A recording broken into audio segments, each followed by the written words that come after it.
Kakas, Lua Selau Cavities Drive i Manukau. Pole telefoni o iwa Lua Fitu 5 tasi Lua. Susu mai Manukau ne Omega Kas. Umalole keisile Omega Kas.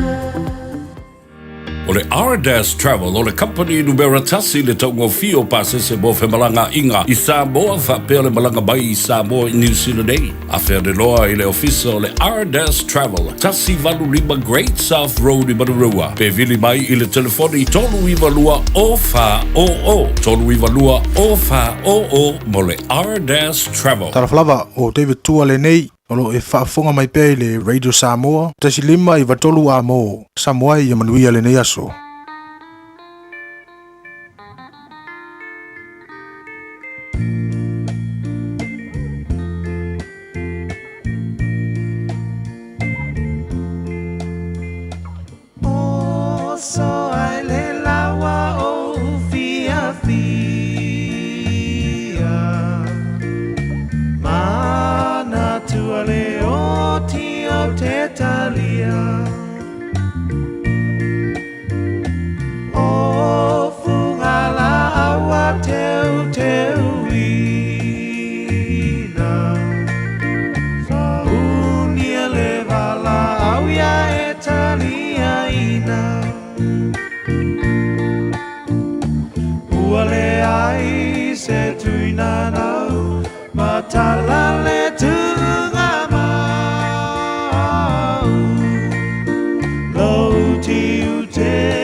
Ua na o le Radio Samoa se furulima iwa toru a mo e tautuaina o e ilangu ngana fitu aso le vai aso.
tātou whaane atu i le li i lo tātou atua. I o te wifo atu fo'i lo na maunga pa ia. A wae pa ia lava le li i lo tātou atua. Vi ia lava oelo mātou atua le nei tahi hao. Mua le nei tahi hao sing-singi ma le tahi hao fau e a mai o na mātou pese o vi inga ma whaane i ante oe. Whamanuina lo suafa siri ese o le suafa siri atu i suafa o malawa. Whapale ina oe le tupu o le tupu o tupu ma le rii o le i. O le atua oe so i fua mai lava le vavau e o le whavavau. O le atua oe la e le vi inga o le malu o le atua oe pulpulu le mata ngo fie whaftaili nei tai o fauta maa. Lau mea lofa lo la fau o mahatu maua. Mahatu maua ile nei aso fau. Whaftaili o lofa o le foiwa. Te tai mamori mai le fo launga le atunu. Le nei tai au sing sengi wai whapopore nei aso fau lo lato sui fua mo le mahatu ni yola ua mahatu o lia i fo nei aso lua. O wha ia i aso Februari o le mahatu fo launga. O le nei tu sanga. O mea uma wai whaia mo e mahatu lo mahatu o tua lau pule lea. Ia o le mahatu fo launga o nei aso. O mahatu tu inatu o ao ta maa wha mole. Tau tai mail malanga a whai nei. Manu ia whai wale a whengai ma le tino. Le nei aso faua e a mai. Alo whangia nei a mahatu whanau ta maa wha mole. Steini fo nei tai hao na tu inatu leo i la tau moa awa onga. Mahatu wala au le paolo o wa ao e leo ina ma maruti ai. Nei a mahatu whanau o sa ili poto. E ala i au onga. Ta maa wha moni e whaiva. Whengai malim ta matai whaia onga lo ngafa ma leo oina nei a mahatu whanau. Mahatu tine rofo pēr i atunu o mao. E mana tua pēr sa mō le atunu e pele loto le mahatu te talo. Alo whangia, whainga malo. Iai le manuia oi te tai o le atunu o lo mahatu o tua. Whamulia fo ina i mahatu a inga mana i mahatu te ngata uma i le ngata i sa mō. Ia o le alala fo i mana pāpā awa i so se tafo le nei kia lope. Whamulia fo i nei atunu o ni usira lo mahatu nofo mama wai. Ia alo whangia fo i atunu o le nei lalo langi e mau o le fi le mō. O lo le fina ngalo a mātu ieli nei lalo langi le tu mau. E mana tua pēr le tu mai le mulipanga ma le talo nei a mātu mātua tu a sinsino le atunu i manu mao ta malaora ni yaso. Ta maafa mole lango manowina o latu tau tonga tinga.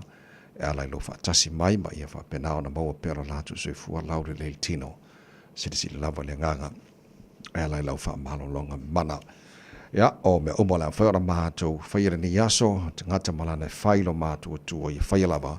Ina ia fo ile vi inga ia te oi. Whamonia mai ta maa le tautua. Ale Radio Samoa ni yaso atoa. Ua mātu wole. Ma mātu mala au i nei mea malaba. E ala le swafa manu malo Yesu ke riso. Lo mātu wali i. Mara mātu whaola. Amen e.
Lau tamae ua whawhetai o le inga le tua langina la whepese al kolisi whawhia o ngai Samoa le tautua mo anwai le Samoa Sfalima iwa tolu a mo o tātono le July ono.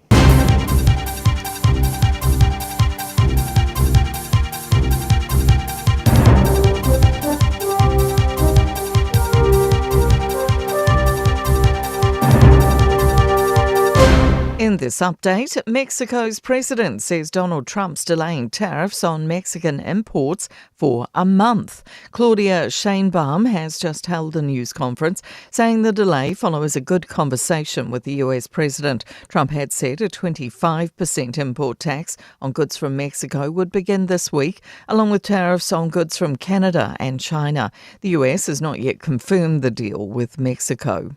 A day of welcomes at Waitangi before politicians make their entrance tomorrow. Senior political reporter Sophie Trigger is there.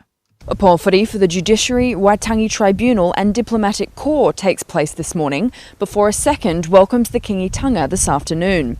It's the first Waitangi for Kuini ngā Waihono i te pō as the new monarch. But tomorrow it'll be all eyes on the government, particularly ACT leader David Seymour, whose Treaty Principles Bill loomed large in last year's kōrero and now sits before Select Committee. And a rare occasion for Ngāi Tahu this Waitangi Day when the Prime Minister spends the day in the south. He's set to commemorate the public holiday at Unuku Marae on Banks Peninsula. A more than 7-year backlog to reunite refugee families has left thousands in limbo. A refugee family support intake system allows 600 people in a year, but the list has piled up over the past decade, with more than 6,000 people waiting. An Auckland University and Red Cross report calls on lawmakers to clear the backlog and create long-term balance. Refugee Studies Professor Jay Marlowe suggests we lift the intake to 900 to keep pace with demand. There's a real strong need for government, civil society organizations, and the actual communities and families themselves to actually contribute to that conversation. Auckland Japanese restaurant Taiko says it's cooperating with authorities following reports of a foodborne illness outbreak. New Zealand Food Safety was informed a number of people had become unwell. Online reviews of the Ponsonby restaurant suggest people experienced vomiting and diarrhoea, with others saying they had to go to the emergency room. That's news. In sport, an open mind from Adi Savia regarding what jersey he'll wear for Moana Pacifica this season. The Super Rugby side's new captain is initially expected to take the field for his new team in their second pre-season game against the Chiefs in Pukekohe on Saturday. Savia explains the scenario, given the squad's loose forward strengths. It's a pretty special, freakish group. So, I'm not too sure. To be honest, I'll play anywhere, wherever the team needs me, and that fits the best, then I'm happy. Travis Head is Australian cricket's Alan Border medalist for Player of the Year. Annabelle Sutherland's been awarded the Belinda Clark Gong as the top woman. One of the country's top multi-sport challenges is back. The 8-day God's Own trek of 550 to 650 kilometres returns from a 2-year hiatus. That's sport. I'm Jodie Gill. 24 hours a day, 7 days a week. Radio Samoa streaming live on www.radiosamoa.co.nz.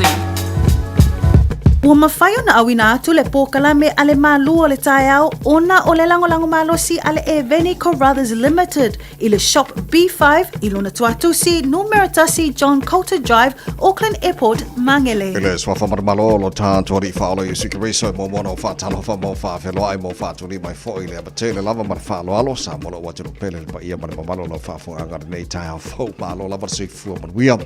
Ia whamalo fo le tunu ia le whalau alangaina le malo lo tātua tuamalo na lofa siri esere nei tae au o lona lava lofa o tātua maua le nei aso o le aso fau o le aso whaia le tua tātua te ori ma tātua fia iai parwatia le anga le lei o le tātua tapa o siri le langi ia ua mwhai fo o na mori mairo tau sui fua ma le mātua wala ia o leo tātua sina whai e fo I lumo le nuu o haino tua le nuu o manua le o mara nei tae au pi ia lava le tātua tua le eise tua oio le lofa le tātua tua lo fase fua mo lo tau sui fua ma le mātua wala o tātua i e le folongo ni foi te sanga ia tātou I ia la ia lona swafa Tau mai le tātua tua le wholau ngore nei aso ma tātua wholau le lalo na lofa o tātua ia le wholau ngore nei fo i aso lua o wha ia aso Februari o le tātua wholau ngore lua whenua si whuma lima o si mai no whafonga na pokalame manu na tai au. Ana Brady Samoa si whalima e matola mo na tāsha vai lua. Insinio le tātua Facebook ma le YouTube o Radio Samoa Sarah Atasi Pantea ma le whianga pesta LJ lo sio ma to ona nei tamai meni. Tau tua ina e se pai ele tu la eiba e le tai au nei. Mahalo si whama no usu tāsha nei tai au fo. Fatalo falau sunga la o tawai le nei tai au malo le soifua manuia ia fatalo foi i le whaafonga anga Samoa mai mo mai le nei tai au vi ele tū tatou le nei aso lua i le alofa malanga leo le tua. Ai sa oli ole me alofa se le tua mo tātou le nei aso fau. Se mai se lo tau mo tātou le nei tai au. It doesn't matter how slowly you go, as long as you do not stop. Ele ole tope tope, ele ole whaavave vave, ole sili le nā. E ui lava foi ina iai taimi, e mawhai ai foi o na tāo fia, be mawhai o na whaatali. A ole sili sili lava o mea uma, ia aua na i o tātou tu ua. O a lava moe mitinga, o a lava foi matātia o lo o tuli tulia. Ole mea tāua, aua ne I muta, aua fo'i ne I whaamutaina, a ia whaaua upea. E ui lava, ina ese le sawa pe le mu fo'i. Manuia tele sa moala u whainga malanga I le nei tai au.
Alo fatuna malpese alangaina le leo le fia le leo le oli le leo le manu malo o leo le tile na amatai tai au fo Na tonu lava tavai. Le ai sei se leo. O le leo langa. O le leo. O le inga le tua ma le leo le manu malo. Ba isi leo e fa mangifi. Ai alangaina le leo le manu malo le nei tai au fo a lofa mai le tua. Bo se fu lau le te no monta tu wala nei tai au. Io sa o le tavai. Sfontolo tele tu lai ono nei mi dojo musika su fe filo fa fi le tu fa ma se au fo le tu no le su tu manga wenga nei fo tai au fo te kwata fitu le tai nei o ngalo e ante oi. Tara proklame Alberto Oleola mai pasta la fa le copa. Tato mahalo tai au fa le nganga fo le namo nei tai au. Today in history that of a vibe on mena tupula sa fa February. Ele telo to sanga baba le tai no fitu le tai nei fa pongo telefone na Britania pe ata le fitu ni sina tara proklame amata. Yo le tu la mo wo le mahalo le tai au le Samoa tato li potia pa sa le waro nei tai au.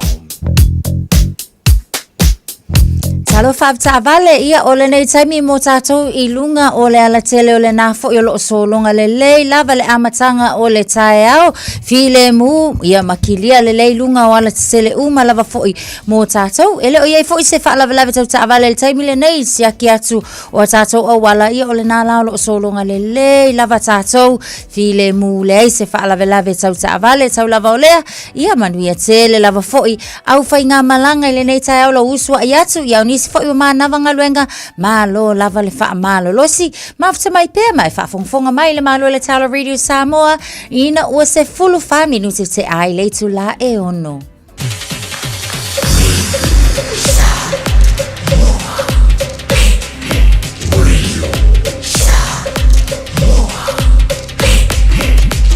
Tasi limoi votu amo Ua mawhai ana au ina atu le tala o le tau Iaso Taitasi ona o le lango mai a le Pacific Finance Limited. Telefoni o Valselau fitu whawha lua fitu. Wai ngā mata le tala o tau nei fo tai au fo tama ki makaurau au ki lani no whanga whaasalanga Radio Samoa. Si furu iwa wa ile maru o le ea nei vai ngā le tai au. Winga wha ma wina le tau mo le so o le whaasolo na langi le leile tau le aso a toa lua se furu ma lima mo lunga eo le bevela o le ea mo au ki lani. E le nei fo iaso se furu ono ilona maua halo tai au pe au dio le whaasolo ina langi le leile tau telo vai ngā au ki lani. Tusa leile vela wha ma wina le so mana so tai au. Ja, mo tātou I au ki lani nei. O le vainga yon tua le whaasolo na langi le lei fo le stofi pe o le waitangi dei e nga ka whiwhi koe manga I fo ia. As whareire langi le lei fo ia sto na I langi le lei aso sang la langi le lei aso ngafua langi le lei au oi ka whiwhi. Kusa o lo ia Februari ai sama le lei lo maka koma langi le lei mai mawhatwhana le ta. Ai pe ia masinga muri e nge o sama I seasons in New Zealand. E kai manga I fo ia le lei.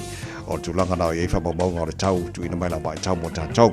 Ele nei fo tai fo talo tau Radio Samoa na tu te o fala longa ale Pacific Finance. Wa lo le tu ale Pacific Finance in nonga tupe mo so se fa mo mo ma liu fai ponga aso fa nau sa fa I fainga balo longa ba so se fa la ve. Apa lai nei lo Pacific Finance .co.nz pe bala au le over se lau fitu fa lo fitu e talo sanga sa no longa tupe ile ba le lima se lau tala ma le lo se furu ha fetala e lo minute fai lau talo sanga online www.pacificfinance.co.nz ai tasile tu lai fa tali e se tali e ai inga fa bitoa pala au lo le Pacific Finance Limited ile over se lau fitu fa lua fitu over se lau fitu fa lua fitu se fulu male ono lo challenge lai ono follow mabainga Hankins vi ole one tali na fa fianga Radio Samoa nei tai au na tunua ngai tu te manga wenga o tai au fo o su fia mani fa von nei asol pesele mo wa mama chele lo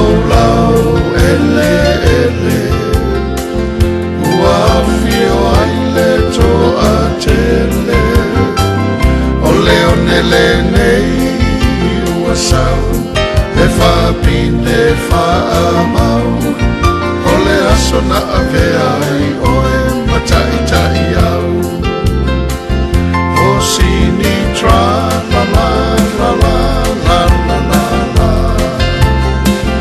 Oi Samoa fia mosana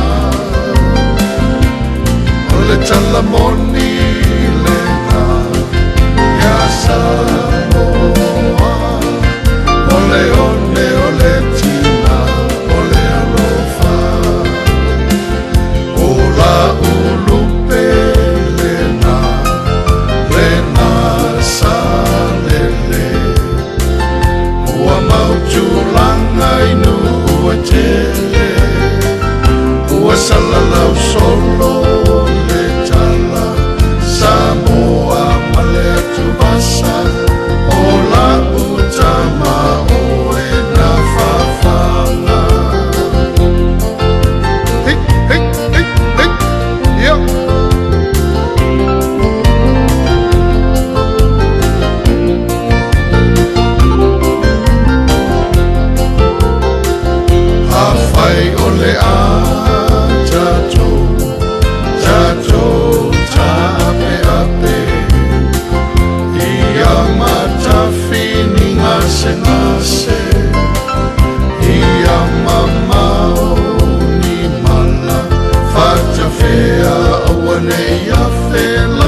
talamoni lena ya Samoa ole one ole tina ole alofa ole talamoni lena ya Samoa ole one ole tina ole alofa Solo iwa mole an falo cha nele tulai ono fa fi fianga le tai ao re sa mo fa tano fa le por klabe pa ga mala ba le ma lo le tai ao re sa mo fa fi like fa tano fa mai lo on ta Facebook ma YouTube re sa mo ne foi tai mo le tai ao fo ya ma lo lava fa tai le fa dis mai ta por klabe ya ta tu ele ta o ma tai no ne foi aso fo ta ko ye fa ma dia ma kai ao na so lo mo ne so fa be sir kai ao la so lo o le ba so le o te foi uma lava nai fa na le onga primary and intermediate yo te lo foi wa fonga ngisi ka mai ki ngisi a onga ya I do hope mo ko new friends tono na onga me le tele na so tu langa na ya te foi uma ai ol te pena ino nai fa na ila to stationaries mai si ba nga uma o te lo tasi lo ba nga ma o fang ta te le mo na ni so ma tua but ye se group tono I think lower heart to Wellington tu fa te sia ni ba nga fa so so ni o se ba nga le tele le e mo tele nei ma tu le ma ko ke le yo ma tu ele fa yona ma wo se so so ia mo mea o ngana i whanau. Io e tawai. E le whai ngōwhia mai le launga tutu sa mo fwoi a inga le nei fwoi vai taimi ai o se tulanga fwoi leo se tasi fwoi sa avea ma whai a onga sa ngā lue fwoi i te tonua o onga. O lana ia lea mai tau i taimi uma lava ma tau sanga uma fwoi. Taimi a mataina wa onga nei tamai ti mana tua fwoi tawai. Au le a mata onga. E ei lava lisi whaapitoa fwoi o mea onga uma tamai ti. Ia ona ave lea i o lato mātua fwoi ina ia whaatau. O le tele lao le mai tau le nā taimi. E le launga tisia uma lava tamaiti i le o atu mā lātou mea onga nei ia o mea lava pe o pengi ia o le kama fo i le whaapipi i le ta o le glue stick o nisi o api a maua api ia pe tasi pe lua le api e manatua pe lima ni api e mo o mea tamaiti so o le tūlanga na o waiai o se tō wha fo i la lea na e i lea fo i a tamali ia whai senga ruenga fo i lea ina ia mawhai onga donate a waiai lava isi o lae lava le whaasoa e mawhai o na fsosoani mōna isi fo i whanau. So le tausanga la pea male se lau fitu se full request na o atu fo i lea i le tamai whaalapoto potonga lea e mo o mia le fsosoani mo mea o ngā nei tamaiti. O le tūlanga la na o le afua male whaatula i ina fo i o lea fo i tamai a whaalapoto potonga ina ia fsosoani i ngai tamaiti e mai se lava i a inga to o tele tamaiti a onga. Wai le le ala le a inga to o tasi to o lua atawai.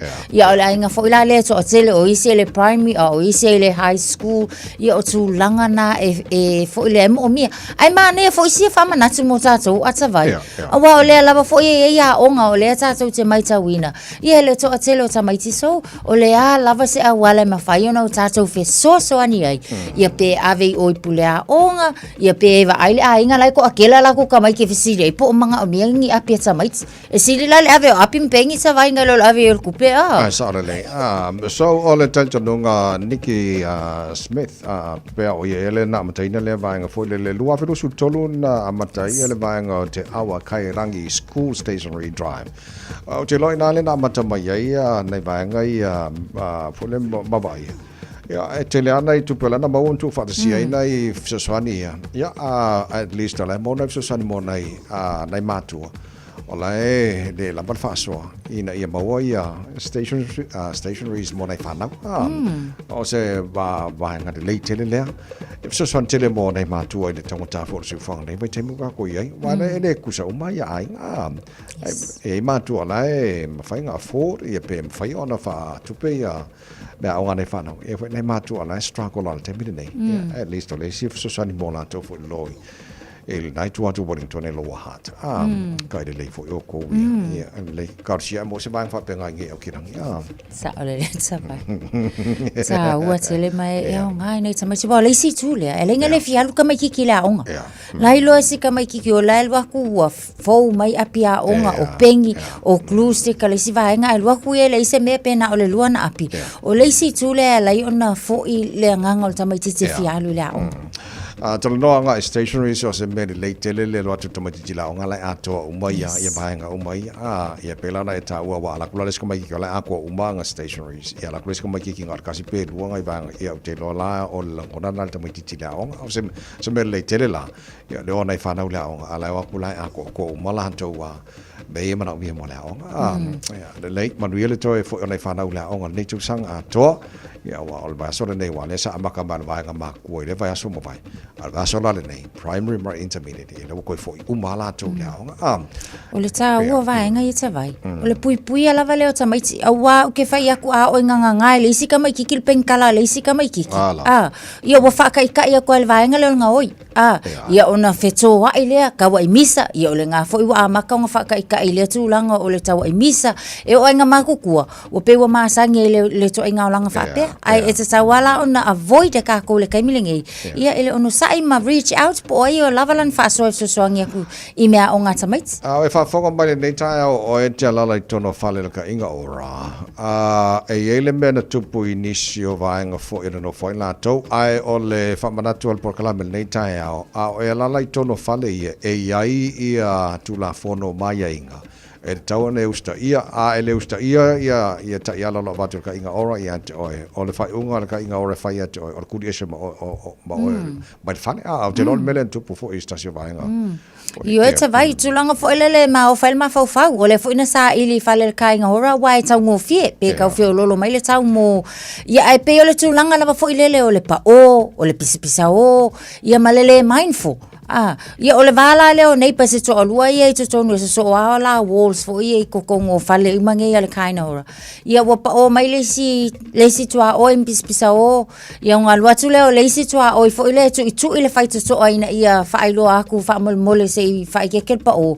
Au tu langa fa no fo ile ma tu lang tautia. O le aso mai o le vai vela ele nga pa o longa fale. Anga I fofonga fo io o le na tu ia so e fai o le aso le vai vela. Ia ai pe ua o lenga kali si kamale ngalonga le vai vela nei longa au ia ai pe wo ko e ka punya ku fo le fai ko ai fo le fa mau ele lima si ko ia inga e tele fast fulu iva filo ata vai pe ati tiro fo ile fai ngata o pira la le sua fa lesi ia o sa feels le ngo lesi so o sa feels la ia o le la o terminating ia le kai ngora ia langa ia but in the future o le makwafa inkala ko sa ilo songa fale maptulang fa pe wa alwala le reference le ata vai wa le la failonga li po kira kai ngora tulang fo ia mo le fa uta malele fo le ma fa le na isi tanga tswa o yo wa kele fale nei ia eso o pe eso so o lava fale ia ai etsa o tula fono na etsa wa onga fo le pa o fo le pisa fo inga luenga ma me fai ko ngo fale ia wa al fam na tu mota to fo le lo no fo tono fale ia fa le malo ma fa le ka inga ora ye o ala batula fono mai inga lo no fo tono fale tau na usta ia otherwise you'll find al fa ngal ka inga ora pe afa pe to inga attitude le o le mo bona to lo no fo tono fale mo le al to si le file mo ma next door neighbor fa le to si le file mo ska le ngo fa le vai fa le fa de fa yo ngai wo mo ngo fa ngo fai fia fa ka ile li o le ya mo ska le ya inga fo lo no fo tono i ko nga fa fa mon amor lo please Los por mano challenge la oro poca la me mano la chai ao al radio sa bo una je te fa no ka le beni fa mi fia ko la chai ao mano la fa chai le tu fa de smai nei fo chai ao fo kia ora good morning tau sai fu la ai ala usu ita ile pai ba o ma fa olo popole ne ite iwale taula taulu wale upu wale aule ina ilau awe se ifai mai sau betua ini mala betua imanu sau fugala ubele sau masina ipu mai malu se inuane ai tama ole nu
mai so ata se I failea ma vaila au ilo uanganga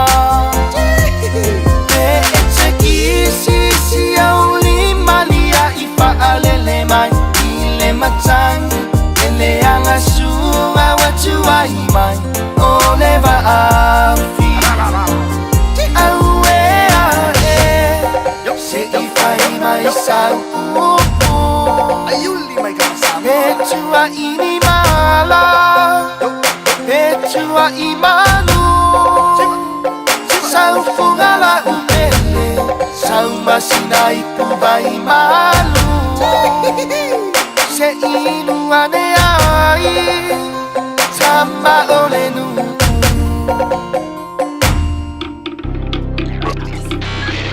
Tasilima Ivatolu Amo Radio Samoa.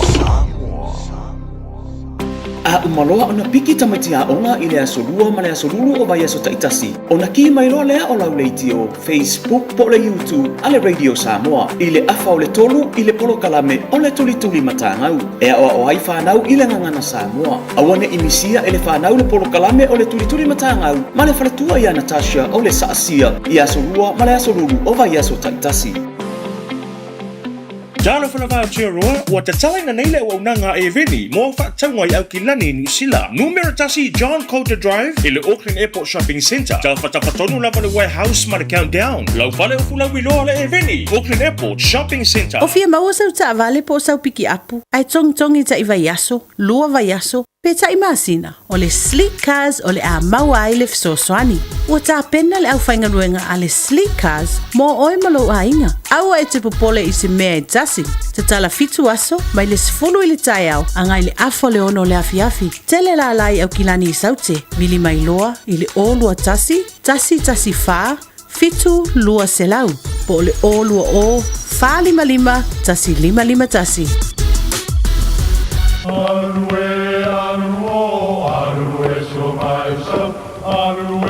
O Samoa o le atunu ua mai au na tofi.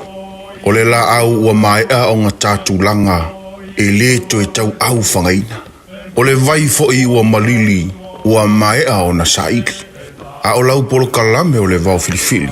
Ua na o se toi wha manatu. Ua na o se toi whangu ia ua nganuu Samoa. Mau upu ta oto, mau upu tu. E ala lea I ala ngā upu ma muanga ngana, ma le vau ngana. A wane I emisia le tātou polo kalame. Iafi o aso lua taitasi le itu la e valu I lunga o le Radio Samoa.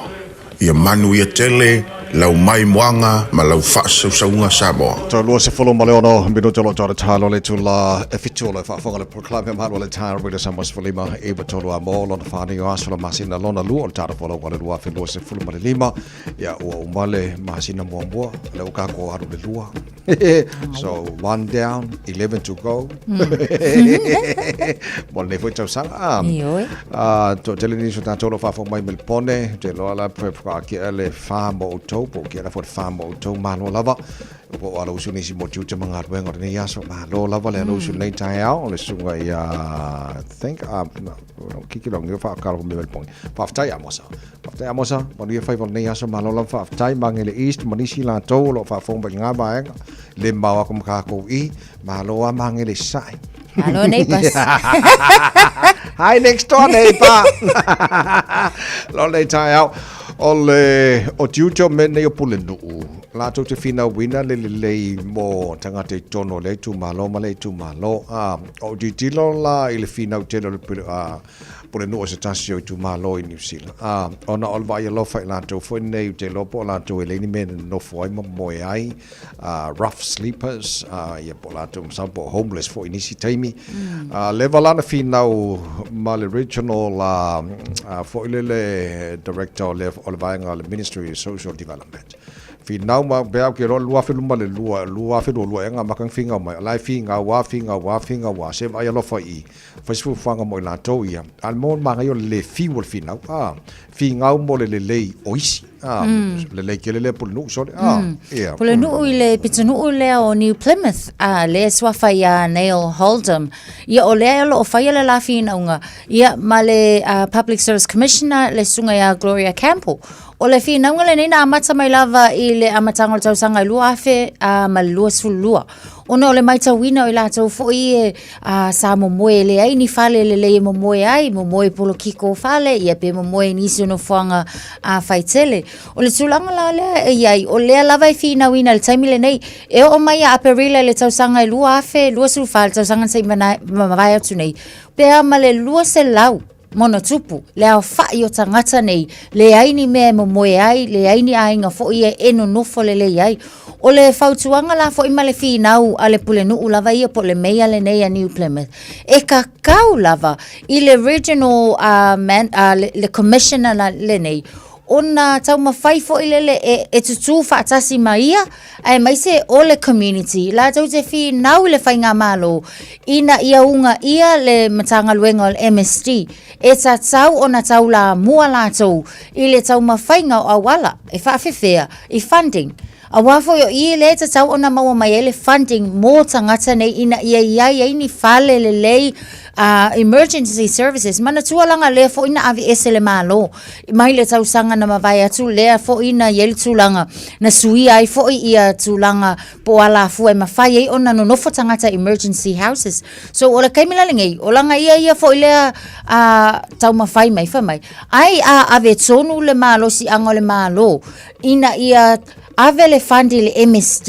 e mawhai o ngā wha safua funding matupe nei mō tangata ia ina ia mauaini ni vaenga le leino no foi a tonu e silion tawel na iwa mankua o le isi tū le atawai o le tele o le soli tū la fono a wafo i o ila kofo i e ngongo fo solo ia manoa fono fo solo mo moe solo o le isi fo i tū langa le na o le alava e mawhai on contribute le crime rates le lava o whaawa o taimile nei ai pe o le mta upule na ale mea le nei e ka kau lava fo ile MSD o na tū malosi ma advocate malosi mō tangata nei ina ia maua ni mea fo ia po ni whale no nofo le ei tangata ia so o le tūtol pule no o karosi e whapea uma pule no o tū malo uma o New Zealand finau le mea le lei mō tangata lona i tū malo e wa afua tu le finau le pule no le finau ina ia le leise me tausia la tau nei so le mele le tele le na e pe o te baba te le o ngale na lockdown na fi po se mo rotorua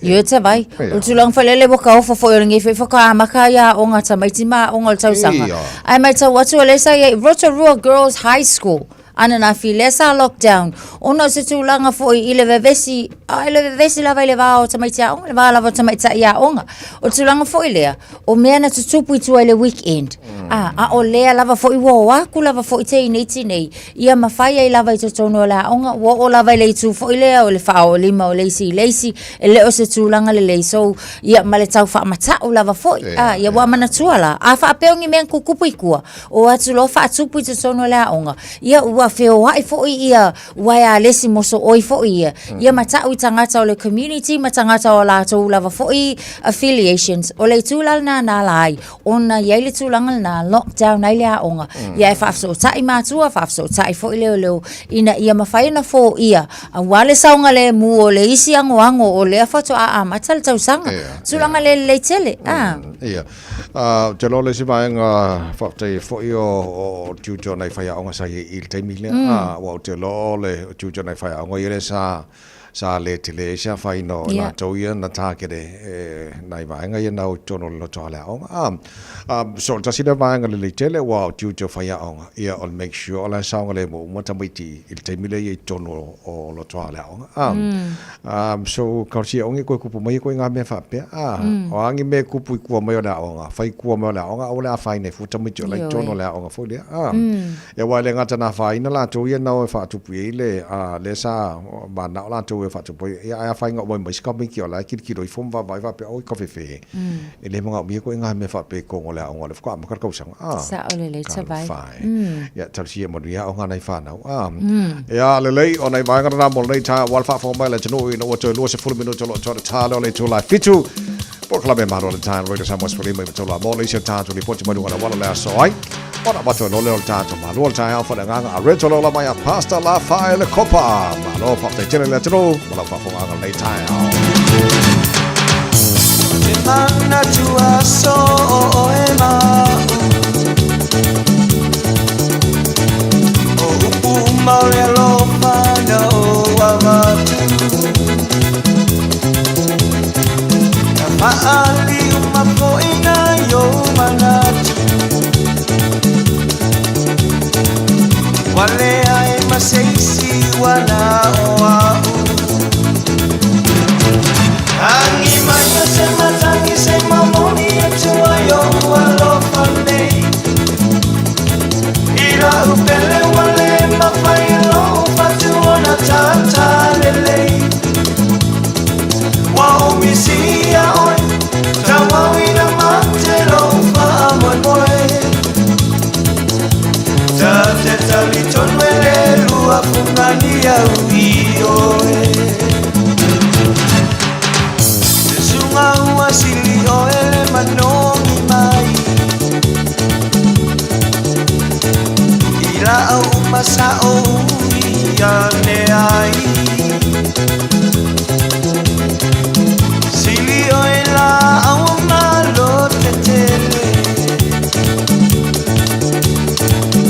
Salamaya usu ola upese Angi maya se matangi se mamoni atua yo alofane Ila upele wale mafaelo fatuona tata lele Wao misia oi Tawawina matelo fa moe moe Tate taliton wele lua fungania uioe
Taliton wele lua fungania uioe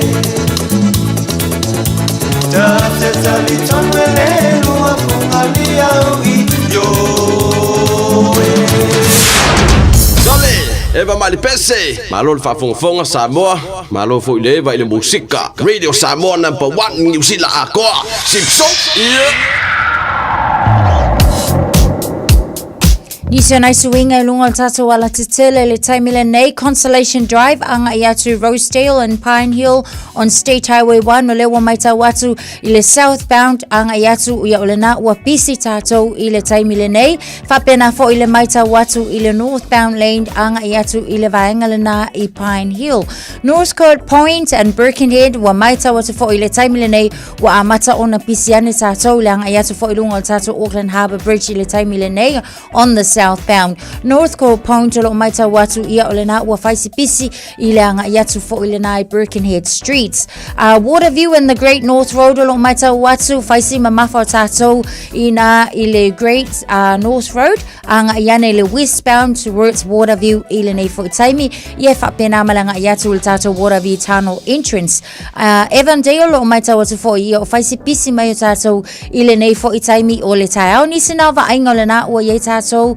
lunga o la tele afta vala o e whafonga mai e pele malu le taiao lo Radio Samoa no toise fulu 5 minute na tale o leitu lai fitu Talofa, we're the Katinas and you're listening to Radio Samoa on 1593 AM.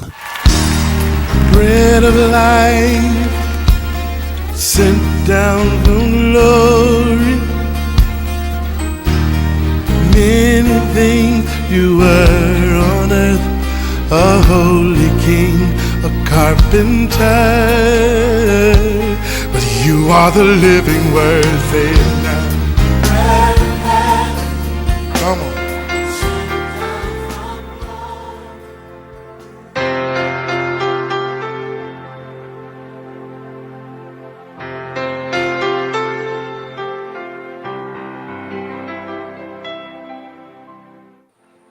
Ile amatanga o le vai aso te fifia e whawhiloa i tātou tunuu, ma i tātou porkalame masani fo i aso taitasi o le areto leo la malo lava le soifua manuia i te oe mawhai na whaso tai mai. O le tusi lea Roma e lima whai upe valu sa alua tue fo i tātou porkalame le vai aso na te nei i whapea a ua whaalitino mai le alofa o le tua ia i tātou ina ua maliu ke riso e whai masui o i tātou. Le upu le whaamamawhaina o le ua whaalitino mai le alofa o le tua.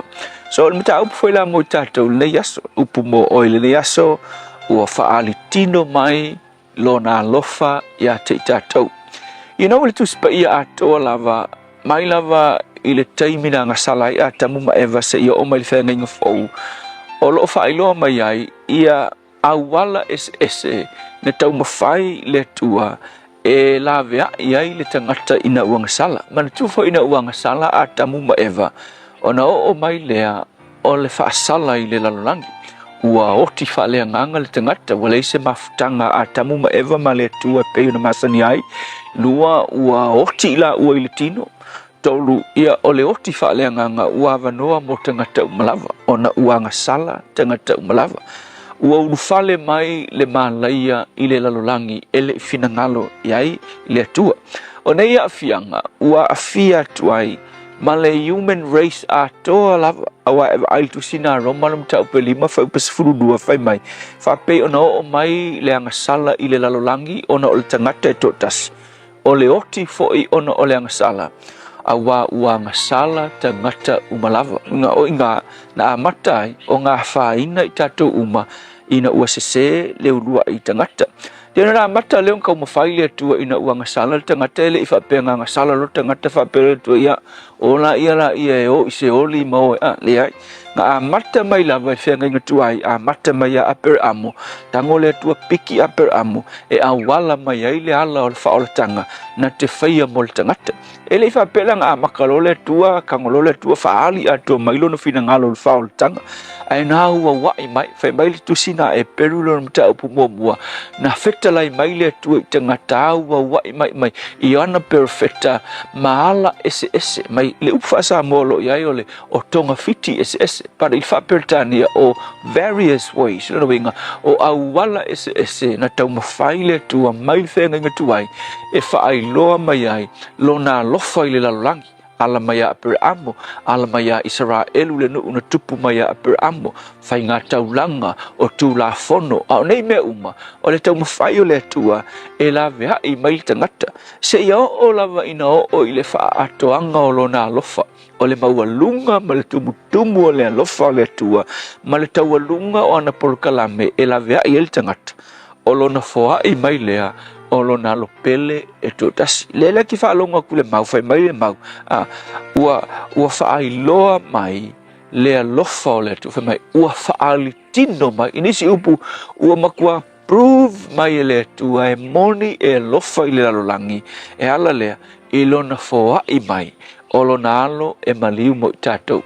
A sirila, o le isi au walanga kokoe, nga mga ole tu e la vea i tangata, o le tali le ai, longa winga ua uma ngai ngoinga le tua masonga tau mawhai e la vea i tangata o langa tau mawhai nga muli alea o le foa i mai o lo nalo e maliu mo le tangata i le mawhau whaungala a whape umangeli soifua e oki e alu e ke laku a whamasingoinga o le tua ke loa e whesilingia o le tua i le mea na e whai e malo tali atu i le whaali mai o lo nalo whae ala i lo nalo o Yesu a whapengi i ki o ki leo langa le nei e alu i se ori e le aima se me ke kua i ngā i le tua a wafoi o le alme le kua i ngā i le tua ua uma a wala uma mampeko kia le tua e o i le whaali mai o lo nalo o lana ngai ngoinga muli lea Wale ai se singa ingoinga koe o lana ngai ingoinga muli lea o lona tau mawhai e la vea i ta ua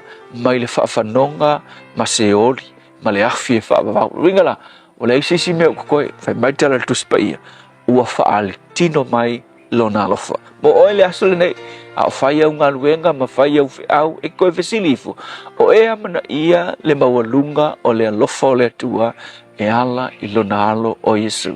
Le tua whawhitai lava o le ai a sisi me te toe ua e whaali uma mailo walofa e la vea i mātou tangata ngasala.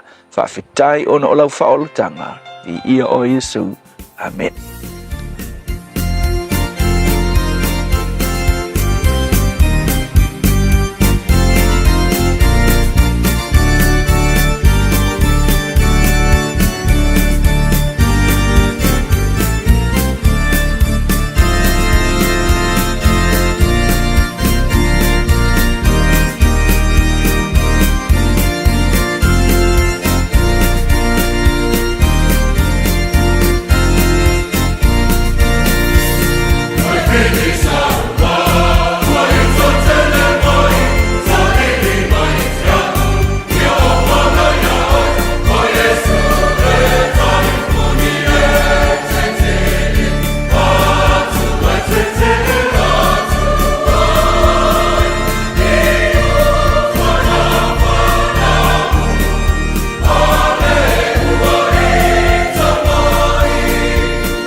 Fili sa wa pala pese le kari sia fa tonga Yesu isa mo le fi ango pia ina woto 5 minuto lo tore tale le tu live fit tu le so fa February. Ang mga ko por nga so tu sa mo. Tausanga lua afe lua sifulu ia ole aso na maliu ai se tasi na avea fo ima peristene ole malo Kenya I tausanga lua sifulu malelima ina waiva sifulu malelima o na tausanga o lona swafa o Daniel Arap Moi. Ile tausanga lua afe male sifulu malelua ole tausanga le nei male aso le nei na maliu ai se tasi sa avea matoe tangata maile taua mua mua I totono le malo hotele o Peritania o ia o se tina o lona swafa Florence Green ina ua se lau se fulu tausanga o lona soifua. Tausanga lua afe malefa ia o le tausanga le na launch ai ia pena alo ia le faonga ina o le Facebook le website le a le Facebook ile taimi lale na thefacebook.com ia o lea ua avea nei ma upenga tawhailangi sili o na lawi loa I tatono le lalolangi tasivalu valima ile aso o le aso whanau le na ia o le actor le nei o Nigel Bruce ile ata fo ile a Sherlock Holmes ia o nisi na o vaainga mena tsupu le nei aso I tausanga o mawai.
Tasilima Ivatonu Amo.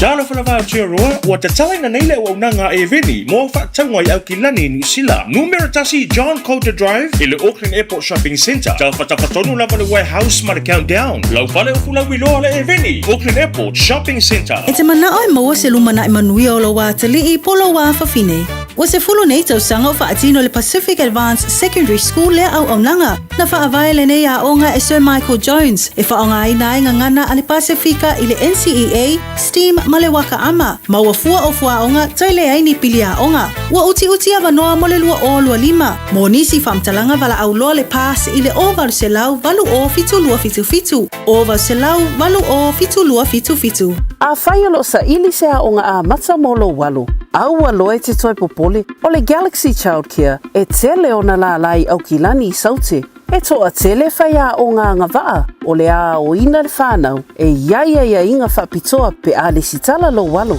Tolus fulu i tū la, free. A vanoa le vena le a onga mo whemalanga inga le whānau, free. Maua mea aia le whānau, free. E ia inga whapitoa. Mo nisi whamatalanga, whaafso tai le o lua tasi, o valu tolu, lua fitu, lua iwa fitu. O e fufu e whaatau ese lo whale. E te manao i stangate whaanongo ia oe, tau tua mo oe, ma malama i launga ngana. Wala au mai loa le malu mawhatau Bob le malu, i le olua lua, tolu ono o, lima lua iwa pitu. Olua lua, tolu ono o, lima lua iwa pitu. Baby, loa hey, hey! Oh!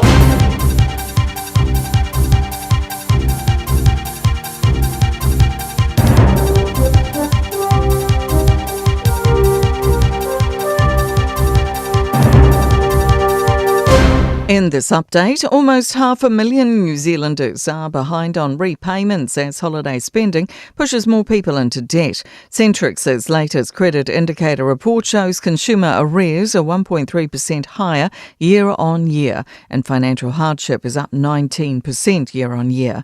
Managing Director Keith McLaughlin says it's seen a seasonal uptick as people lean on credit to help celebrate the festive season. He says the number of arrears are still where they've consistently been for the past months. We're effectively seeing a plateauing of arrears as far as consumer households are concerned, and if anything, they're starting to trend downwards, which is a very positive sign. A day of welcomes at Waitangi before politicians make their entrance tomorrow. A pōwhiri for the Judiciary, Waitangi Tribunal and Diplomatic Corps takes place this morning before a second welcomes the Kingitanga this afternoon. A rare occasion for Ngāi Tahu this Waitangi Day when the Prime Minister spends the day in the south. He's set to commemorate the public holiday at Anuku Marae on Banks Peninsula. It's believed he's the first Prime Minister to visit the Marae on Waitangi Day since Helen Clark in 2000. Runanga Chair Rick Tainui says it's a great opportunity for Ngāi Tahu to spend time with Luxon. And hopefully for him to listen to the kōrero on the day around the things that are positive, the things that we think would be helpful moving forward for us as an iwi and as a country. A reminder for retailers to check their products meet standards as Bed Bath & Beyond is hit with a $230,000 fine. The company's been sentenced in the Auckland District Court over 5 breaches of the Fair Trading Act. No more flood sirens in Lower Hutt. Hutt City Council's announced it's decommissioning the emergency warning siren network introduced in the 1970s and moving to more effective ways of communicating emergencies. It'll move to using the emergency mobile alert system, warning people through their cell phones as well as traditional media to raise the alarm. That's news. In sport, Black Caps white ball captain Mitch Santner claims recent competitiveness in Pakistan is irrelevant heading into the Champions Trophy this month. New Zealand won an ODI series and have drawn 2 T20 series in the country over the last 2 years. We seem to play Pakistan a lot, and the last few years we've been there and had some success, which is good. But yeah, I guess it's different in a major event, ICC. But it's cool to see it back in Pakistan. Everyone wants to turn up for major events. The Black Caps have flown out. They play Pakistan and South Africa in a warm-up ODI tri-series starting Saturday.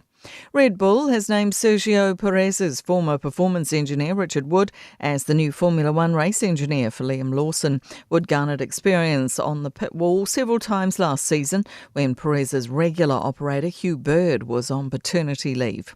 That's sport. I'm Jodie Gill. 24 hours a day, 7 days a week. Radio Samoa streaming live on www.radiosamoa.co.nz.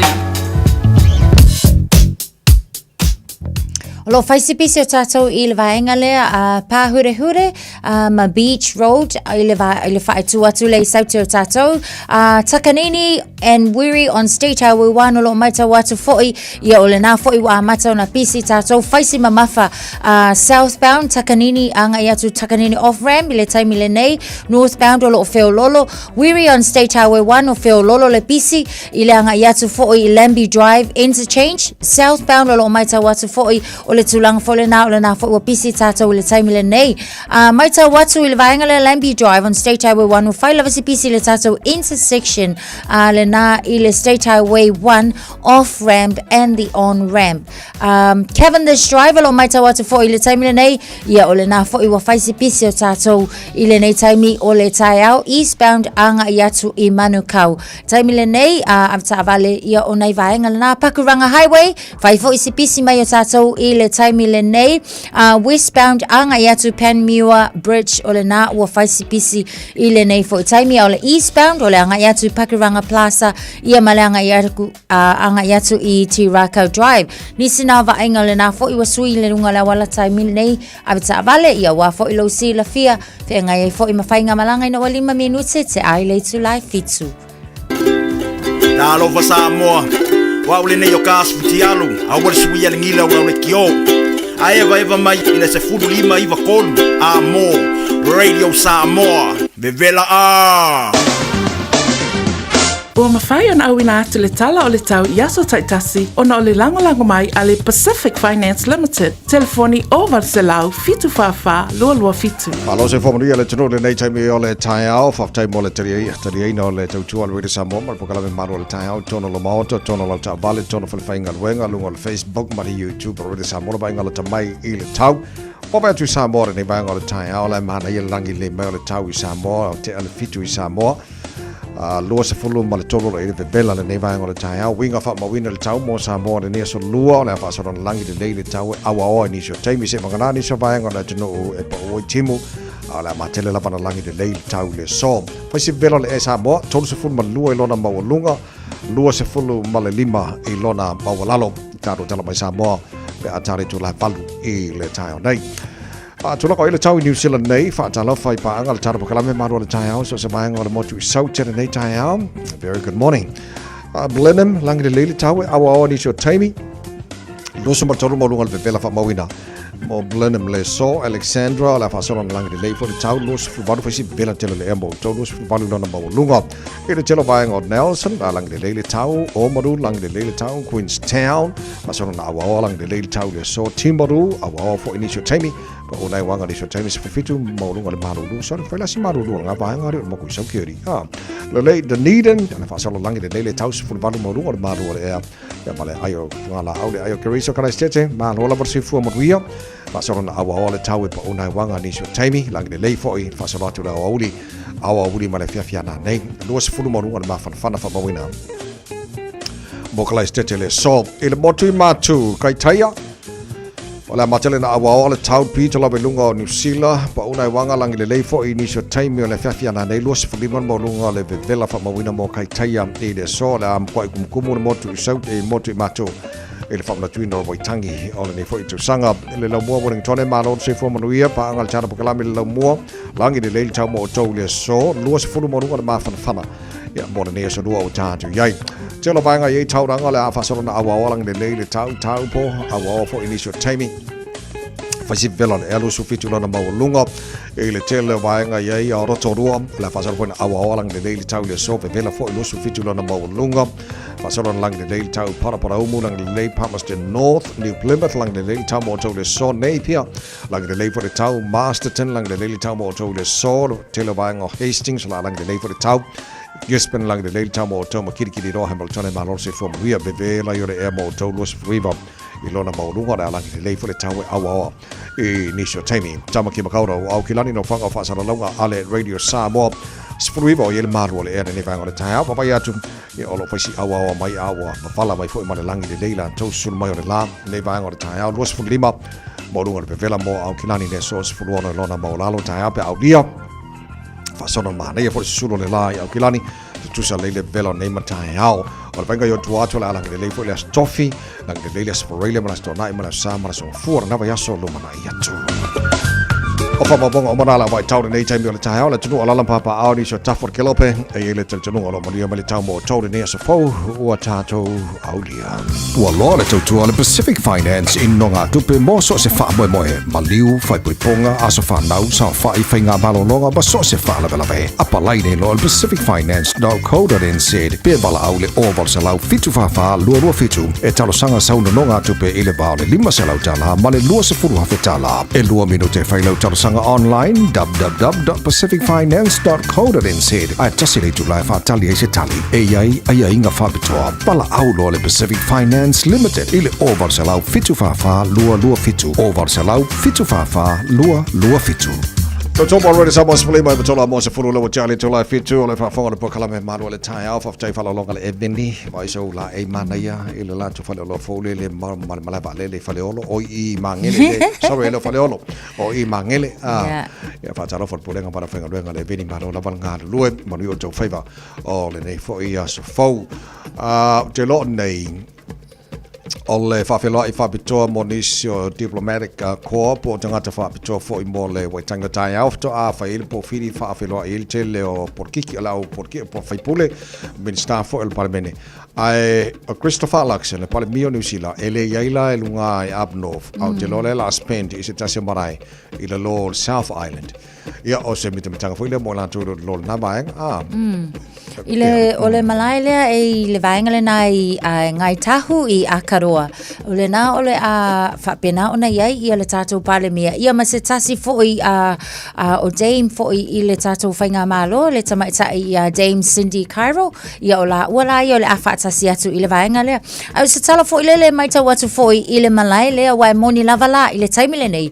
O lai olo o alia, olo o foli mai, maoli mai. Ia lea foi vaenga tali le taunu atu le pale mia e ui lava le taimile nei mana sua lata vai o le faiti o ina e le tele lava fo o party le national ma le anti le taimile nei ona o le awai atu I le whaelonga ina o le Waitangi Day on the Waitangi ground ai o le foi o lo tari le leia mai a wa le lai mai te watu o le na vala au lia mai ia ele malai lea ma le vaenga foi la le o anga ia ti ai so o ila ile tasi valu lues fulu o ina le na ulua isai ngia I lava ia le fea ngainga le nei le o la o a tala noa ina I la so a tae au ele sunga fo ia David Seymour tu sai fo I o lana pili le o lo o whaasolo pea ia whaatala noanga a o I le malai le o I le na ulua isai ni ai ia le treaty o Waitangi so o le alai fia fiel palemia o le a whaatasi atu e whaelonga whaatasi ia le Waitangi Day le na fo I vaenga o le tunu So ngai tahu a Akaroa yes ale la fa manatua so o malo falonga I le Navaing o South Island o le Palemio New Zealand Christopher Luxon ia male Governor General New Zealand Dame Cindy what's her name? Cindy Cairo. Yeah, lena. So o le tele lao fai pule umama minister o le Parliament New Zealand. Ele vela ma David Seymour. Kakaro David Seymour ali ele fa kafar ngaka ali ngaka kor ngaka. E o yang akele foi kio nga Maori David Seymour. Ai le fa kafar ala ya wai. Le fe ngai ma na foi vai astumtumu o te mantua I le tausanga wo le mantua le tausanga na ave le palemi o Samoa na tausanga le sunga tula epa sa le malile ngoi fai mamalo fa lo ngie fai la na tautalanga de lo ilungan ya ka bawa le male ka ko suga pesta jolosio ya mai fa sa lo ngoi de Samoa fo ima tantan noa ga ye o le winga tala lo fai nei e tusa o le taua maoli nunga no whanga le wha mana tole Waitangi Day tusa o le malai o le wha autu ngā tangi a maori o le malai o sa ininga malo a maori e tusa le leia matatou Samoa fo le malai tia whau le whaalangi o le malai o wha autu ngā tangi ngā umai na utu wai le toto masaa o Samoa o na o le sa ili malo na i o tātu tu au whailangi le wholong ina o sisia ele fu o le manu malo o le atunu e whapenga fo ilanlang o na e taimi o le whamna tuina o le Waitangi e Māori I nei atunu o le taimi na matua e manu malo ai Māori whinaunga even though o le ana le isa o le leir whaupuina o le translation o le treaty ia ai alanga ina e Maori o nganga manu malo ai Maori se inga malo Maori fo itono ne tono New Zealand ia ole ata antoro na ole waitangi dei wangi ki o siringi so na ele ka wor ngi aso se ka ko kalngo ele fionga ele sa usori ngi le afo de bat ia lava le le fionga pito ia nga martawa o ia so fa to ia ole aso fa na tu mo tau sanga uma ia malo fa tele tono le tai au se ba ska ko ki ma ngai ngi aso dua ngai ska ko le fa puputa vai so le ka ma ba masinga ki koko sa moala o ia langa mala so dua so ole se fa popo ya lu mana ia pe aru fa kasi male koko sa mo po le CCK ya coffee misi lo koko sa mo o malo koko sa mo ele kele o malo nga ka ia nga ko lo le CCK ia pe fa pe o ko se CCK ngai ka ale ai lo ya black tea ia langa se lo etsa vai se wo man ko fo la melo black tea ela sa se sama ita ifo o kere ka wa yo ai nga kulia kula alu o tono le falta al malo ia na tulia tulola ia le se tasi fo alu ia meska black tea se kala ia nga alu tawai ai foi mai marki ola u fa susu mai lau ki mal fa upunga fa malia kula o fionga ele se mako black tea ia nga fa white tea aku ia ole tala ole black tea le na wa e fa white tea ai sa le lei le o tamana matalo tamasanga Super Rugby o le 2.5 o le ofil le alo Samoa Ari Savea o le kapteni o le Moana Pacifica o le foi sanga o te lota sile o au le a makua i tulumta ia foi le tamasanga atoa ia ona o le ua foringa mai ua de lei te lei tamana ua piki foi mo le Moana Pacifica karosia o te lo le dream na fa ya nga fa longo tana manga ina yesi tiele tong fenga ale Moana Pacifica ne futo sanga ya so le la fil le sa moa Ari Savea o ia na kapteni o le Moana Pacifica lon tel tonga fa mai no fa tau ma lon tel tonga o awala o mai ma vala wina o ia le tua lead ma te ia inisi foi wano le tino itono le foi ia ma tola Ari Savea o le number 1 in New Zealand loose forward ia kapkeni for ka ko beleki ia sa fa penga fo ka alo le Hurricanes le chama ko o mo lowering ko ia le la ua non te sang bombo nei le Moana Pacifica ia ola na ia na tantunu mulmulta ia o fea fi ngalo le li fa ngai nei o ia mane fo ngalo fa tasima fa longo tana manga ma alo mo sa Moana Pacifica le ia mana fo istas fo an fansalanga serve the boys serve the team ia mata ina mua I malai ia mai se o tangata o na filifilia ia e anga I ta alo tono se tato tino ia e foi le salo sa mo le ta alo le awol blues di tilo foi ni so on fam talanga foi le foi il te mo le ta filifilia mo le blues jero fa ke pe al sa al fa ale o ino lona swa fo javi taile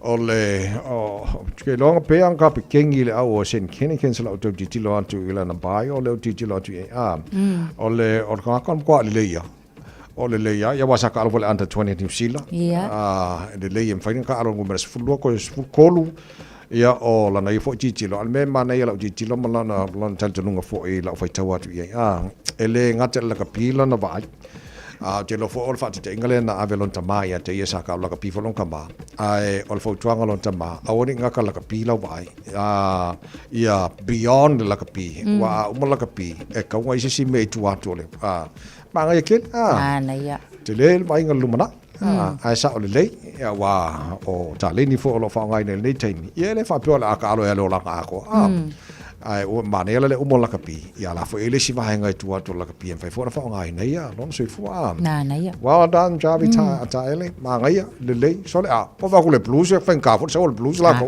ele ko fa kamala fo le blues ta vai defending champions ele ko mama o Javi ta ele ko ki la ku sa lo fo Hamilton a o ngai si kai yes pa pe ala ai la picking ele the Chiefs ya langa le malo le lokor ka masha ka alo le champing si ama ka nga lu ya kurva le Crusaders mo si Lala ko'y faya ingali makakaw. Lengala. Ole semua muala, ole salong mo muala sa semua na Pasifika sa vaya. Ole sa tsona ay lasus 15 o February. Yes. O te le fai Australia Perth. Yeah. So le asona mataile Super Rugby o lua felu suma lima. La so suma lima te lo lai umala stona e asau nei. Ala skonga al vasole. Yes. Pa o fa le lo kama. O ba sa murilan nei o pre-season. Kama fu e fa vela fu le. Ia o nga o lo le ba so fo. Ai. Pa o lo kama dungon malai. Ya le well done. Nga fo ia lo Samoa, ia malo Samoa umolo ta anu tono so our Super Rugby lang lo kwa ko ke le alo Samoa le ka alo misore.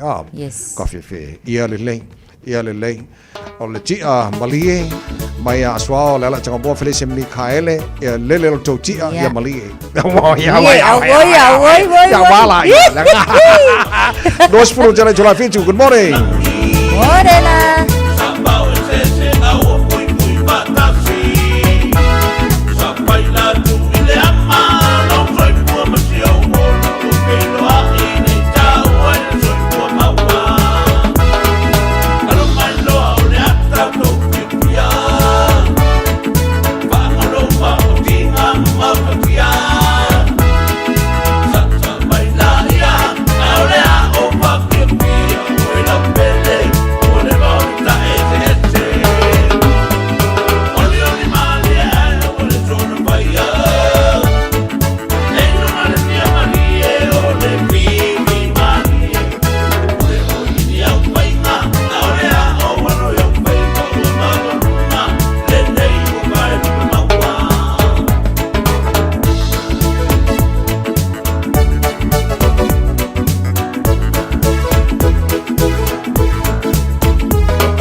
Radio Samoa.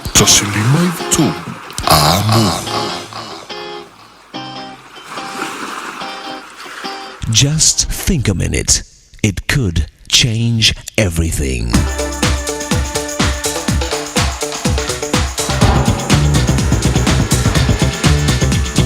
Think a minute. Vince Foster was appointed by President Bill Clinton to a high position in the United States government. But tragically, not long after he achieved this success, Foster reportedly committed suicide on July 20th, 1993. Just 8 weeks before he killed himself, Foster had been asked to be the speaker to the graduating class of a law school. This is part of the speech to those graduates and new lawyers. Remember that no one has ever said on their deathbed, "I wish I had spent more time at the office." Balance wisely your professional life and your family life. If you are fortunate to have children, your children will grow up and be gone before you know it. I can testify it is true. God allows us only so many opportunities with our children to read a story, go fishing, play ball, and say our prayers together. Try not to miss even one of them. Now, after Vince Foster's tragic death, his wise advice to us fathers and mothers continues to speak to us, especially if we've failed to spend the time we should with our children. So while you're climbing the ladder of success, don't forget your own family and leave them behind. Those years with your children will be gone in a heartbeat. We need to do whatever it takes to grab those important, precious moments with our kids, even if it requires changing jobs, getting a smaller house, or turning down a promotion, an opportunity for a lot more money. No job is worth it if it means you'll spend less time with your children. No money, power, or popularity is worth losing your kids. You and I were created to work and produce in life, and there's no work more important than the work of training and raising children to become mature, successful, good human beings. So don't fail in your life's work because you're too busy making a living. Make a life with your children who will carry on your life's work long after you're gone. Loving and teaching your children is the most important work you'll ever do and the greatest success you can ever have. So why not ask Jesus to forgive you for your failures as a parent? Then ask Him every day to help you know and do what will help your kids to become all He created them to be. Just think a minute. If you'd like a free CD of our top 40 programs, write to us on the internet at www.thinkaminute.com and catch us tomorrow at this same time when we stop and think a minute.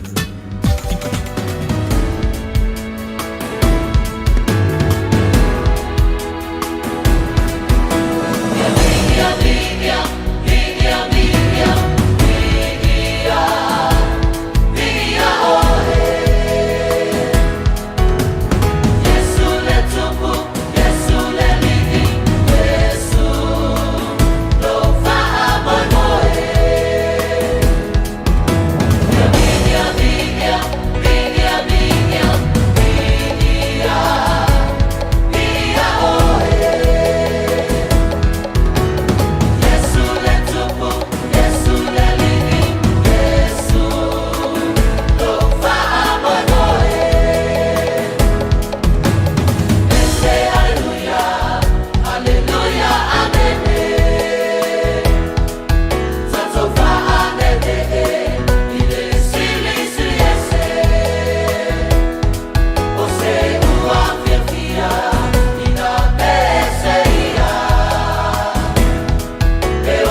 tasilima iwa tolu amo.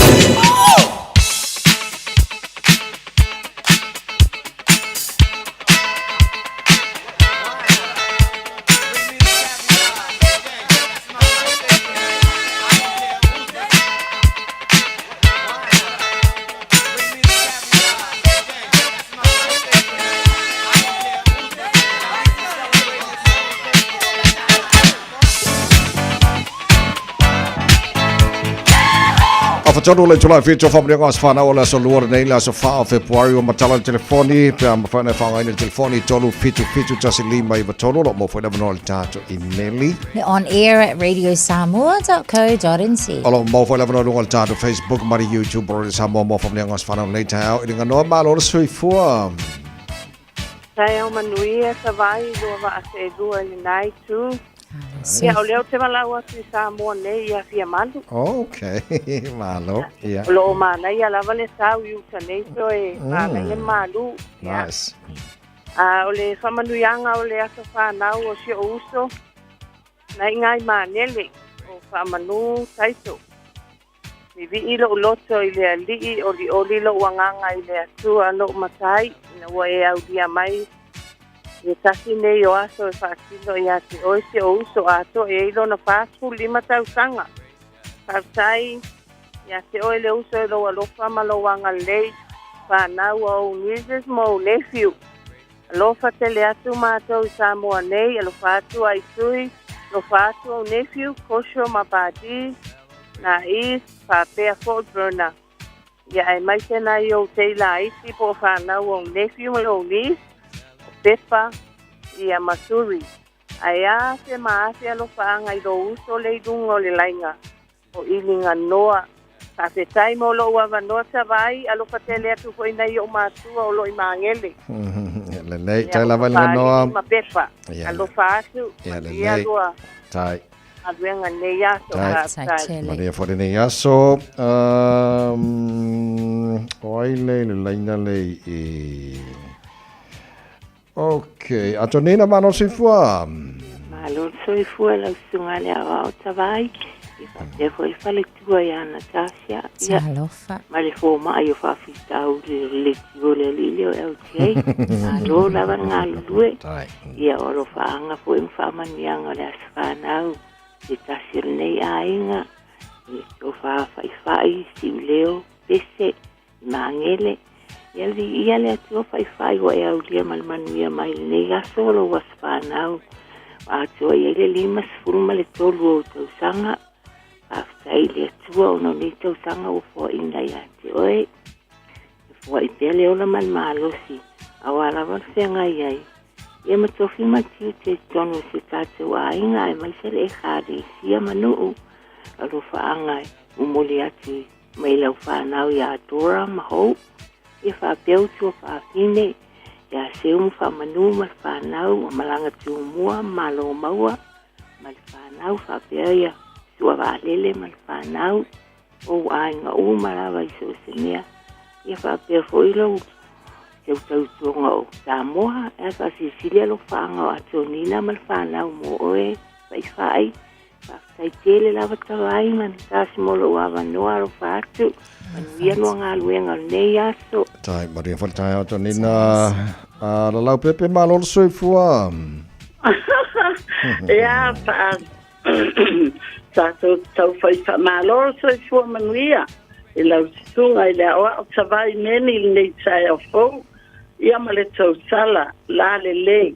Natasha va e lua, peo na. Ia le lua va se e lua nei tai au le aso. Tai. O le Tuesday a sofa o February. Taftai mola o manoa a whaioa o le wailunga le laina. Ia, avatu alo whaanga o whaamanuianga. Mai le taele o mātou loto o mātou wanganga. Avea o e whaimasui o le Ekalesia Independent AOG i Henderson o loo iai nei. O le sunga i le whawhiangainga o Joe Fruen, ma le whaletua i a Sui Fruen, ia ma le Ekalesia e talitonu lava na o whai i le tamā i a Leota. o le ota fulu moa po le sa o le olona suafa. O le ota moa o le nei lava aso e oli o mātou loto maanganga o lau kalesia. Ona o lo fitu se fulu sausanga o lo soifua. Le nei wa whaamanuia le atua. Tātou mafuta i le asusana o asiasi atuai. E vi ia le ali. O upu mai le asionga pa ia le atua. Lo o atuai le tupu. O te whane ne e ia te oe. O te whamanu atu fwoi lo suafa e whaavavau lava. O te whamanu atu ia te oe aso malava. O te vidi ia tu fwoi lo suafa e whaavavau lava. E sili lava Jehova e tusa ona matuavi ia oia. E le mawhai ona sueina lona sili ese. E alofa fua mai ma alofa muti vale mai Jehova. E tele ngeste lona tosa.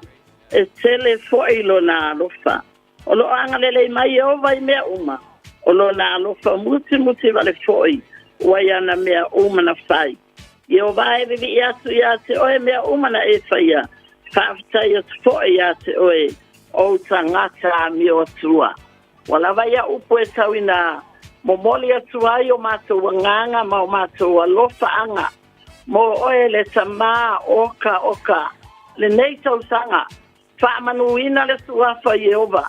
Awa o le tama ia le ota talo na o mafuta atu. O te asiasi atu le kalesia lea. Lea wa sifi tai Henderson. Oka o whaamanuianga. O le vi inga le sua. O le tamaya le ota le o fitu spulu tau sanga. Oka e vi ele o mato te alo lofa asu. Ia whapea o na to e whaopopo pea. E tu lui ele tua lo soifua. Whafua loa lo soifua nga lue. O se tamaya nga lue ma le whamaoni.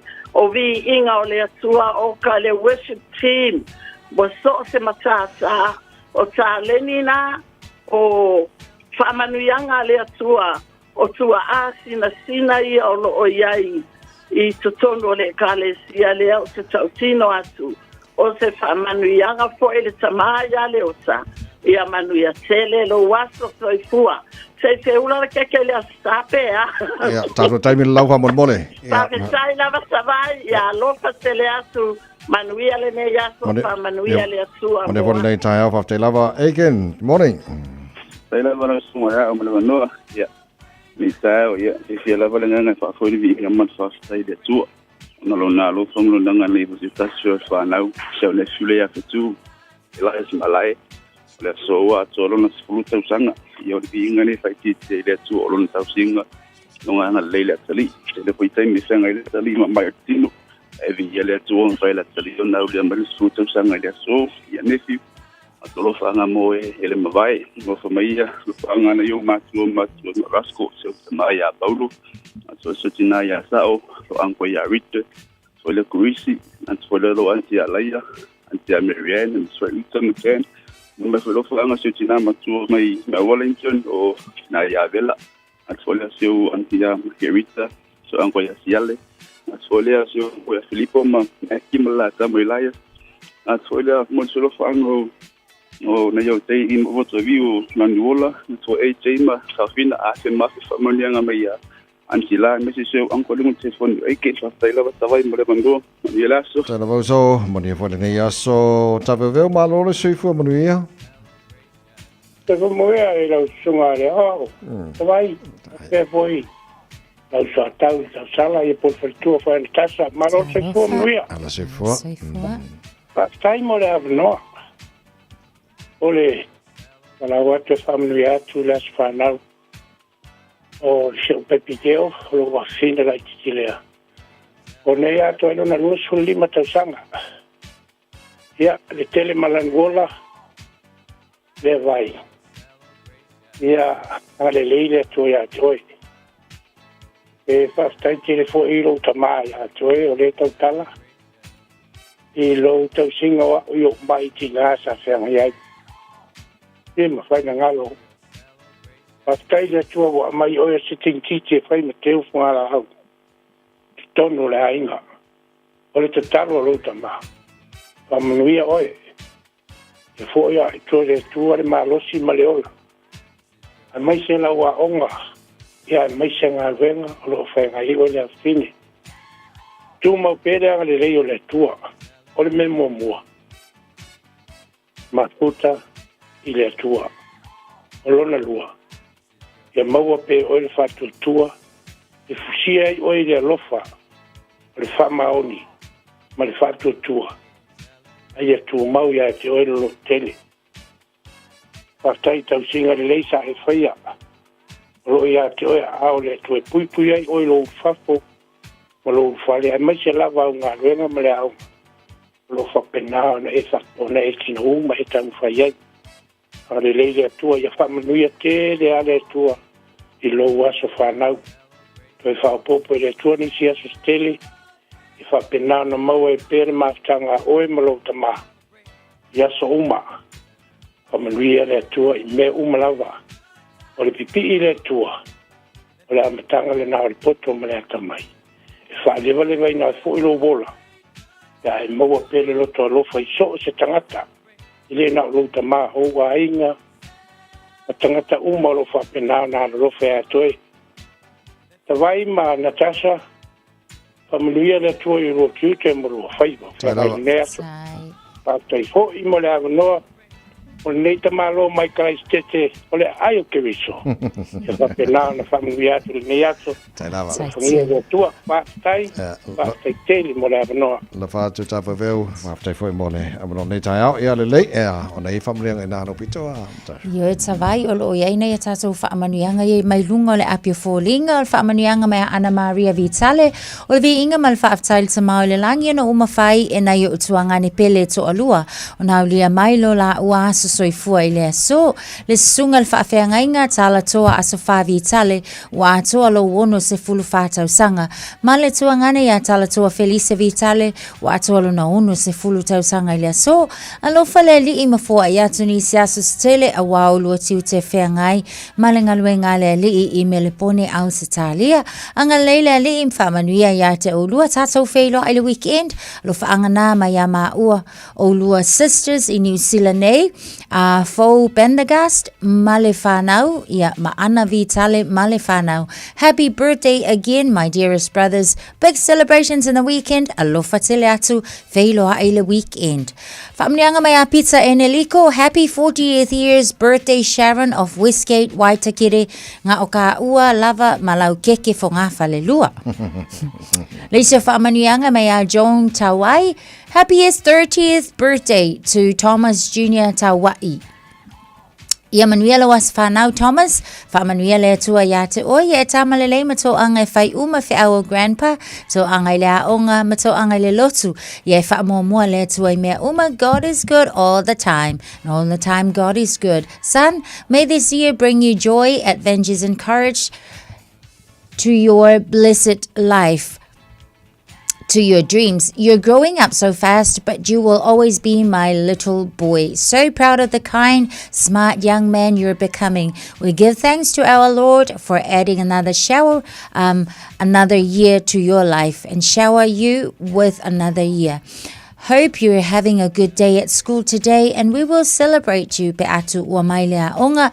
We love you more than words can say, Thomas.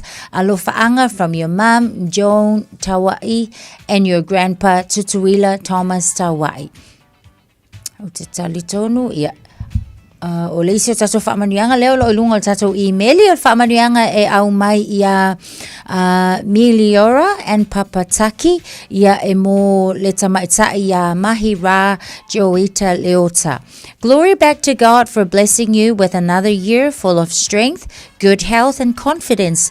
You've brought so much joy to so many of those around you, and we hope that joy fills you back up today and every day this year. To Angaila Ongamal Bible Study Seminary Taiao Uma. All the best with schools this year. Happy 15th birthday, our first granddaughter, Yolo Fa'angana Mailo Nana o Meliora and Papa Taki. Malo. Masalo mo uma. Ia, o te taltono ta wale na ta vai. Okay. Lelei, whaftai lava, mia pese, whamanianga mai hawa i mo tato uma whamnatuas whanau nei aso, kua lelei kele. O ko vai ngawa mai mamawa mai oi hawa i whamanianga mo.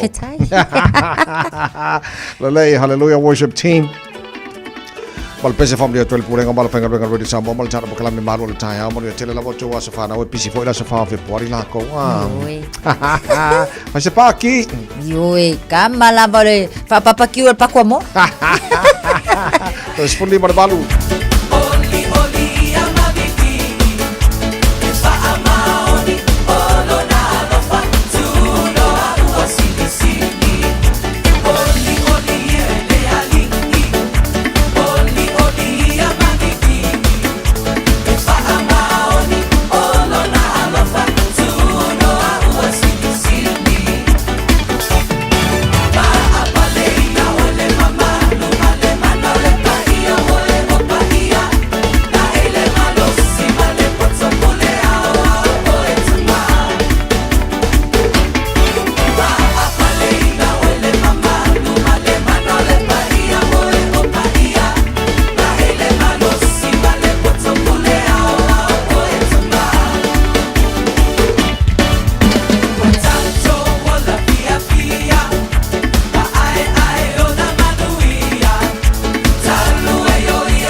Soifua, ol si fufonga Samoa, Radio Samoa, tasilima ivatolu amo, se kia Radio Samoa.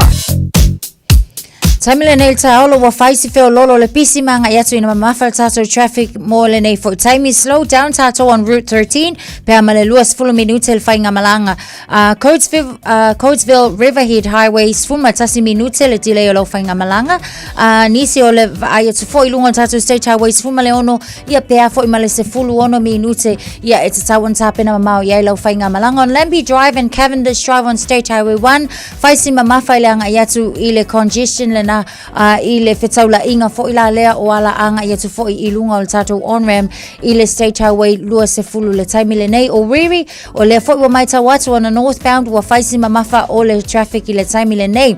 City bound o lo maita watu le anga iatu le Auckland CBD ia malevale na Green Lane and Gillies Ave ia wa faisi pisi fo i o tātou le nei taimi Mount Wellington on State Highway 1 southbound traffic o le na fo i wa maita watu ia wa feololo ma anga iane ina mamafa anga iane Mount Wellington Highway exit northbound o le na o lo faifo isi mamafa i le taimi le nei.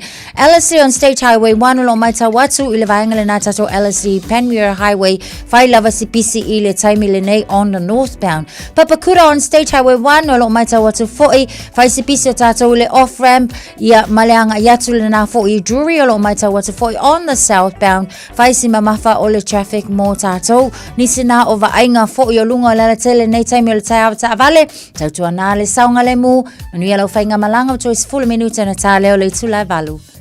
Talo falava o au la Pimarana, mau belo li tio, i le Radio Samoa tasi lima iwa tolu amo. Talo falava o tio roa, ua tatalai na neile o unanga e veni, mo whaatangwa i au ki lani ni sila. Numero tasi John Coulter Drive, i le Auckland Airport Shopping Centre. Tau whatawhatonu lava le warehouse ma le countdown. Lau fale o fulau iloa le e veni, Auckland Airport Shopping Centre. Talo fa Samoa. I mawhai na whasoasoani atu Dr. Chen pe a whai te a fiele mai suka. Tōta mawalunga, le maua se whanau, mai sela, whatunga o, ti ngā le ua po tuli, whaalusi le tino puta, ka nesa, ma le tino mangeso. Maua fo i le kulimi fulunifo mo nifo ti ngā, ma toi whaafi lesi ai lau manawa. Tele nisi o loa e whasoasoani lo soifua maloloina. A fio ane loa e ai Dr. Chen, i le tuatusi lua ono Great South Road, Orahuhu. Telefoni lua fitu ono tolu tolu fitu fitu extension numero lua. O le fitu au lele ma le fitu ta iala o ngā amata e mawalunga la na au nanga tau early childhood education po a o ngā amata Samoa ma le Pasifika i Mangele e iai whaia o ngā le stala ma whaia o ngā lango lango wa lava tā pena mo le awa o ina o le whanau. E uti uti avanoa o lo o tutoe awa lai te whaatuai ai lesi tala nei loa lo walo wala au mai i le olua tasi tolu lima fitu valu Iva fitu. Olua tasi tolu lima, fitu valu, iwa fitu. E whaatulanga ai se taimi e te asi mai ai. E fia mona rental se whaalau ilo antula na whaapitoa mole masino Februari mamati. E losful pasene ua pa umaulalo ai le tongi pe antolu aso pe silia tu foi le whaongaina. E te whaongaina i so se taavale. Mamawailo avado i le sei e awheta ala Samoa i le whai unga o le masina. E mawhaiora piki le taavale mai le malawa lele i whaleolo. Polo tanto ofisa au tu i ala fua. Pe mamuli atu foi le whaletari malo o lo e wha mautu ai. Ai ngā whaapitoa. O lo iaia tātou insurance e te fili mai ai ina nei tupu se whaalawalawe ai o lo o iai le whaamama avenga. Maratu o lo iai le tātou account i New Zealand pe lafo sa fo i le moana e wha o ngā i le Pacific Easy pe wha o ngā fo i lau credit card e wha atino i le tongi no lo sa. Mori si whaabatalanga wala au le Pacific Easy i le ovalu se lau o tasi onono pe asi le tātou Facebook o le Moana Rentals o le upenga ta wha ilangi o le moanarentals.com. Moana Rentals o lau paanga e taitoloina oe a o e malanga siasi i Samoa.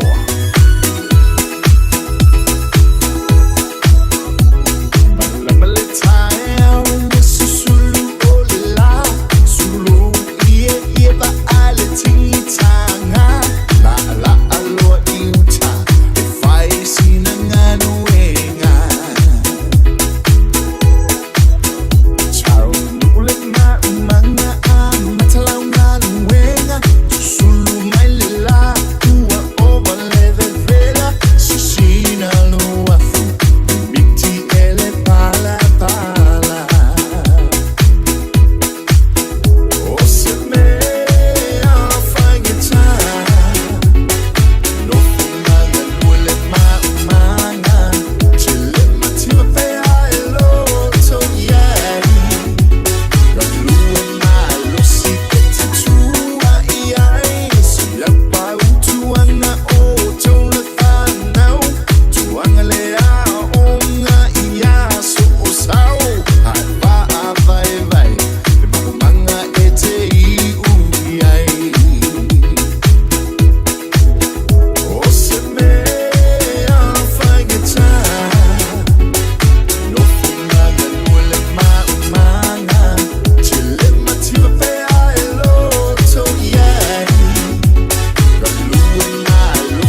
le lulima Baka famlei kango yai fa ilaila Baka sone lapo fa pepo fiwaso Banga uso banga huia mai lulima La pa ke pula koko balie Siga mai lupa fua loko au mofie Oso le papala ke loko balie fa mofie No e ke kipa pe la fie Ya silu wa kolu faba siga leola Alue awa fiu bele bele fa bakoba Banga kablo barkabula bomba Fa inga yu fio ka oka bawalunga Wa sene sene oso tulesu Aso le sunga ilo lolo le feu Bela mai loku fani pupa patu balulu Bela keba wale basu I'll find your time.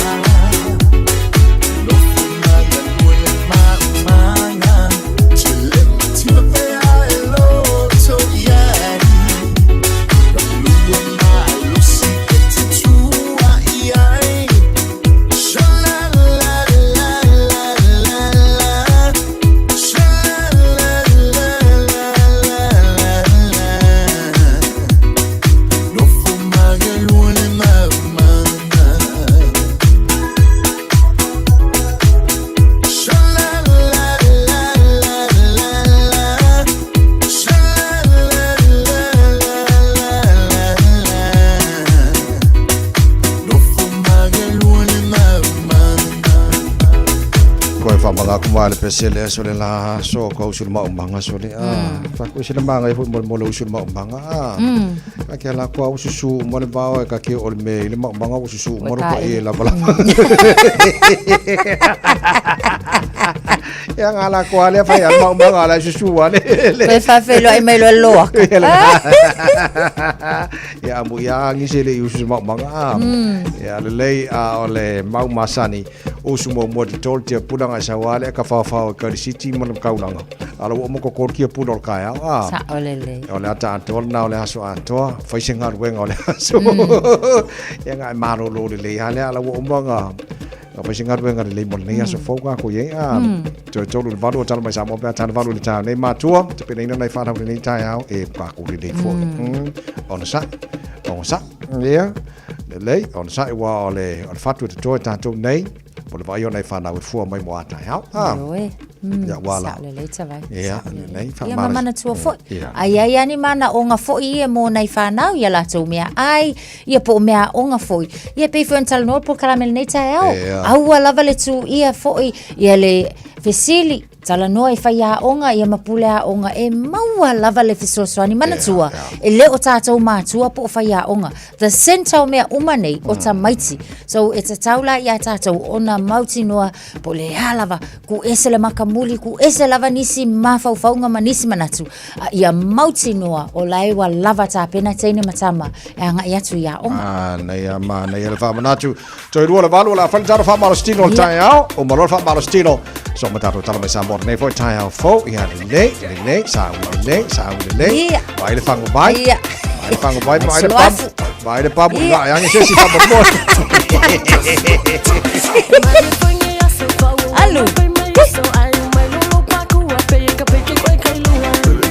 Alô Luma Aya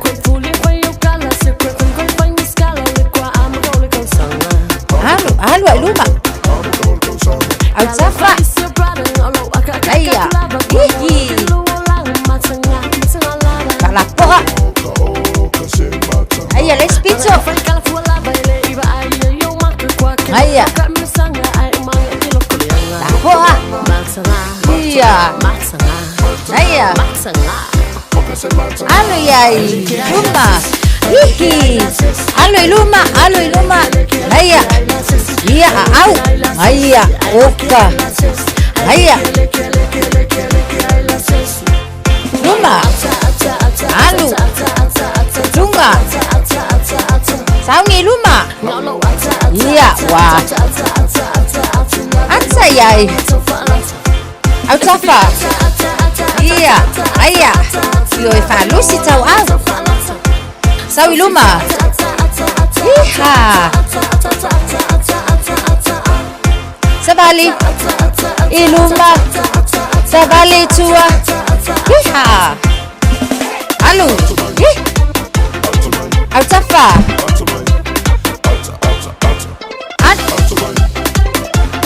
Ayang balik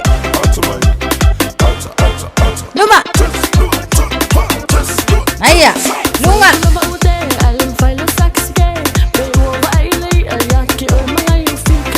Alo, Pak Malo si lunga pa sa lunga. Sawi lalo, woka alo iluma. Mana vai tsonu.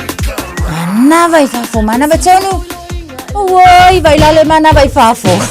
Malola. Radio Samoa, Radio Samoa, Radio Samoa. Tasilima iwa tolu amo.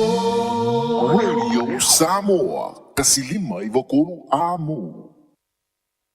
Usi mai alau whaafafonga. Telefon mai Samoa ya sa taitasi. Wa au mai amo oe ona o le langolango mai a le talofa voucher. Whātālofa lo tātu o tino i au si mai alau whaafonga. Tala tau longo mai lo tātu o tino i le nei aso phone. Wa whaamamane i le suafo le sunga i a le tasi Peter Andrew Pesamino. Mai le fio anga o whatausi savai. Ina ua talia ia le whaamsinonga māwarunga le tālo sanga alo i a leo leo. Ia toe whaasolo muri i tua mōri anga o le umia leo le nā koti o le aisa, na tua i ai lea tamani. O le mafuanga le tu inatu e le tua leo leo, ua le lava ni a lātou mau e lango ai a lātou mōri anga. O le asonga fua le vai aso ne ina wala ua ile mata upu le nei a fua mai, i le whaai unga le whaamsinonga māwarunga, na fufonga ina i a te sembo le tausanga umawai. Lea na manu malo ai le fina ua le lo ia le tasi, na lu i ai le whaatinonga leo sa whainga leo leo i le whale o lea na moria. Lea na whaia e au noa ma se tusi whaatanga, po se search warrant. O leo sa whainga lea sa whaatino, e whaonga ai le malo si anga whaale tūla whono leo leo. O lo ai ai e le vaenga sa furu wha a, o le tūla whono na koti o le tausanga e awhi se lau ono fitu. Lea ma whaia e na whaia se o sa whainga po se raid, e au noa ma le tau whaia o se tusi whaatanga, e su e ai se whale ma se no fuanga o loo masalomia, o loo whaatino ai ni ngai o inga sori tūra whono.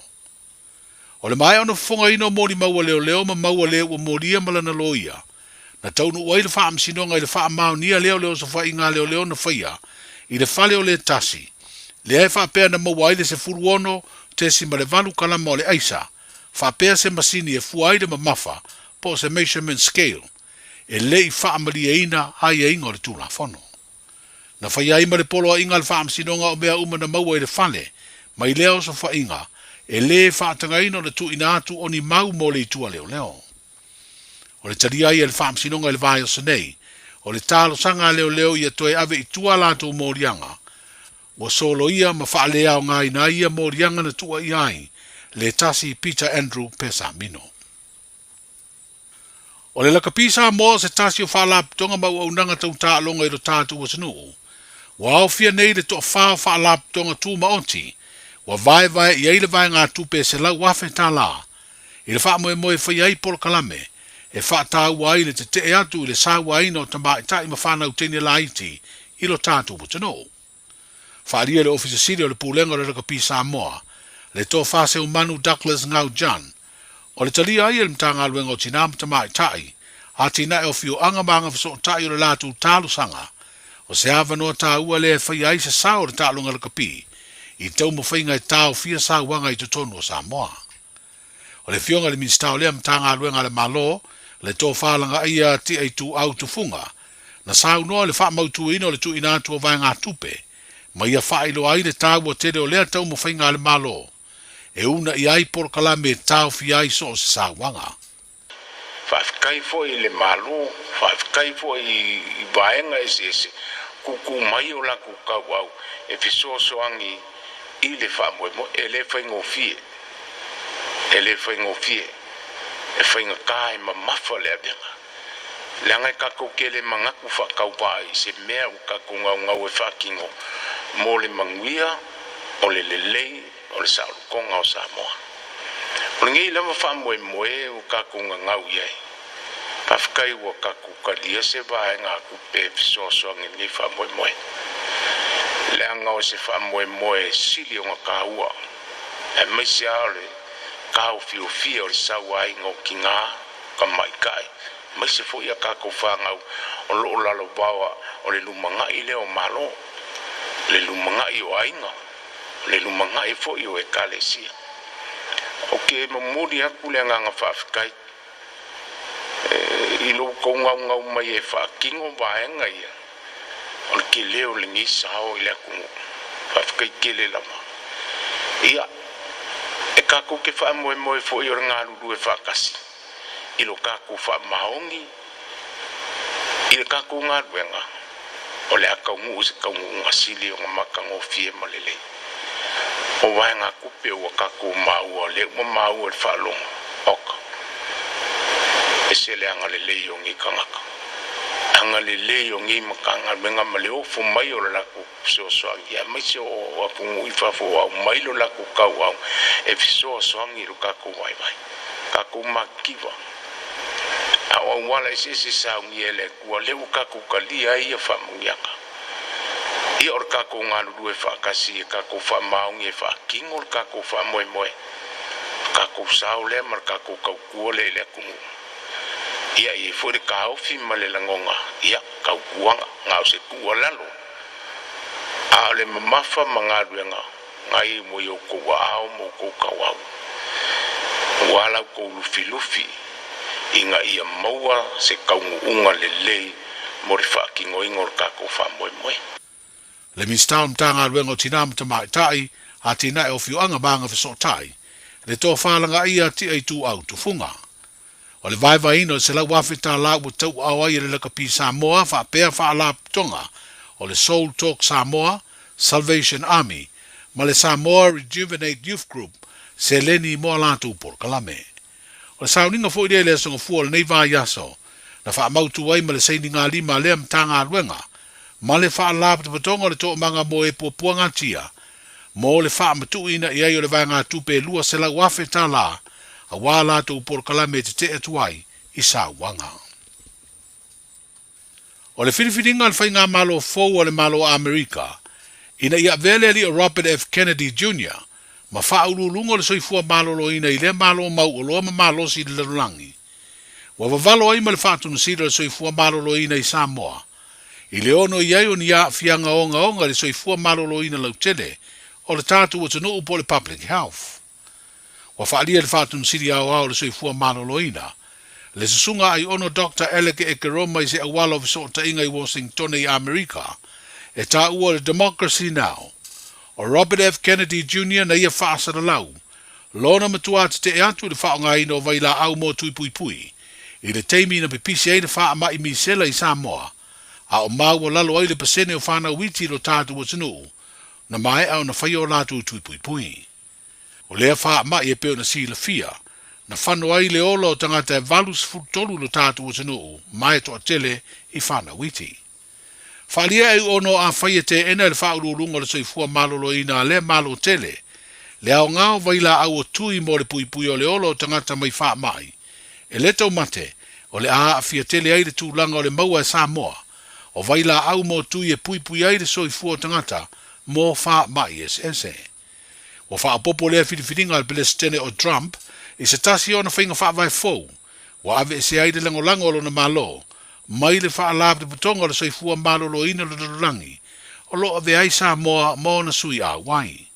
O se wha alab te putonga o lo mawai o lo tātu o tunu maisi malo, fe soa soani tau vaila au mo fuala au maisi au nanga tāua, mo le tonga fitia o wha mai ese. Sa vea Robert F. Kennedy Jr., wha pero na whare tua o se tasi o malo o vala ulia, I le whamna tuina o le tuto o tasi o Samoa I le masino Iuni, o le tausanga e lua afes fulmaliva. O le tausanga tonu lea, na pepesi ai le wha mai misela I lo tātu o tano. E lua vai aso o tua tunei e le wha masino siri I lo ia leo leo. E tu ina atu ai se wha mtalanga I luma o le wha masinonga, e wha ilo atu ai pe ua maua se ali I luas fultasi te usanga lona matua, wana I o e ina le sori tu la fono, o le fasi o ti tangata pa I valea. O le masina o te sema o le te usanga umavae, sa wha tu langa e lau wai se wha asalanga, o le taule e lea o fia le lei vai fale se petaio, pe tai e le I o atu ma whai ai loa le polo a inga, e sa idi e leo leo I se tusi sai. Na toe vala au le mata upu le nei tau wha masinonga I le asonga fua le nei mai aso, mo le lauina lava o se whaasalanga. Pei tai e le I o tu fo I le o lo moria. O le whaamtalanga le lo ia le tua leo leo, e leo i loa ia po ua whaatino e leo leo le polo inga le whaamsinonga pele ai. O fia le lei mai samala e ulu wa tua ia se ngai o inga tau whao lima, na mafu ai o na maliu se tau le lea lua sfurulua tau sanga le matua, o fio anga o tua sivi ma fonga poa. O savalia nei le lua masina o tau fia pele vai ngā leo leo le whale pui pui tānu malala, ni ali se to ono o lo tua ia ni soli tu la fono, o le umio la au malosi wha pele umio na koti, po pauta wha saina. O le totasio i la tau e le i o atu i le wala aunga o la tu morianga, ma o leo polo ina aise tusi sai sai e sa ili ai, ma a maua, i a loka matao fia e whaatari ai, le isi wala aunga o le matao pung. O li e to lima lo wha au au peona na nofo tau fia, o wha tonuina le wha msinonga lo ia mo i la tau e to tolu e wha uru atu li talo sanga tusi tusia, mo le te tala i tua ini ai ainga. Ai o isi ali e to lua e le aini lo ia o wha tonuina e vatu ni a la talo sanga tusi tusia, e te tala i tua, ma o le to lima leo wa o fiai tanga loa maunga loto palu, ta amilo fai o sosua, le malu Rudy, Brian Vai Fale, se unga ali i fotu le tausanga le vao, ma tuli tau sopo John Rudy, leo lo sa ilia nei i le tusi sai sai. Le asunga fua sa furufitu o Februari, e toi fonga ina ai morianga i la tau nei le wha msinonga mau lunga. Ai ua wha alia i wha maunga le wha msinonga, se o sofa inga leo leo le sa ilia no fuanga lo wha tino ai, soli tu la fono le umio na koti, na moria mai ai i la tau umanei. O tala i o le ne yaso, Talofa, we're the Casitas. Talofa, this is Pat Lam. Talofa lava o a o lapi marina, mau pelo li tio. I le Radio Samoa, tasili mai vatolu amo.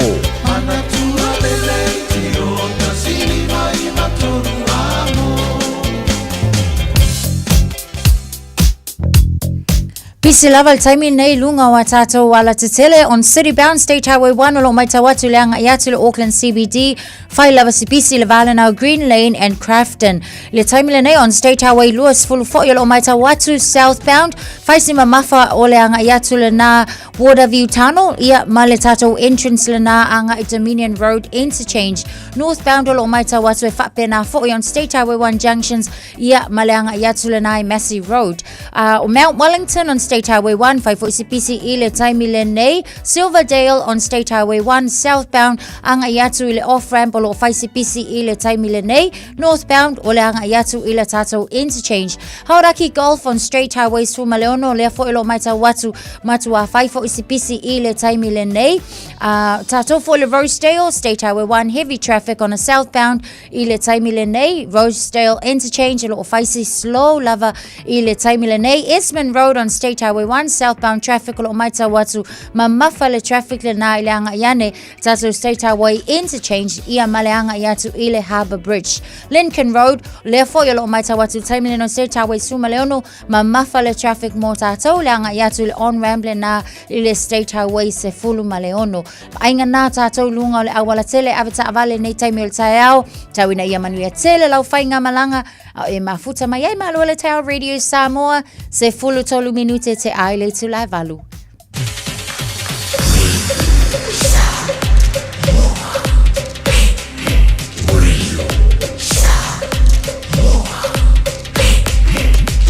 Tasili mai vatolu amo. Ua mawhai ana au ina atu le tala o le tau i aso taitasi ona o le lango mai a le Pacific Finance Limited. Telefoni o Varselau fitu whawha lua lua fitu. Palau whaptai le tino lau whawhangangana le temo le tae au i le maingala tamai le tala le tau. O vai atu lua se fulmar whawa i le vela le e Samoa le temo le tae au ina watia le valu i Samoa. Patala fa foi paanga le tara pakalame o mai bom fa mai nei teme le taia maro la se fo maruia tu mau le tolu se fulu malua le maulunga le vela le esa mo le so lo se malima lo na mawalalo tu mau inga langi le le tau le tunu le nei aso awa fo ile tau e inisio taimi ya fatala fatu i paanga le tara pakalame so se paanga Australia nei teme le taia maro la se fo maruia tu lango ile tau i paanga se Australia le la mo Canberra le ma ngai le maru le paanga le taia su fa ai ao olo in malamba le tae ao masulu le la ianga vevela lo leo tātou e o le tolu se fulu malima le maurunga le vevela wha mawina mo le sos fulu lima lona maulalo langi le leili tau le lau moi Canberra le iaso sini Australia malor si fo maruia fai si vela nei tae ao lusu tasi lo iai o le fasolo na susulu mātango fila la ma o atu ele vevela i le tolu se fulu lona maulunga luas fultasi lona maulalo melpone faafetaile faatasimali nei taheao faifisi vela nei taheao lusu falo i le vevela nei vaega o le taheao o le a faasolo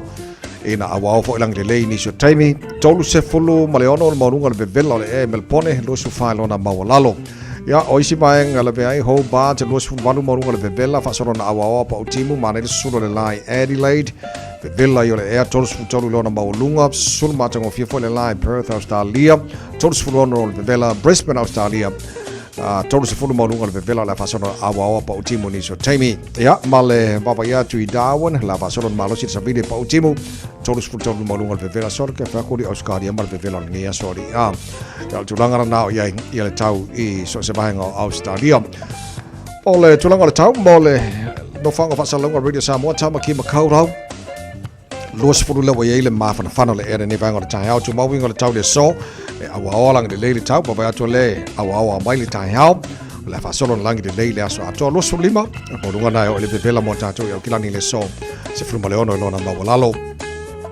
tai au pa dio la fa solo fona lang de le tau tu sa le vela nei mata vela nei mata au los fulu lima lona ma lunga fa solo fona awa lang de le stoffi lang de lelas for ile malas to na imalas sa malas ng for na baya solo mana yat tama nga foi Februari ya malanga sa esa wa Februari ma mai lang de lemar de vela fa kaya Februari ol bai ngala chama na chalang chau de foi chai mi ole chai ua loa le tautua le Pacific Finance i nonga tupe mo so se wha moe moe maliu fai puiponga aso whanau sa whai whai ngā malolonga ba so se wha lawe lawe apa laine lo le Pacific Finance.co.nz pe wala au le oval sa lau fitu whawha lua fitu e talo sanga sauna nonga tupe i le bao le 5 se lau tala ma le lua se furu hawhe tala e lua minute whai lau talo sanga online www.pacificfinance.co.nz ai tasi le tu lai whatali e se tali e iai ai inga whabitoa pala au lo le Pacific Finance Limited ile oval sa lau fitu whawha lua fitu oval sa lau fitu whawha lua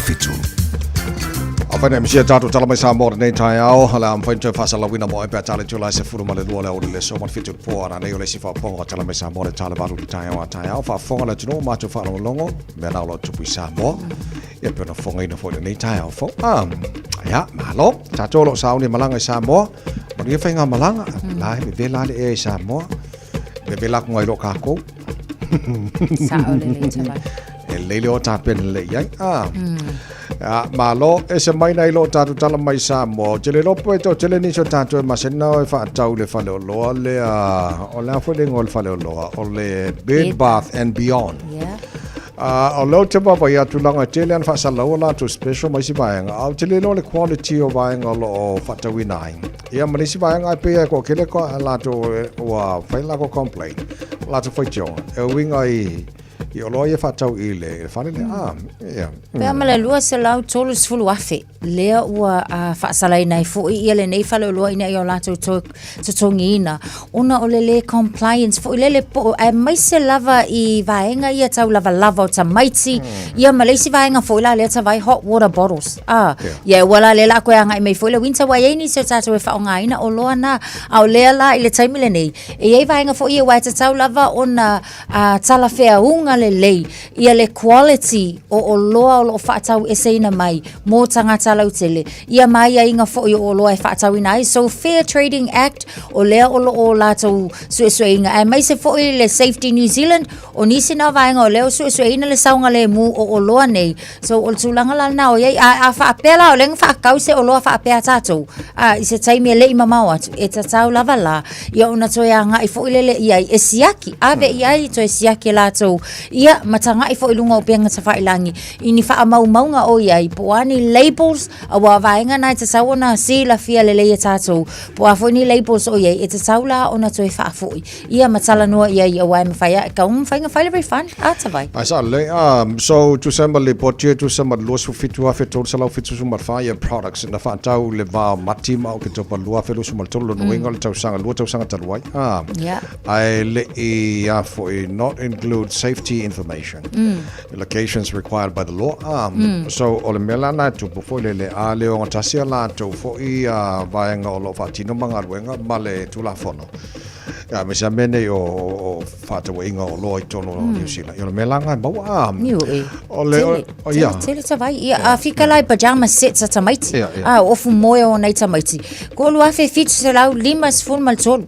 O la ko langa o le foi e lei tatau ona fata wina. Ia male lua se fulu tolu afe valu se lau mal tasi. Ia o fangu pa ola ia le fa nga ina tatou o lona winga. Ele la ititi atawai.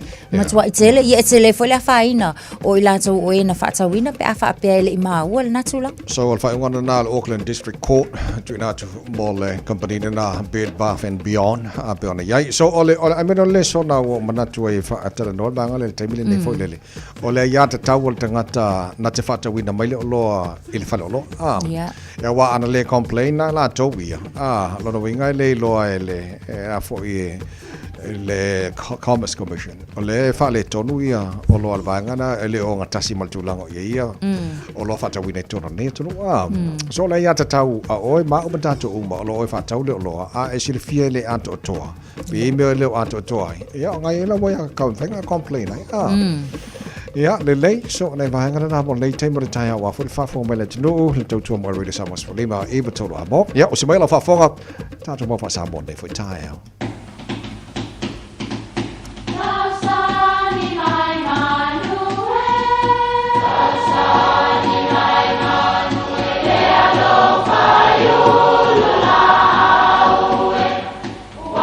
E o whanga manu I ululu o la au, awa e whawhanga I funga o la au. A o le tangata, e whawhanga I upu matala. O le mawhileo o alanga upu mamuanga ngana Samoa maona whaapongai, e a fua I lona sio mianga. O lona lea sao I le whaatufunganga o le iloa whaale aso, mai le tautua se ia o ina pule. O alanga upu mamuanga ngana, ua lantou mamanuina le tō whamanino a Samoa, mana tua fo'i, e tāo fitau muli le atunu. E le lei ona whaapito amo le avenga. O avenga isi tangata ese pito amo. O le isi pito amo o talo. A o le isi pito amo o whawhie mapopo. O lona lua, e whaapito amo se avenga, e le mamafa. Wa ua na o nai mea e aveai. E fai se avenga e wha mama, ai mai se lava pe a fai o se malanga e mamao le awala, o lo sopo ai. E te tau o na wha pito amo avenga tau le lea. Wa e mamao li I le ala sopo. E ui foi ina fai mai e le mamafa, ai manatua le upu. E mama avenga si. E mama I le taimile nei fato a si lunga. Ai a mamao loa le ala o na iloa lea o le whaingata.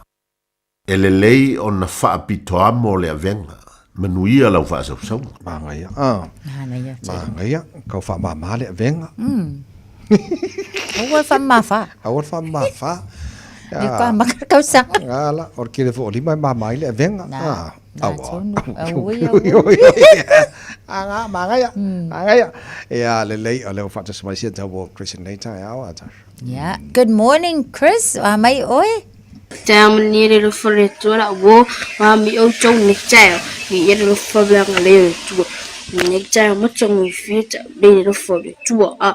Le femena mau de mo cha chong ni chao foi mai. O le modi o le tino o mata ia.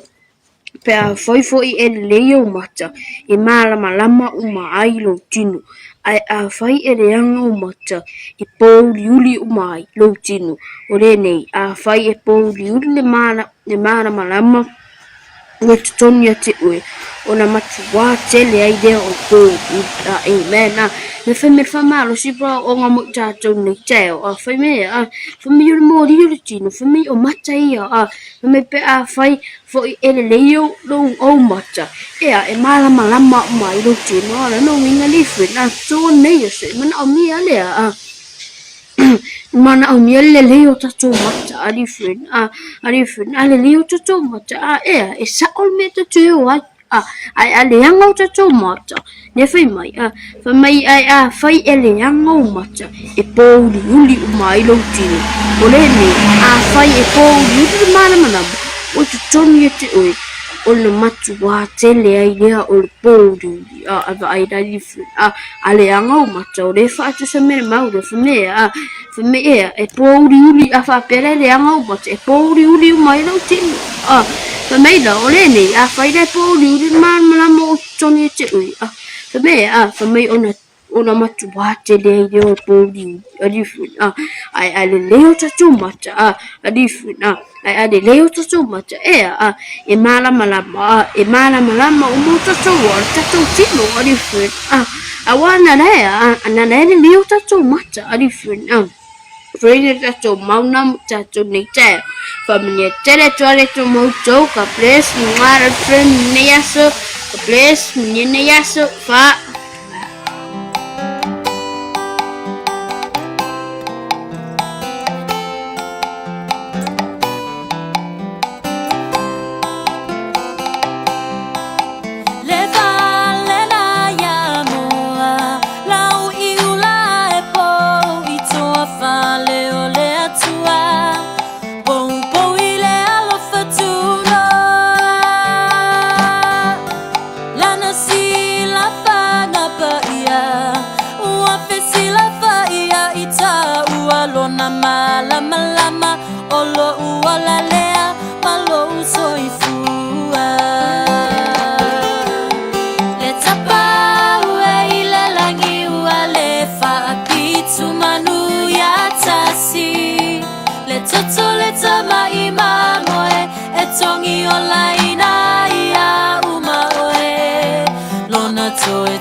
Manu malo o se tala fa solo pito tula imaya tato muaya mafasa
Moi tu.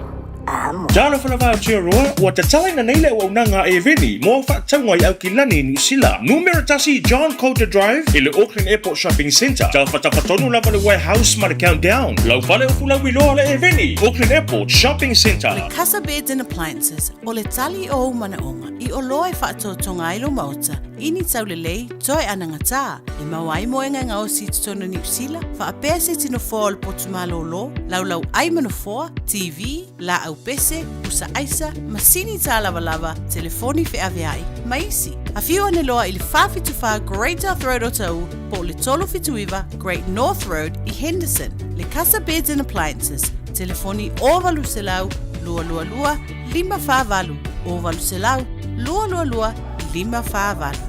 O le R-Dash Travel o le company numero tasi le taungo fio pasese mo fe malanga inga i Samoa whapea le malanga bai i Samoa i New Zealand ei. A whea de loa i le ofisa o le R-Dash Travel tasi valu lima Great South Road i Marurua. Pe vili mai i le telefoni tolu iwa lua o fa o tolu iwa lua o fa o mo le R-Dash Travel. O le aho nanga le sabe mawai o lo ananga tae peo TV, speaker JBL, telefoni Samsung, moenga Sleepwell, City no 4, pusa aisa ma o loea o ngā i leo mukuka. Maua foi o lotu aisa, vai tau mawha maisi. Tutongi i nei New Zealand e piki alo a ingai Samoa. Whapsotai mai le Facebook po le Instagram a le Sapa Pia Samoa, pe emaili mai i le buy@sap.ws. Sap, lau fale o loa numero tasi i Samoa. Pwede samos fulima i batola mo ina wato lua se fulu malaiva minuto lo tore tala le tula e wato pauna minuto lo tua le malu le tai au mo le fa fong mai le no tasho fa des mai le fianga sa so le fianga apito to sulu to fasu o William Sio yo taru no per masene fo yeso lo va status Fatalo fatu le nganga fia lawa fianga sa o so le nei fo tai au ma lo lava le fo la manuia ma lo se fo manuia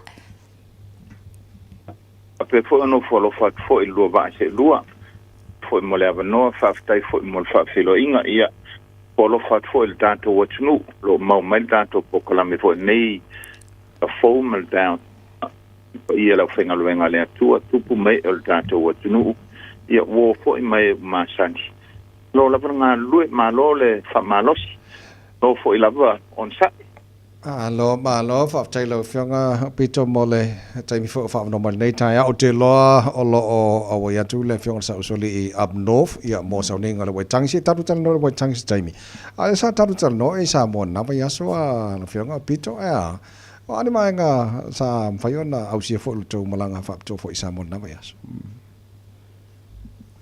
e mo la mai ya te ulan to ye le la se me pole ya sa mo mau fo ile abnola to ile bala ulia tia sia fo il mau te fono ali ilo e fo ile fiong al premier manishi fo io minsta le io lo to apel tai la to ie tu sai ma la to fo ngal wan ai si le fiele le la fo e fiong il premier tu langa fo i wa ile la to fo malo mai se atono fo ile le peo se e loa ele ese o whainga malo Samoa mai si lava tunu male winga le whamtalanga i lava se vaenga to la iki o umia le tofi whalmalo a se vaenga to tele o pe watutu mai i leitu le a leitu angai peita iani na ngona umai e taitai o ie vaenga to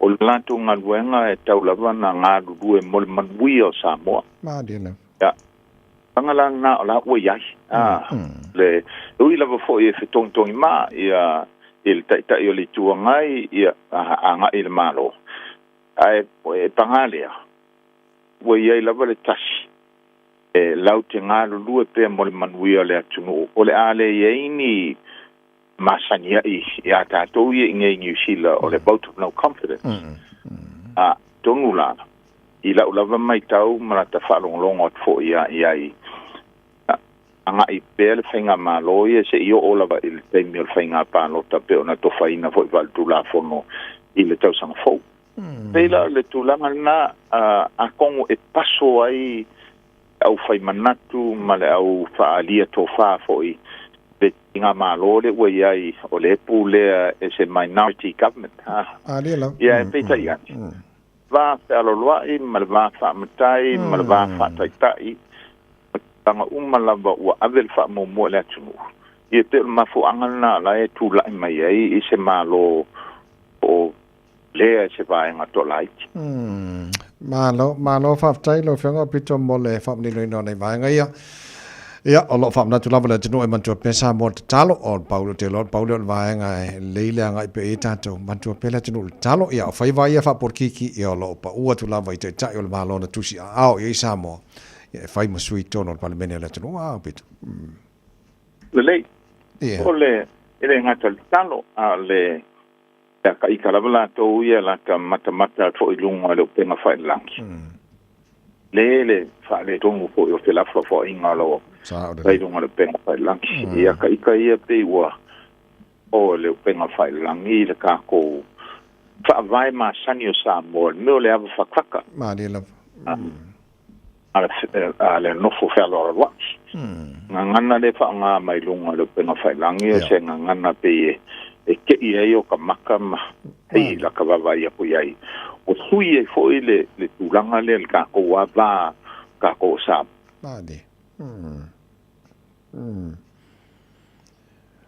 sale pito mo mai fa mo ma wat pela kulanga nga no ia mal fa fo pe I le autolovo ia po ngisi fo o lai fa nga malato le penga fai lang si ka mai la ro singa ngisi ia la fo inga me ta mo le malo matango fie se la psene le fo tuanga fo le nei tai o fo o lo e ai le malai o fa utunga tangi maori o le ngana le o te lona e sa no fo il te ta I o le malo sa mo le temi o le mantua le tau sanga sa tatu I na fo le al ngana le o te loa e fa manato e tato e sa ili malo maori pe fo sa ili malo sa mo ia mo se maduia mo antai a bitu o le tulanga level na no noanga ka mauri la to ia vale la le awai mai le fionga le paremia o New Zealand ya ai peta yan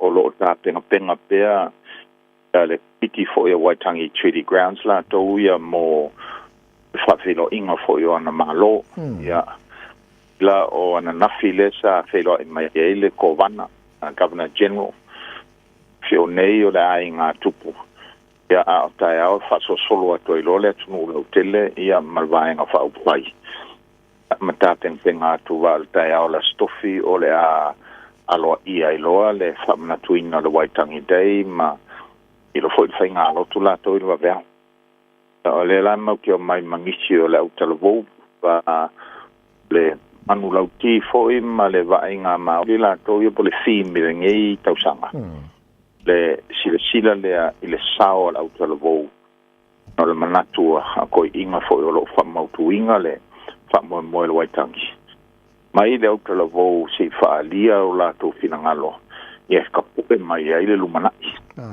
mai ai se va inga mama mai ai ni mo meeting fo ia le autolovo la to ia mo lumana yo on New wa makalang kum mai o ngei fa masino la to ya e o sa fo ilanga o le kalimalo to chise the Pacific General Assembly I se malanga fo I ale ainga tupu la rotonga ya ko kelela ia ngisi fo le malanga mai ai e mauti o fatasi mala ainga tupu ia mata penga tu fo mo fa mo ma tu futanga inga ao malta le ta sanga foi fai nga lu fantasi ma uli mal Pasifika mata uputau so fo manoloina mata uputau tamao ainga uputau ngana malanga nu u fala wa tele ye ma awone I faoa ngana peltania ai u maupe e alomfa na umutupulanga la ba ma lo va tai o le wa ma o le afatasi atu pale mio New Zealand lo e tali malo ai le nai tahu ia akaroa ile o nuku marai e pe ale no fanga tonu le a pito te lo la vano sili fili tulanga le no lua isaini ai le ile fenga inga le Treaty of Waitangi talfa so pito mauli o inga amatai na saini ai ia matai fo ia ngai tahu la to ia okay o inga fo inga nga fa ko e foi le malo po le afis la uiva balu ea Yeah. no ole awanga foi ma kupu ile nga foi kai mi wa nga leanga ia pertania Yeah. no le sengi fe nga en mulia e ko nga leanga ia nga kanga kam fasio ke foi ni ska kala to ia le langa setoi I think for the 1998 Yes. Yeah. Pela ole officialing ia ka ia alma mau lava le parimia sila. Ia ngana o ngei faya nga fio mai ngei waitangi la to ia va ta ia ole felo ia ila porkiki ma le committee o waitangi. Yeah. Ole lo ala por ngar ka fa solo por me le sawa. Ia ale la eu mai lava ia va semana ia Winston. Au por kamalo David Seymour. Ai pe ole lako Minska Maori Affairs o Tamapotaka. E kamanga le la kai ia me le malo. Pe la fishing ia I ngei ko inga ma o Waitangi ngā tuhi. Ai ala ka whawhau au ai kaunga e alu I Southwire ngei ko e fo I mai sa Waitangi. Wa umi ke len kausanga I whaia le mea ele miongi fita. Misi o le Waitangi Day dunga o Waitangi. Ko maka I kupea. Ola iai. Alo, whaftai tele mole nei tai au, tele lope sisi mai ngā tāua, alo whianga pito, fia sau no ele I mai a foli tātou, pakalame nei tai au. O isa vadi ngai kai au fau la tō ia ma na vainga le e ma nei o nei pai hia. Mo ka vava ia ko fo ele la, e si arma whanga la sa, mo e pe kau maruru o le la ngai. Ne manguia. Pai pe ia I wha mariski mo pe a mau ngoa. Malo, whaftai tele, ala whātu mo ria fo ile, ala atu mo sauninga o le Waitangi Day, whaftai mo teimi nei tai au pito. Ola. Le whaon sau soli o pito toe, sulu to whae se o William Seal, malatara pakalama nei fo I tai au fau. Tau tōpora roi samo spulima Eva tolu amo, ina o toi sifuru iwa minu tolo tōre tāle o le tu la Eva. Whakiwhianga le tai au, puni, Samoa, le penina oi. Whiala mai whawhonga nei temo le tai au, tono lo maota, tono tāware, tono whanwhai ngā ruenga, mai mo wailunga on Facebook, mari YouTube, roi Samoa, ala whātu maru le tai au, roi Samoa, ia joa le pasere. Ole penina ole Pacifica. Ola ufanua la nula avau samiti wata. Na yuta ngata mata ata la fofonga fia.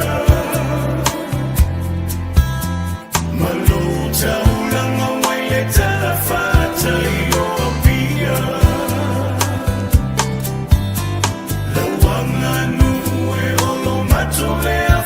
Sino manga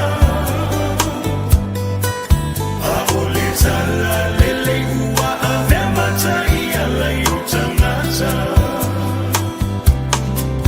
Emita ipe ale anganga moe lau Samoana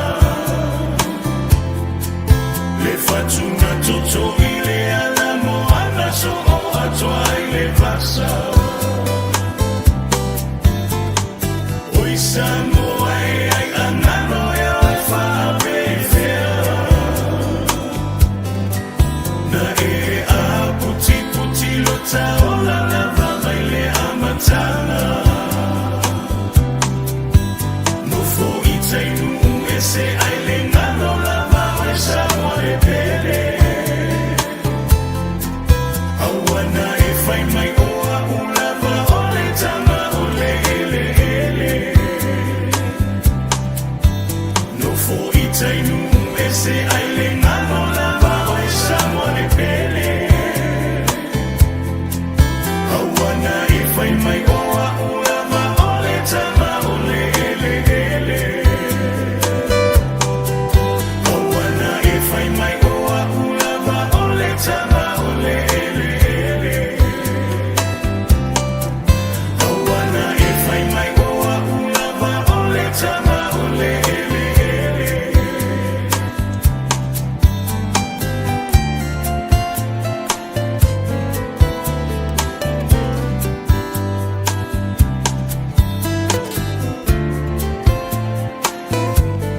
Se fulua on pitu tolo tala le tu la Eva.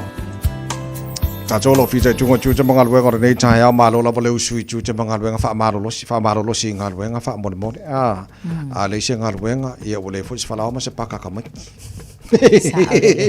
ia male ko ngia fu marka ko pidio le modi ma pidio ke le fong ia manga me o ma marfare mal pidio le vai ia mal pidio le vai ia mal me ai all of the above wa ke lo me visita ke wa le ke fa ngal luenga mai au ka ke fa ngal luenga o fa mo benefiki ma wona malosi benefiti ai mo la to o tau ai ona o le lava malosi ya mesfo na yo tato matu o le mo malosi fa ngal ngai mo ka ko mo malosi su ngal wenga mo wona mana ile mo ai ya e dos kala fa ngor kala mo ya true ori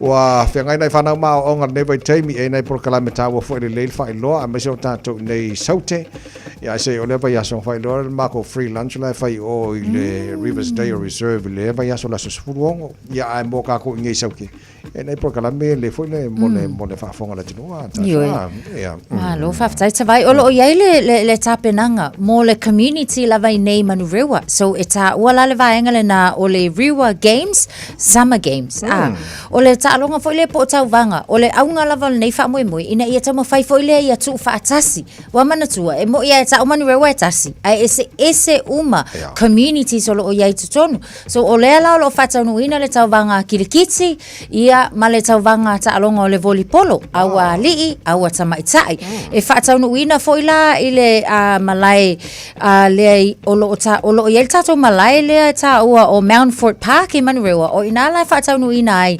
ile o le aso e whaatau nui na ile nei wha moe o le aso valu o mati ile mata mai le awha leiva le tae au so o le ala o whautua ina lava fo i tātou uma lava o ala i nei manu rewa o le wa iei au kikito o le tawai kausanga fo ngai markai mi momoa o wa iei au kirikiti a communities a intia o le mela leu ke maka i kuinga o le whaonga ina o la tātou lava pake ka kirikiki fo i lea ia o lea e whaonga lava fo i e tātou au Samoa leo wa umana whaau le taimile nei le kako lava fo i pake kirikiti so se i mata i tu fo i polale e se nga o le whaonga ina ai o iei lama le numera fo i o le telefoni e ma whai na whaasotai pea whaapea lava wa e sira fia wakaung whaau ko au kirikiki ia pole au volipolo fo i taimile nei so whaasotai la Italia ile numera o lua fitu lua whawha tolu tasi ia mo tātou o alala i nei manurewa o stulanga le lei atawai tau mawhai ana ia so fo i lea so whaatasi ma ngai au kirikiki au Punjabi o whaulu tawai e mo ia sore kwa maanga ia so an ke kalangoia o ka mo ia pe vaksi mako au kirikiki ngai ai ko fu umala mako ko ngā pake ese uma pake kirikiki palangi kirikiki inkia pake Samoa mal pake ka uru o ka polo ia pake uma mal pake ka lape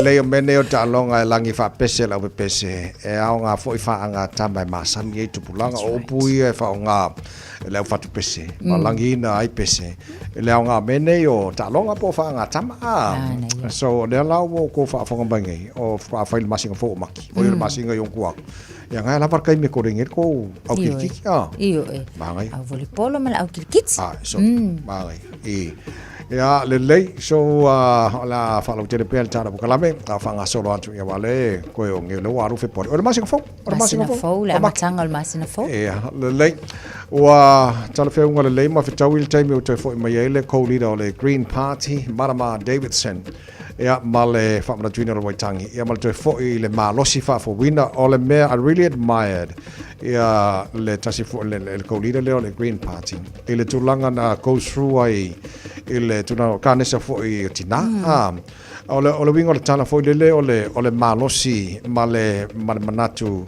e ku esme fa porkiki ai aru se mai le se fo malo loina le ala ko fo mo malo mai la mo manga i ole fa mo se fo malo loina ya nga sawale ala ko fa fo winel malos ya fa ngai fo le bon kiu ke fa porkiki ko ngol pan benen ani se mana ia tawai ono masina le sa fa se ituanga lo fo ia le tamai tai fo ia Marama Davidson ia mo na yo na tong fitinga ia tau ia sa o le leila wala sa unuanga sa vai. O le anga i mea i la tau nei, o la tau lea fau tua. Ia tau tua na le soifua maloloina, wha mo soifua maloloina.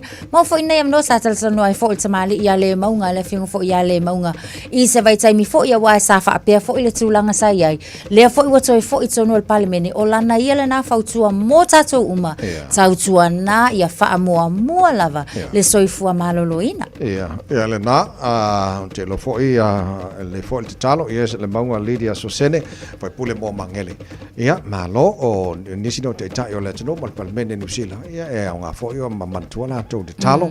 Ia fa fo si fo le malo sia to e fa wo fo lo la to tute o Marama Davidson wa o te tino ia o ko ai malosi ato toa le ngata tino ma fo fa ia ma le nganga to fe ngai mon tute fa porki ina ua ke desi kai minga fa pe na tu ato toa ai ia ma maro lo mai ai se ai fa le se fo maro lo ina se mere le tele a malosi al tino ma fo fa ma nganga ai o fi fo fe ngal wenga la ko lo esen sanuanga ile lana toi fo mai le ile anga ia tu la le ile fa ilonga ina lo Waitangi Day o lo ia fa tio ina ile le a wai o palemia o New Zealand ile a fa ilonga ina o le aso o lana sanuanga la fa mai o to inga tanga fa pene e fallinga mai ele o le kanga ka sa o le tsa won tsa ina se malo o wai tsa ona fa fofonga i ina ia fa fofonga i leo ese uma lava tanga tanu wai le nga ma o le na lango ina le pili o le fo ia manisi o tato uma ia o lana ia la na sanuanga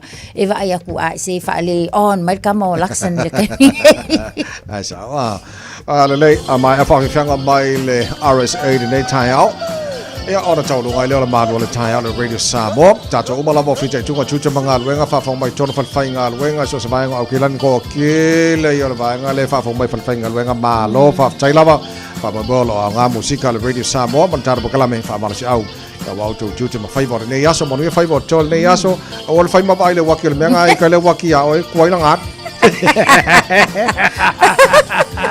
so ya kofe man fa fainga wenga no fa fa mai lo fa ma la ma ka ne yaso o nge yo imboa o le toa ua le pa e ua o tia sema o sia mea ula a ufa amo imbo e to fa tuitoni e ole a o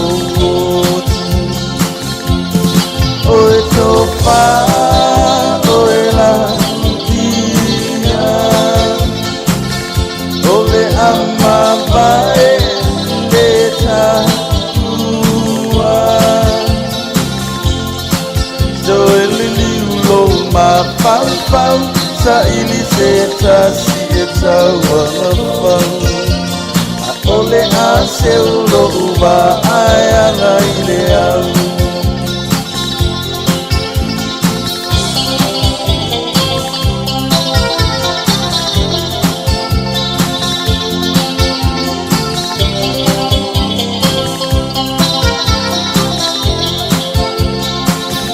ainga ile tai male uru moenga e malingi loi mata e tangi olo uanganga ile tu malo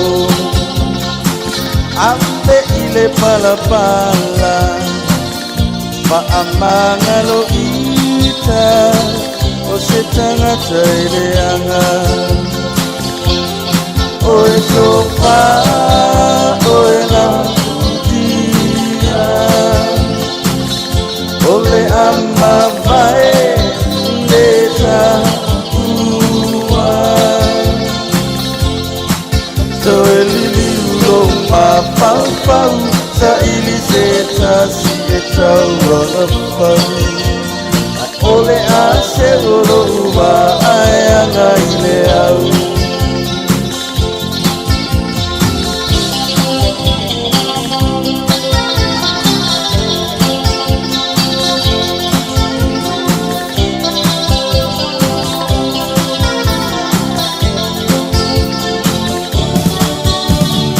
Satu ulo tola ukilinga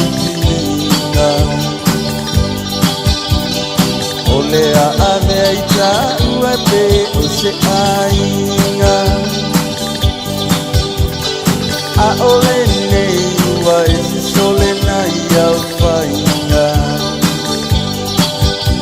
le pinga ngā loi o le atua le oe o se tokinga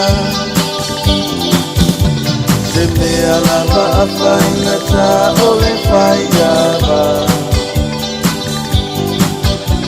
e moe le poronga o le loto ala i le tinga io o i le vare a pulo le sua vai vai so vaiva ai ale ai e ua laula o le mativa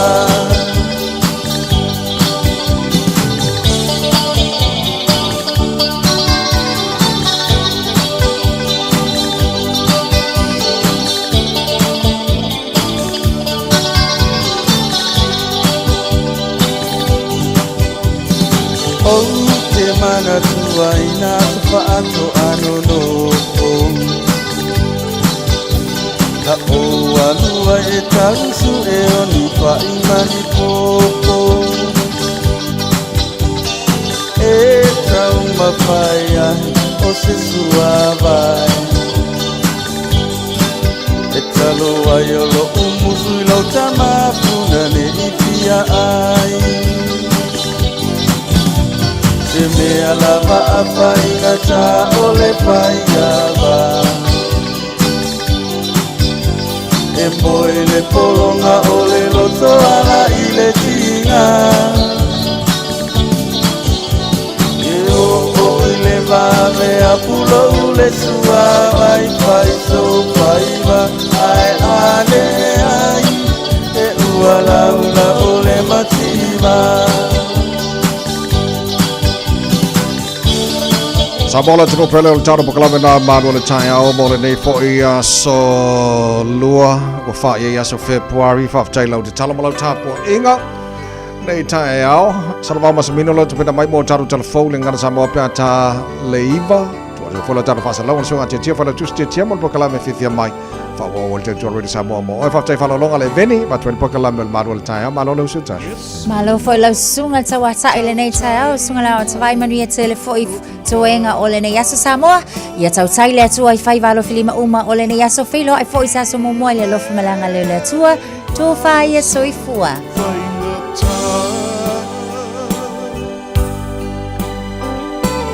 Be a whai ai o so le pea I le ngā luma le au o oe le tau tai le lei ule I le vasane Be ole tau si atina Whapea oe I lea wha E mawai le manu I lau kupu feeling I too tough fia Suli ole manuia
te whawhengo i atu I lau whaafonga angai le nei ko I tai au, alo mai o tālala Radio Samoa.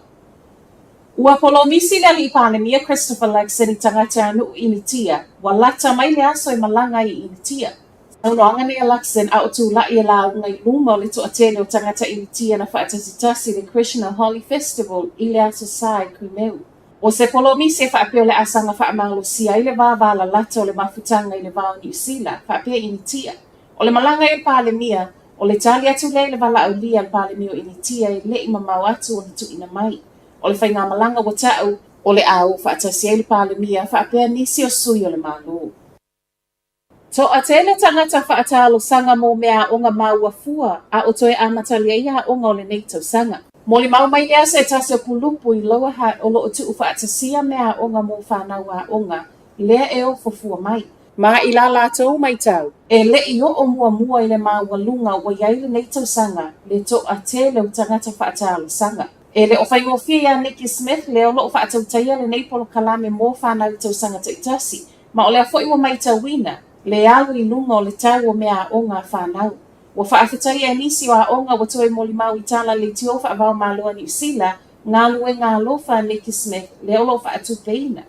I whaatala noanga I lunga le checkpoint o lo toi whaalia e nisi, e le whaingofia le tau ma whai o mātua I whaatupe mea o ngā whaapea o fua o ngā whanau a o ngā, mō le toia e wā o ngā o le neitau sanga. Mō le unua I taini o tali mai ai le malo Kiribati le mata upu wa toa ilo ai e New Zealand, le wha wau ma le wha muta o whainga whapaanga I le wāua tunu e lua. O le vaiaso tālu ai na whai mai ai le sui pā le New Zealand o ia fo I le minista o le vā I whafo Winston Peters wa toa ilo nei whainga whapaanga I le wāua tunu e lua. O na o lea na wha lea o ngā mai e Kiribati le whonotanga na wha sauni atu iai. Peitai. Tali mai le ofisa le peresitene a Kiribati ana nafi mi whai mai. Wa whaate ia I nātou I whaasalalau na alu atu I le vaiaso tālu ai tau wala atu I tāla ofisa whaasalalau whaapea tusi tusinga. O le mau le ofisa le peresitene. O le whaapea I nātou o whaatala noa se isi aso fō e toi tuu atu iai.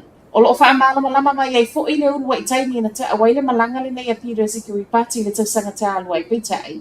E le I mawhai I le taimi. Ona o loo vaai e le malo tausi le kāpeneta I le mai a whaata ape ai o le pāle mene I a me o le tausanga tālu ai. O le au te lenga o le tali a Kiribati a fōlinga mai, e le o iai lava se manatu e momotu le vāvāla lata o le mawhtanga ma New Zealand. I se tali a le so upo le ofisa o le ministai a Winston Peters ananafi, o le atau mawhai lava e ngā lulue ma Kiribati I le mawhai e o iai. I tala mai Amerika, wa uma whailoa inga le peresitene o Amerika whaapele peresitene o Mexico, ma ua sa waila whaai unga, o le atoe whaatuwai I le masina e tasi, le totongi o la fonga I lunga o lolo o whaatawatu le Mexico I a Amerika. O le unga le wa yeile whonatanga na whaia I le vauta I ta I lua, ma o lo whaamtalaina I Donald Trump o se whailoa inga manuia. O Mexico, o le tasi leo le to'atolu e au fieka nata masaina na whai mai Trump I le whaai unga le vaiaso whaatu a umatu. O le ato tongi la fonga I lunga o lolo o whaatu watu I a Amerika, ma o le so lea I aloa I ai. Peitai, wa uma le whailoa inga ma le peresitene o Mexico ma whai mai ai lo Trump. O le ato e tolo mo le isi masina, a e se I wha asolo I loilonga, ma o totonu fo ele periota le neo le a fofola mai ai Mexico, suinga o le a ia whai e tua oi. Lea e au mai ai le se fulu wafe o ana fita e leo ina tua oi, ma e alo ia I le taimi nei lava. O whai mai fo I ma Mexico, wa toe tau fia nei maana fuafuanga na whai mai ai le whai unga le vaiaso tālu ai, o le a tali mai fo I e whai ala fonga I lunga o oloa Amerika o lo maketi atu I a Mexico. Whai watu I tala mai au se tālia, ma liu le tala vau na ai le malie a o iai tā e lenga I matawhanga lau I loa I Queen Selani. O le matawhanga le nei Warren I Brightby Island ma e whaape tu ngao na manuanga wa maliwai, e tu sa mawha mauninga na tu ina mai I leo leo. Reporti e tu sa mali se lau mita le mamau me le pau matu lea na aia I le malie. I wha maumau ngā le Australia Shark Incident Database e tu sa ma le lua se fulu o so wha inga nei e tā wai malie wha mawina I au se tālia I to tono o le se fulu tau sanga wa tuanai. O tala nala Radio Samoa, manuia le nei tai au.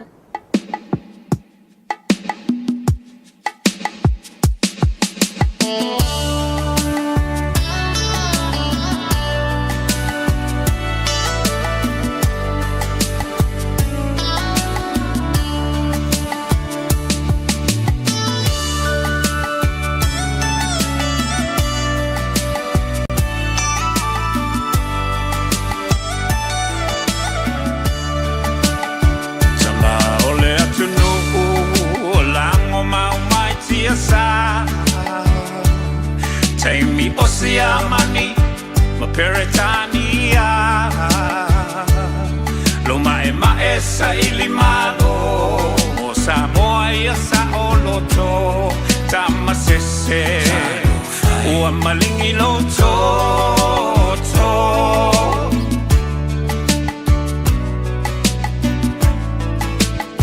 Naitina ole mau, Ua aula uina ilau, Le tau loto te tele, Ele aio se fefe.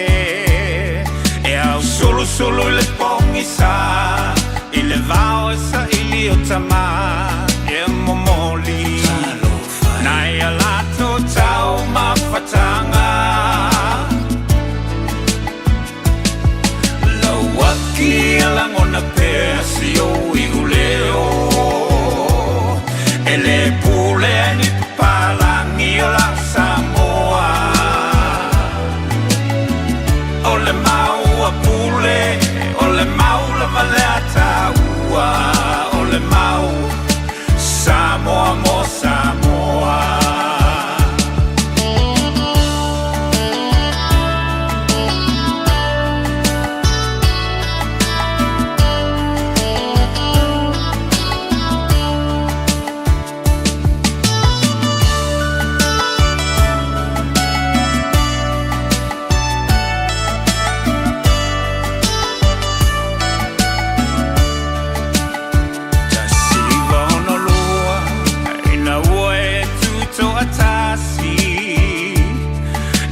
Toe pule o e ni palangi tu mau pe mamatala ne fa bongi sa o mata seiva ai le fa colone na lava e fai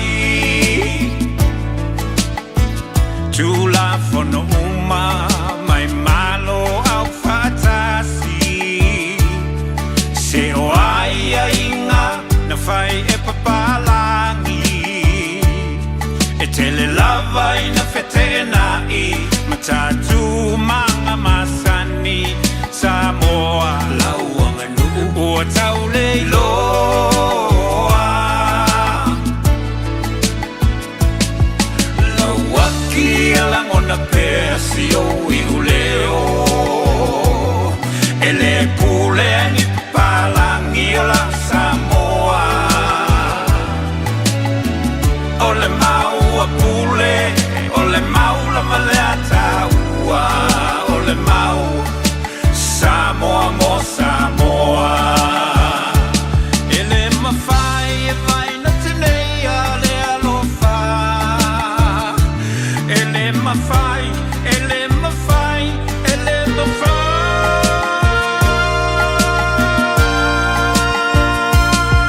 Lawaki ala wana pesi o iuleo. Ele pule ni papalangi la Samoa. Ole mau a pule, ole mau la valeta ua, ole mau Samoa mo Samoa. Lawaki ala wana pesi o iuleo. Ele pule ni papalangi la Samoa. Ole mau a pule, ole mau la valeta ua, ole mau Samoa mo Samoa.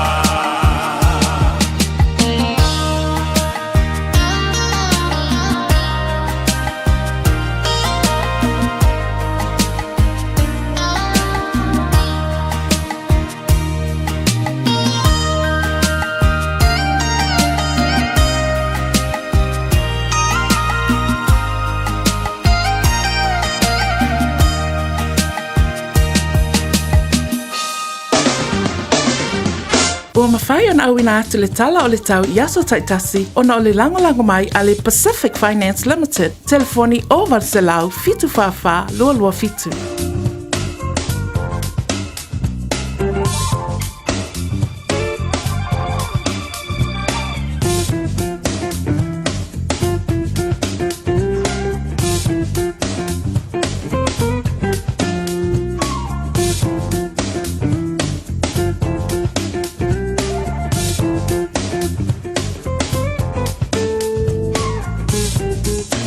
Se mai kal tātou tala le tau amata le nei fo i tae o le mafuta le tātou tino uwinga o le tau whamawina le zo le aso whale nei o le nei masina o tātou iai. Whamawina malipita mei le fisa whai tau mo tātou le tae o nei o lo iai tātou winga o le tau a waoa ia vaenga o le nei aso la iai ia whasolo atu lea i le oli o le ai au o fo inisi teimi o la ule le so. Winga o le tau o lo lipita mei le fisa whai tau. Whai mei le fisa whai tau o lo iai tātou le so i le lua se fulmalima tikeri. Lua se malima tikeri o lo iai tātou le vele whamawina po le mawhanwhana i le so se mailo na malu i le se fulmaleono tikeri le so.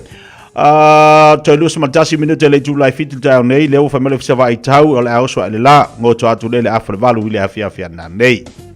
Winga whamawina o le fisa wai tau se mali ngā te whala le atunu au kilani lena sua mali tai le tau na le la po le waweau le lua se fultore te le tulasi malua. O la pe mai le tai le tau nei le su tasi te le tulai ono te sua mai le le so le toiva minute le tulai tasi le oli. Paso solo mai on hanga. O le te luas fruiva minute le tulai fa va vea nei lena sua le tai o la pe mai le le tau nei. E le to sfur male valu minute le tulai sfur le tau nei. Fa solo atu le ile oli o la sua mai tai le to valu minute i le tulai fa i le afiafi. Mori wai, o le toiva minute le tulai e tolu le vaveana le la le ana sua malitai, o sfurulua te le tulai val tau nei o le apeai, sfurulua te le tulai tolu le ule so le ato e te imai le tai. Paso sola tu le ia marai tai, o le valu te le tulai suma lua le vaveao le ana sua malitai, ono te le tulai ono le tau nei le ana pe atuai, to e sua mai pe to te imai le tai i le ule le so, i le to e lua se furma le 5 minute, i le tulai tasi i le uli nei. O se vainga nama le toi whailo atu i le tūlanga o lo ia le tātu tala le tau, le mai mua mai ma le whawhongwhonga mai le tātu ua tunu nei tai au fōu la winga, o au fōfuanga, o au kāluenga, o au pōkalame whata oto le tau nei, ma le nei aso e fuafua lava i winga le tau.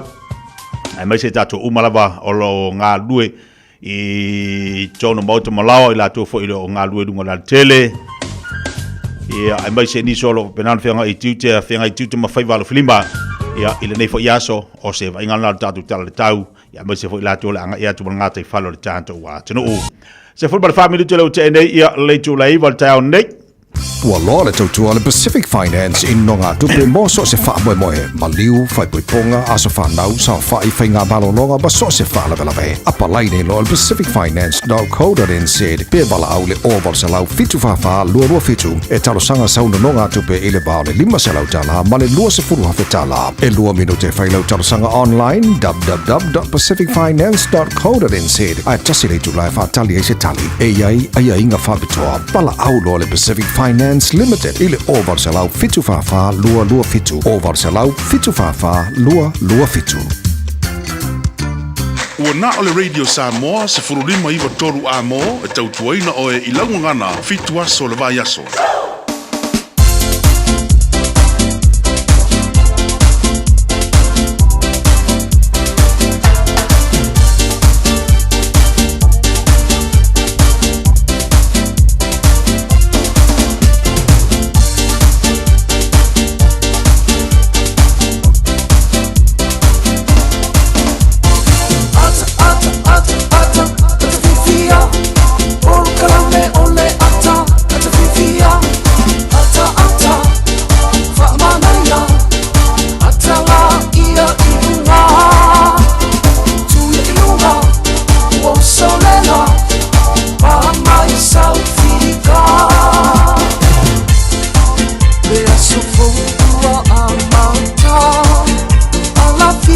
Ya dau fafonga tatu tinu tatu tala tau pakalame amata mo tatu le leita ya lungo le tatu bla danga si fonga le Samoa se forma limba tolo ambo le leita ya o le solua aso fal le masina vi ia le lifa taile tua lo na lofa mo na anga le lei ati tatu le leita ya fo le fu tatu to mafuta mo tatu to filuai ya batatu to fafsanga i fo ilungo penga te fa ilangi le tatu masani mo le tatu fa wa upea ale Radio Samoa mo pokalame fifia mai mo tantu le aso o le tatu fa fitai ile li o le malosi mo le ola wana tatu ma fa mo tatu mana tunatu la so na fitatu to filo dei o tatu na langona mo tatu manatu ai ana leo fa tasi mo le anga le lei mo le lofa muti vale o le li ya ti tatu le mafai ona e fa fonga mai so leo ya le mafai no vava ia tu fo le dai au avela le vi inga mo fa te ile tua Wa oia tapena ina mea malava mo tātou le aso ma le aso. Whaaftaile atu iana whaamanianga I tono lu ainga ma lu ainga yaso malava. I te mi tātou te mawhau mo tātou toi mana tu natu I le aso a tai au. Tātou te mawhau oha e me la whi le aso a kai au. Oha engi me la ako kupu le aso a kai au. O iai ese pei mengi o lu whare le aso a kai au. E iai ese me kokongi, iai ese me aia la whangu. Yes, o mea I te tau ona e mana tu natu ma e mawhau iai. Ai, ni ingalu ia toe, o le whaamarianga nei, e te whaafitai lea tua, na e toe whaafitai lea mō mea le aso a tai au. Tu sala te tala noa mea te o le whatu o tua I mea e leo o va aia. Vai dale mangi ringi kai wa. Ya, lile, isi le kuli le, makako lile. Patalo vatu nei tai au fau. Ile mafuta mai al tatu ainga nei tai au. Yo kako kaku whafsanga ilo idunga o tatu pokalame o le anta, ma le eva, ma le fia o le tatu ainga. Ile ko iai se kanga kai sau mai kuai o ia sau, ile ko iai se kanga kai sau mai palauli, ile ko iai se kuakange, ile ko iai ia se upolu, ile ko iai se kukuila, ile ko iai se Amerika, se bangangi palalang, I o mai ko kongu kakueva ma kakomingo fakas, ainga tasi tatou, neila taiau whaatalo whaatu tatu ainga, ia, e aviar whaatalo whamomua ne tatu tamam tina matutua o lo tapu tapu I o tatu whaiva, ma o tatu tiu te leaso, whaamalo, whaavitailo tau tapu inga, Iaso umalava, whaamalo le ona sai, pi ia le li o lo maole tau malo si maleola, lana whaamalo longa ia te utou. Whaawawina ai utou tiute, ia mala utou ngā luenga. Ona u whaatalo whatu le lau sarvi, o I lātou ua wala awina ma whiriwhiria le atua mo lana ngā luenga, o I lātou o lo tau alangaina, ma wholawholaina le upo le atua. Awa lava ia le ngā luenga le li, o le aunga ma le whaamoe, ina ina ma whaamalisi au mo tātou, ia tātou sau whangā. Mo le atua malona malo. Uma mea le kau ke vevese ngila lo langi, uma le kupe masiriva ma pepa ma ufale moku ma. Ai kako ai pa wan mea lo piri ma le ia le piri ma. Ia le mo ingo ma. Ngai anu ale o ia le ai ma se popore mai. A me tau e vakolo fale moku le. Sau fa uma kokongi la ka vale. E ke anu ngu ai ku sa pere uma kokongi la ka vale. Au or kai mo le vala au, alo pirima e alu oi fai kadira vanga le feola ma ko ia bala kavale. Wa ka ko va ai le ola, ma le sai fuanga le ka ko ki feola. Ya, sa le fa fingi. A le male oki. Au ke ma ke oki, pa wa me ye ko. Ya, ona upatalo fatu le lo alo le tatu atu no le nei taia. Ia po le tatu ainga nei taia. Ya sumaya mentala mai au kaku eva ma kaku mafuka ngi kaya au aku ngor ngau uma fa lau maru le taya ya la kaku fa so foi ma kaku karkarieri ngi kaya au manga ir kaya la solua ya ese foi de le yo le yo pe no foi atu ngi vai kai mu kaku ye ore kele ya bo e wa kele ngi me kaku va ai ma me ku kupua ya ai pa wale me ya fasanga kongwale e u por pese ya fasanga tono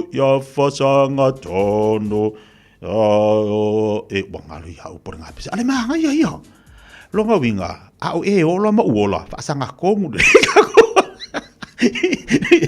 Fataka kongu le ki o foi a o ket ko inga malo bakwa fasanga kongu ya lo ma fa fa me kaunga ku wai a wa u puan ka fa lung o ke lo makua vai me waka moi fa so pola Falongo mai de uma ku ba kau de ingi me ke ra fai mai se ka fa sang kong yelo ma fa fa ya vai dale mang yo por pc ya fazong tonu se uma usu ko ngale la ku ka ko por le por poto mata tau de lei los for minute ta de le julai va fa mau pe ngale ngi lo la au o lau laptop o lau tv ka ko facebook ka ko youtube ka ko vai ngi kaya Hey, don't be that guy or that auntie ignoring a sore throat. This isn't just some drinks and lemon tea in your sweet situation. Untreated sore throats can lead to rheumatic fever. Nobody wants that for their family, eh? Go get your Pepe's sore throats checked at your GP, school nurse, or pharmacy. It's quick, easy, and most importantly, free. So come on, whānau. This summer, take care of your tamariki. Get it checked and get it treated. For more info, hit us up on socials at Stop Sore Throats or visit stopsorethroats.nz.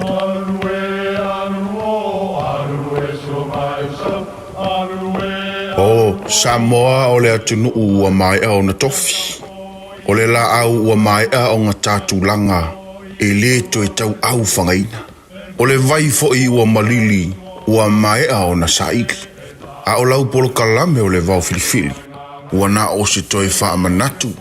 Ua na o se toi whangu ia ua nganuu Samoa. Mau upu ta oto, mau upu tu. E ala lea e ala ngā upu ma muanga ngana, ma le vau ngana. A wane i emisia le tātou polo kalame. Iafi o aso lua taitasi le itu la e valu i lunga o le Radio Samoa. Ia manu ia tele, lau mai moanga ma lau whaasausaunga Samoa.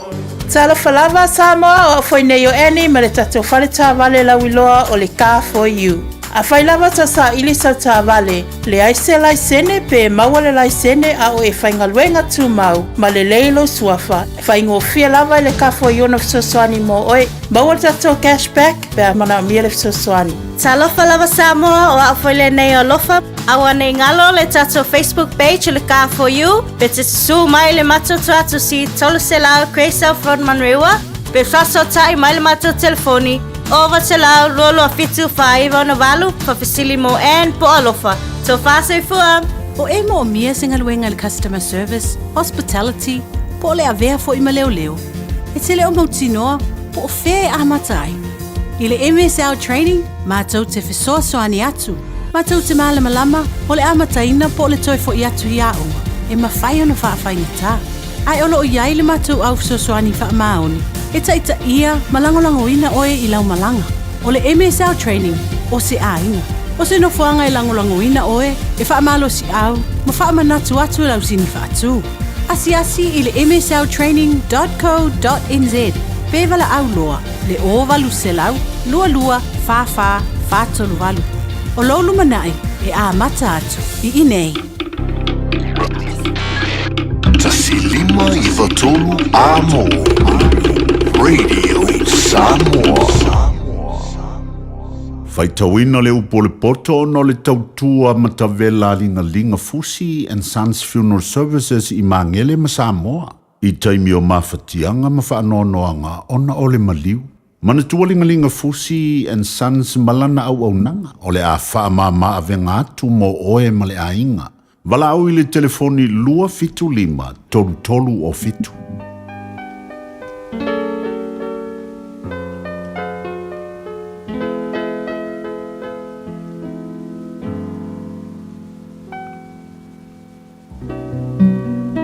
Whalonga mai au tau le whanaue. I le o atu o le tama. Mawa I mai o tau talinga ina ia whaata mai nai o tau. A wau te watu I ante o tau le poto e le lei. A wane I tau tuk la fwa I la upu ea o atu. A wawa unei.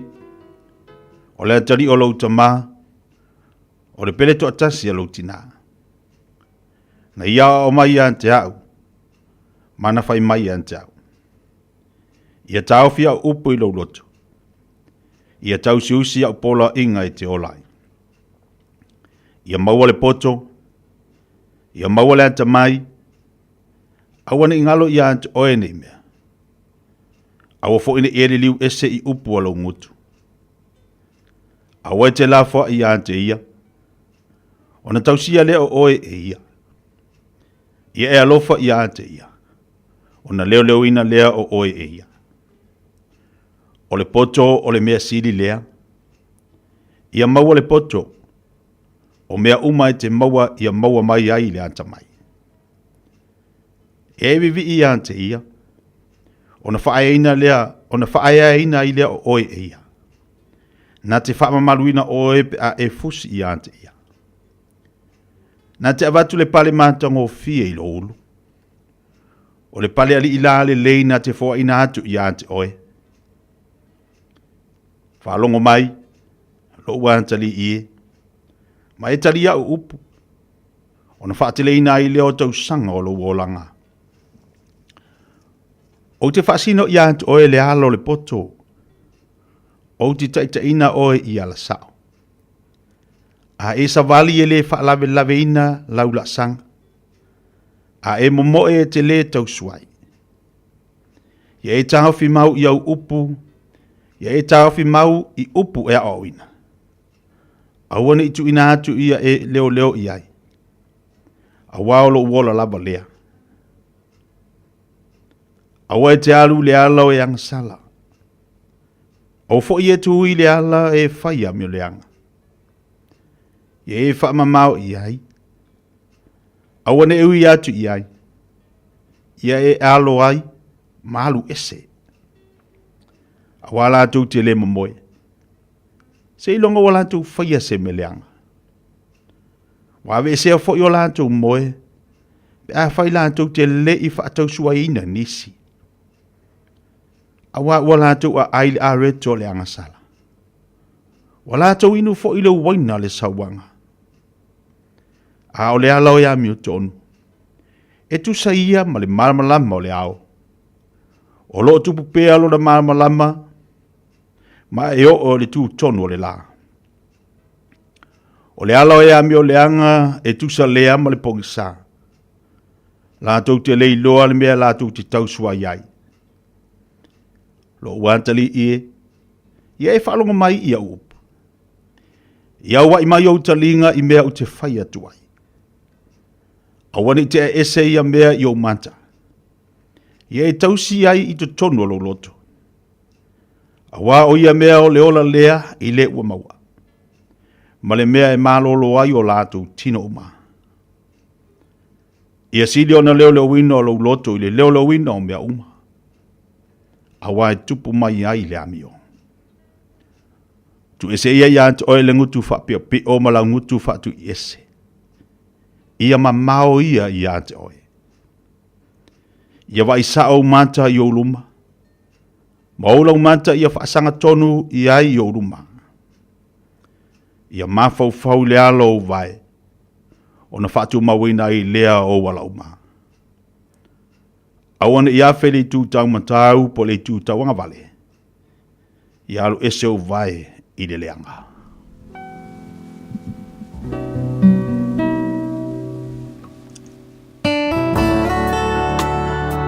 Ua awina atu le upu o le poto I le nei aso o no le langolango mai a linga Fusi and Sons Funeral Services. Ua mawhai o na tu whatasia o nanga tala whea ngai I ni tau ngofia tele. E fsosoni atu ai a o whea ngai oe ma le popole ma le whememea. E mori whatasia atu ai ma wha mai senga, ma wha mawhana whananga mai a linga Fusi and Sons mo a inga uma o Samoa ua whea le maliu ma le oti. Malau mai loa ia lingalinga Philip Fusi lingalinga. To ia whaapo lingalinga, to ngia si ulavea, pesusu mai I le luas fulvalu Canning Crescent I Mangele. Aloha, we're the Katinas, and you're listening to Radio Samoa on 1593 AM.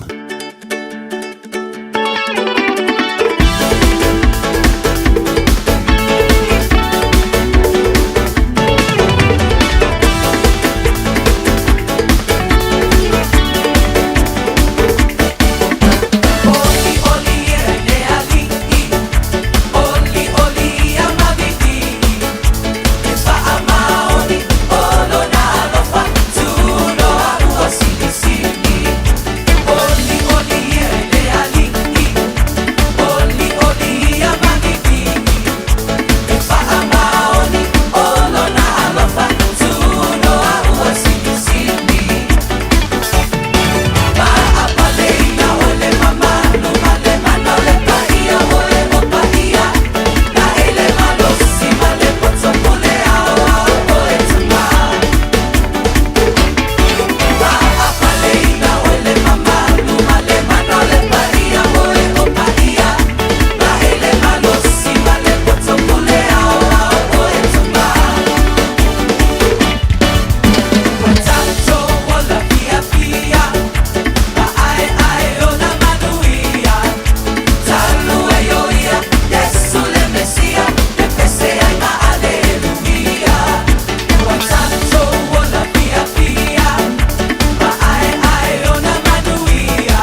la fia e iwa tesi ma le tolu wha miliona tala le se leni ale UTOS ua toe whaasafua atu i ona sui whai unite i le lua o lua wha. Whai sau teo ngā tupe e teo whaafainga luenga ai lau se leni ina ia vave whautau nuu se wha moe moe tā ua a lau ainga wha pe e ka le sia. Wha o ngā au nanga le ANZ po le talofa voucher, le M tala, ma le My Cash e ala i le Click X. Wha afso tai mai le ono valulima lua ono iwa whaiva, le www.utos.ws, po le emaili o le info@utos.ws, po le Facebook, le UTOS, le whaaputu ngā tupe teo whaafainga luenga o le mawaenga tau sia Samoa, teo whaafainga luenga e mātou lau seleni, ai sele e oe le manuia. Jana whanawao tia roa, ua te talaina neile o unanga e veni, mo whaatangwa i au ki lani ni sila. Numera tasi John Coulter Drive, i le Auckland Airport Shopping Centre. Tau whatawhatonu lava le Warehouse ma le Countdown. Lau whale ufu lau iloa le e veni, Auckland Airport Shopping Centre. E te mana oi maua se lumana i manuia o lo wā tali i polo wā whawhine.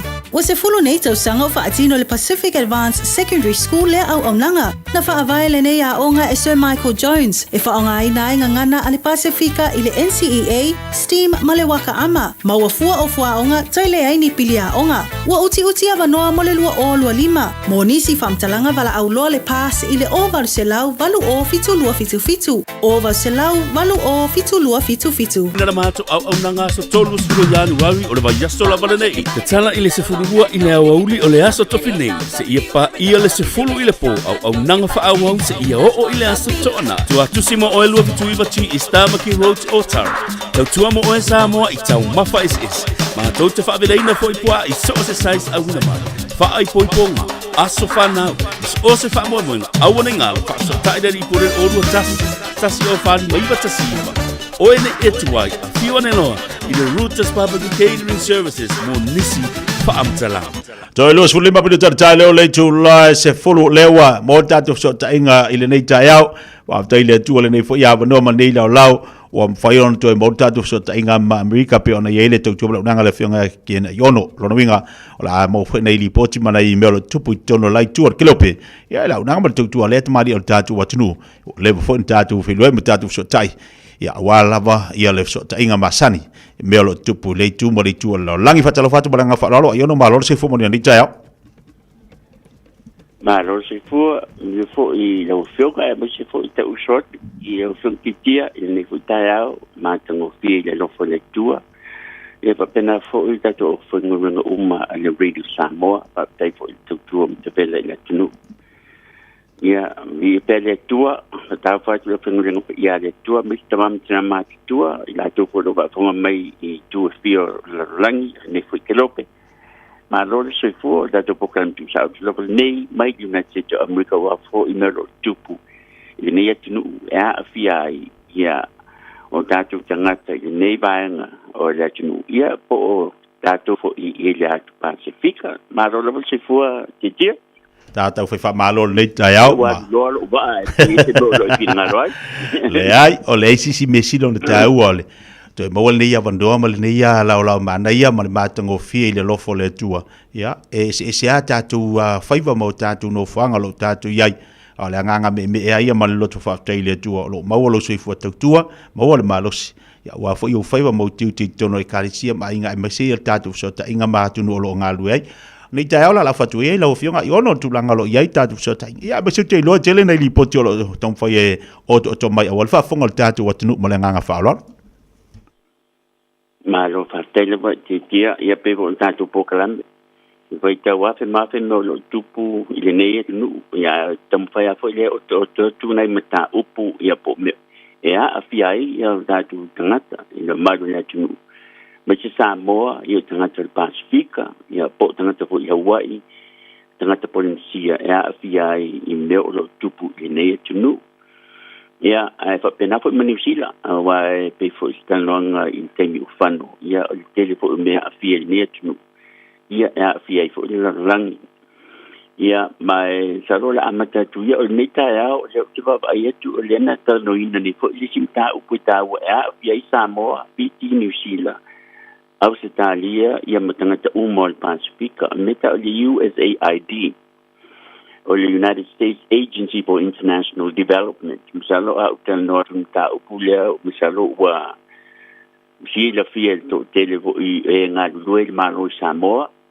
Samoa pa pena fo ma New Zealand le tau le nei fo I officer ia al tauni ia ole wa fa longo tu ile no fo inga fo ya al president Donald Trump ole ua tu sa ua fa te nei il spudu wa fio tangata e fa inga wenga ile USAID ma utau fia ia tupe e fa ongai nei tonu ole officer I tauni wa tu sa mal pichu 2 biliona tana America ile paket le futau sanga fam tu watu ile USAID ile langi atoa na sinata fo ile fam talatu I oli USAID watu ala tu so ni Samoa mai se tu ul Pacifica I tau sanga uma fo ya tau sanga wa fe sultol tu sa mai fasu 2 biliona talan fam tu watu ile United States nu se lau bonus food pangati la langi Samoa ite e toi fa ma I AIDS misela COVID ma tele fa ma pissing o le fo exoson ya afia I me ai me tau mafa o masini po computers I va pena fo ta vale I va pena fo mai po tangata e la to poto fa pitoa mo atunu SS mo technical and professional support help ya ai ma sen o tulanga le wi ona o eli po tele na ta America po lo fa sa o tele tu pe alu I fa fo le tunu ai le ta fia I ton we le tu we fa we le tunu no winga le tu le pe o le tu la mai o tu ton wale na sa no ai il presidente le tu le mai mana tipi mai tipi ya tu pe ya ile la ile ba inga no fo inga lo in o tupe mau ia alu ia tunu I fafo ia ai ole baanga yo tupe ia I fatu susa le paketi atoa yo federal budget of the United States of America tu sei lalo mai o 30% le tupe le sosani abatu ile USAID for United States Agency for International Development ia lono winga to tele tangate nei ola manna tu misalo pe to sul pasende tele le o le titi o le tupe ona tele io le tupe paketi le tunu ala titi o se tupe o le abatu sosan mai pa tau miliona fo tala mo sa mo ma tunu Pacifica e tau sanga uma I sosan tau me ai tupe misini ia matanga tanga du e tunu Pacifica e tu sa miliona sosan ni mo sa mo tau sanga mai le sul todo ile tau sanga le te nei ya mana tua foi o USAID in fatu ina le president Kennedy ita si vono tas USAID na fatu ini ite tu langar mai temio bebela lava il taua o ile santa o le Cold War na foi bai tembi il va America United States of America ma Russia o be ma komunisti ne ta o ile filosofia taua fa filosofia Cold War ya mai atu mai la ia sone o le mele le tato je singa fo so sani sen wala to so sani te tupe manonga tupe mo sa mo mai se tunu el Pacifica le tato singa a le metonu la vale na fai el USAID talu mai te si bon tasi ile la langi ato e mai le na pa fo la o United States of America fai le na USAID o official le pito tele ma lo United States of America en nafa ma sosani mo atunu mo mi sosani ile le lavo I atunu ele lavo la tu ma ainga mai ele fo te vai tu singa mai na I New Zealand tu singa newspaper o le o te vai fo ya fi fo New Zealand lon lua o yen ta punta no ina ne fo I basen te manasu ne ya fi fo Samoa atunu umor Pacifica New Zealand mai o le no fa tau tu nei la il tau nei na sa New Zealand Herald fa pena fo I ma Otago News na New Zealand la afio New Zealand il tau le o fa nei o le o fa tu wa amta il presidente del United States of America va su nei fa tu ni fa popo ino tute o sau o lo sau de tonu United States meta o terrorists ya es 1% fa popo tute mai sena ufa popo Trump te usuli mo loa mai Canada o le fo ila o la o tu fa popo la mata na pa ia fa popo o ia te ia tu u malava o lo fa ila te ta wa inga mai United States of America ma sanwanga la Trump fa pe o si ngo te o lo mai Mexico ni e forse Mexico tau vitanga te lo fa mai i tua o Mexico mai United States of America pe bonto si fio li si le va lo telina tal no in le tau ma si tanga fo i forse Mexico tau fio lo fa mai o fa la o le fa sai ne tau fentanyl ia mai si fo i tulanga o pauta fa sai ma si tanga fo tariffs e te tongi tanga ta America lo fa be mai Trump e tongi saina mai si atenu tute mele tupu nei tu sol fa te nga fa ia mai le TV mai saina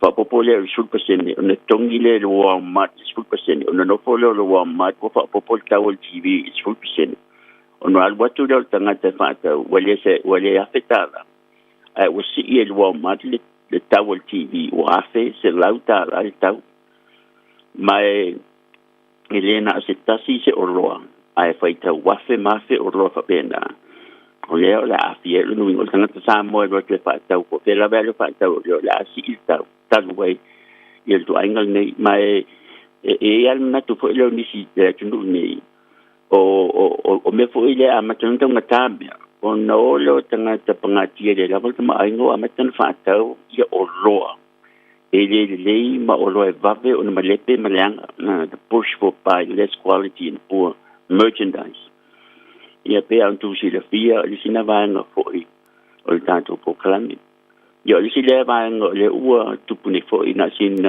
minute tasi patunuina personele po kalami ta diversity equity and inclusion o mta upule ia fia malava tunu o Pacific tono United States of America o no le DEI po le diversity and equity inclusion o le na amata mai na fo mai sa lingo tanga sa tongo tanga po tanga le pa mai civil rights i tau sang o te mo wa ya bango amano fa finga benga tanga mai se lava ngai benga tono malo le lai fu tanga mo fa pena fo i lai tono o onga o to telefo i o fa ya onga po professor o tatu tanga o lo apia i ono le telo po kalame i o lo la tunga due e lalo mai i le vaenga lea. Ono whaate te inga i umatu ta sibon shuru before the 1960s. Na amata mai na whai me ta o anti-discrimination programs po regulations o le ota uno DEI tepe o le ta siono shuru na elementa o le Equal Pay Act o le ta sibon o wha na elementa o le Title 7 of Civil Rights mai telia me te musu fo e famtala tu umi a hotel o le melo i fita el official ta o li o sile o lo ye no lo aia ia fa le tonu o fa i longa tangata e benefit el to telia tu no Pacifica a le o fa uma el no fa ingal o ye nei ya fo esa ta tu no tangata imta o le te fa matala tu i me a fie ta tu tangata dato po kalami ni tau no taimi ya a fai wai i nei fo i bango dato reporti dato fejo i fo na vai aso ya ai fo so po sala ala ona ya mali vai po tau kai i fo taimi sena na tu yama ai mo nei tau sei fu Palo wa te tere la wala sunga ken wal tatu po kalame mai se ndisio melo tupu nei tu ole mai ya wa fa mai atu ai le tatu tau tu mole nei fo ya so lua se fo mai manu ya le le ma tango fia ni so tatu ni poti pere fa fonga ba ya le tatu so ta inga nei te mo tayao ma le fingo ya kena yono ya po le sunga fo ya yono pe ona ye le tatu so ta inga le nei fo ya so Tebele watilo te se football lua minute tale tu las follow on wina tu ilea o nisio tatu tala po le toe fasala wina o tatu tala i vai fanua le tautua mananga al fatu e salva Massimino o le tale tu las follow la fanto e tale tu las follow pe ama tatu tala fo o la fanto e fasala wina tu ilo le tautua mananga le fatu ya eti fu mo makafi ma le tatu po kala mi fatu te pala inga e no fo nei ma e ma fo fo ma e tango e tuu ia le pokalame le o le toe tepa i le ainga i te tono lo wai o le te le i o lona tāua, ma lona fisoa swani. O le te le i o lona a ano, le wingala utala fo ilea, te le i o le fisoa swani mo tātou, le teimi nei. Pe a e tango nei e tu ule po kalame, i lea vai aso, ma lea vai aso i tu tono lo wainga. E umaloa, na e tango lo lea ia lea e whawa ai, tilo, o ani me mana na i o nei po kalame, o lo taulongolongo ai pea i atu oe i tu tonu lo wainga. O la uia na wa ai, ia ai mese fo i la uia na whalongolongo, i ai la vaenga tāua, o te whalongolongo i, no tango la ia lea tu tono lo wainga, o le aso na tāua. O le aso na fisoa soani ia te o ta ma o le tina ma le whanau. Toi te pale ainga, e toi fangu, toi whamanatu, e fisoa soani, ia to oe ia malu ainga. Nei tau sanga peo na tātu turi matai. Turi matai ia oia le manuia o lu ainga. Tu uia le tele o mea le tutupu la langi. A ngā ia tātou ia, mō le manuia o tātu ainga le teimi nei, ioe. Awai di whapea a vivesi laro langi ngā sawili o se si amea whai mai ia ke kia wau whaalongo oi o se kāmai makua i ke le meua e kāpenga inga le laro langi le ngā ka ngamangu ia le laro langi ia a wakulau whale moku rea o i le ai le ai a mate si sau se musu mai o lau whale moku e usua ke kia i el kaya oma e ko so fo ya la ka ika upa ya la ka pengising ma war kala lo ngala ngala tala a nga ya ta toia ile mea e te loa e manu yai o e malu ainga e mana ia la ta wa ngalu fa ta sil ta mamal tina ta wa ngalu fa ta sil ta mamal tina o fa ngolongo le la unga ale aki epikopo ke lo por ka kalanga o se malu mo ko de sala fai e se le mario e se le manga yo mo mo le ngalu fa tasi fai se swinga fai nga e loe e mawaile o le vahenga no pikinga mai le saunuanga le ake popo a fa apea kangor kangaka ia fai se mele le nga ia pela tama a ba ia kurkinga o le lavar kinga amor kanga me le paipa fa per kama la waru ke so soangi le si ko lua ya mor kanga me sasa ila le pipe ile ngar kinga fai se swinga ya fai se me lei o le ase me ke so soangi ki kango ya fai kanga me e kapenga kamaiki ya e fai ya isi ngaru nga fatina ya o foi la kinga fai male aki epipo fai male tai ya kango foi la or kinga fai se swinga le ase me ke loe sui ai o e ngi kausanga afa pe me la ngawakai fa me kala le tai afa pe o ki nga wo alu ngi kausa wa o valo fai kakala kakalo ile ku au mangi afi ese lo fai kaka yo swinga o me tu tupu o me fai tu tono tatu ainga ba vai dale manga ya fa fitai ile li o lo mau ava no te fa longo ai la fai nga luenga le tua ile upo le o e iai nisi o i latou a whalongolongo i launga nai whaife au e a mai se la whinga luenga e pe e whalongolongo aku lako e le whekaui ngo fole e latou ma whai comment i lalo e pau ala utua lalo tu pea whai mai isi launga sao le upu se vai atu le whafonga mele al fesiri la kula mele umafofo o ia launga le upu e tā pena lau whainga luenga le upo le atua mō tātou ma tangata uma le whai mai lau ngā sao le upo o le fisi le a oila lau ngā le upo o manga kua i le langa e se le maanga ia le taimi no o alua i le kalis i no o alua i o su ele kalis e mitis o komo whai i kere piula ma mo le maka upu sili o le wha mataha upu sili ina o le awhionga le li io e se le maanga io yo foi le fakasa ai o le tau o ile le lunga la utala no fo la finga lunga le tua fa mata pu sili le upoleli a oila e launga ka ko a ikala ke ka tango tilo fa longo o la so na nga mo o e malau fanga o la sa a le mereka ke faru e ku ai iska nga ka ia ia la ufinga lo ngale tu le mana ia la tu la ngale upole li itala no sao tangata la ngale upole tu e mai mo tangata mo tato uma walang ifa pe fa mai a me la nga sao le upole silinga o ia la ngai e la unga mo tato na ta pena le fionga le tu mo tato ile se la unga la kamele fa ya ko ai susuang ya ko mo ka ko pe la ngale ko fa ko ya ka ko fe oki o ma de bala au e ke alungu ngua oi e fa masingo inga la ia le finga lu nga fese nga lu nga ale au na le tua ilana mambo yes fai fola ai ke ya fola ke mai le pitola au la to le fai au o ma wa ko la upoleri fai kari oi fai lo filfilinga au mai le bala au ia nga alungu ngua la io oi pa wale mea ia so o le leile pi lima o lima i runga lo whaka ia kui le lei o lima whaapea ku runga lo whaka ia mai whako whama ia mako mako ia whiola ia ngai alua leo o ia pe uma kokongi au mea o au ai kalafu mau mea di uma kokongi e ke alungu ngua i le whaapea i oki mai pi lima i kunga le pusanga whaapea lele whamele ainga fakari. Ko fafango mai sa kongi ya umalanga. Langka avale le. Ko fai farka avale. Ke ia la ire. Ele la longa mai. Kai minga wa makwa pokpoko ka ko vai ka koringa.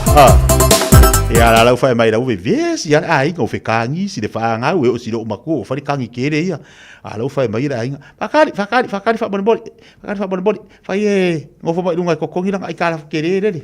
Ele fa pe alo fai lang alo ne. Oi e alwa o ia e ke alwa o ma o va yo karinga ai fai karia la. Vai badir kai au. Ole ma pusanga o fai nga malanga o chamalo.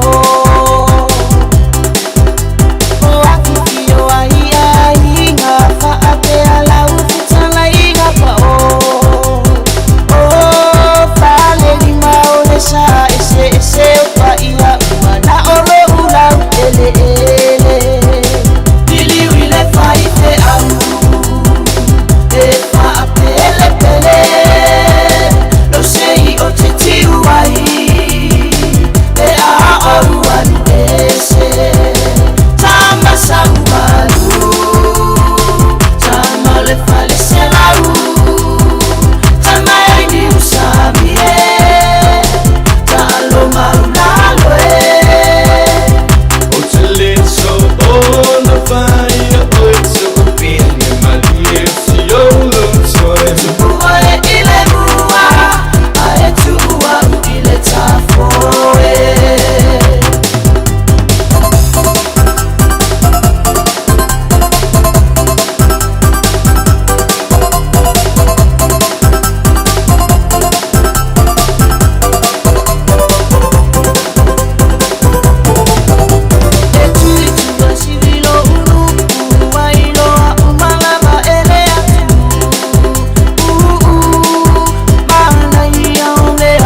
Dai lo ngai pole mana i musika mo tato le nei tai au. Tapere mai tato telefone to fa salawino tato telefone le tai au. Ola tapere mai lo tato pokala te playinga. Wa mengi sia paanga ki kia wa eva vaenga ki kala ngomai. O e wa ele manga ku foi va vai e ku ka karinga pe o nga. Ka ko dei dua masih beringi dah langi. Ah, boleh ki ya fakanga fesiri mai. Ai ke manga ku le ya va vai ku umai meanga o karinga. Vai jatuh musika lea. Oh, dah batu leo jatuh telefon. Awalo anda tuni sia jatuh pa anga umala boleh jatuh Facebook, boleh jatuh YouTube. Pai mari lo saya. Manga ia fa maru maru ia ka de Paolo. And the night is on the run. It's a new day, it's a new way. And I fly up to the sun. I can feel the morning sunlight. I can smell the new moon hay. I can hear God's voices calling on my golden skyline way. Ooh, the Paloma Blanca. I'm just a bird in the sky. Ooh, the Paloma Blanca. Over the mountains I fly. No one can take my freedom away. Once I had my share of losing. Once they locked me on a chain.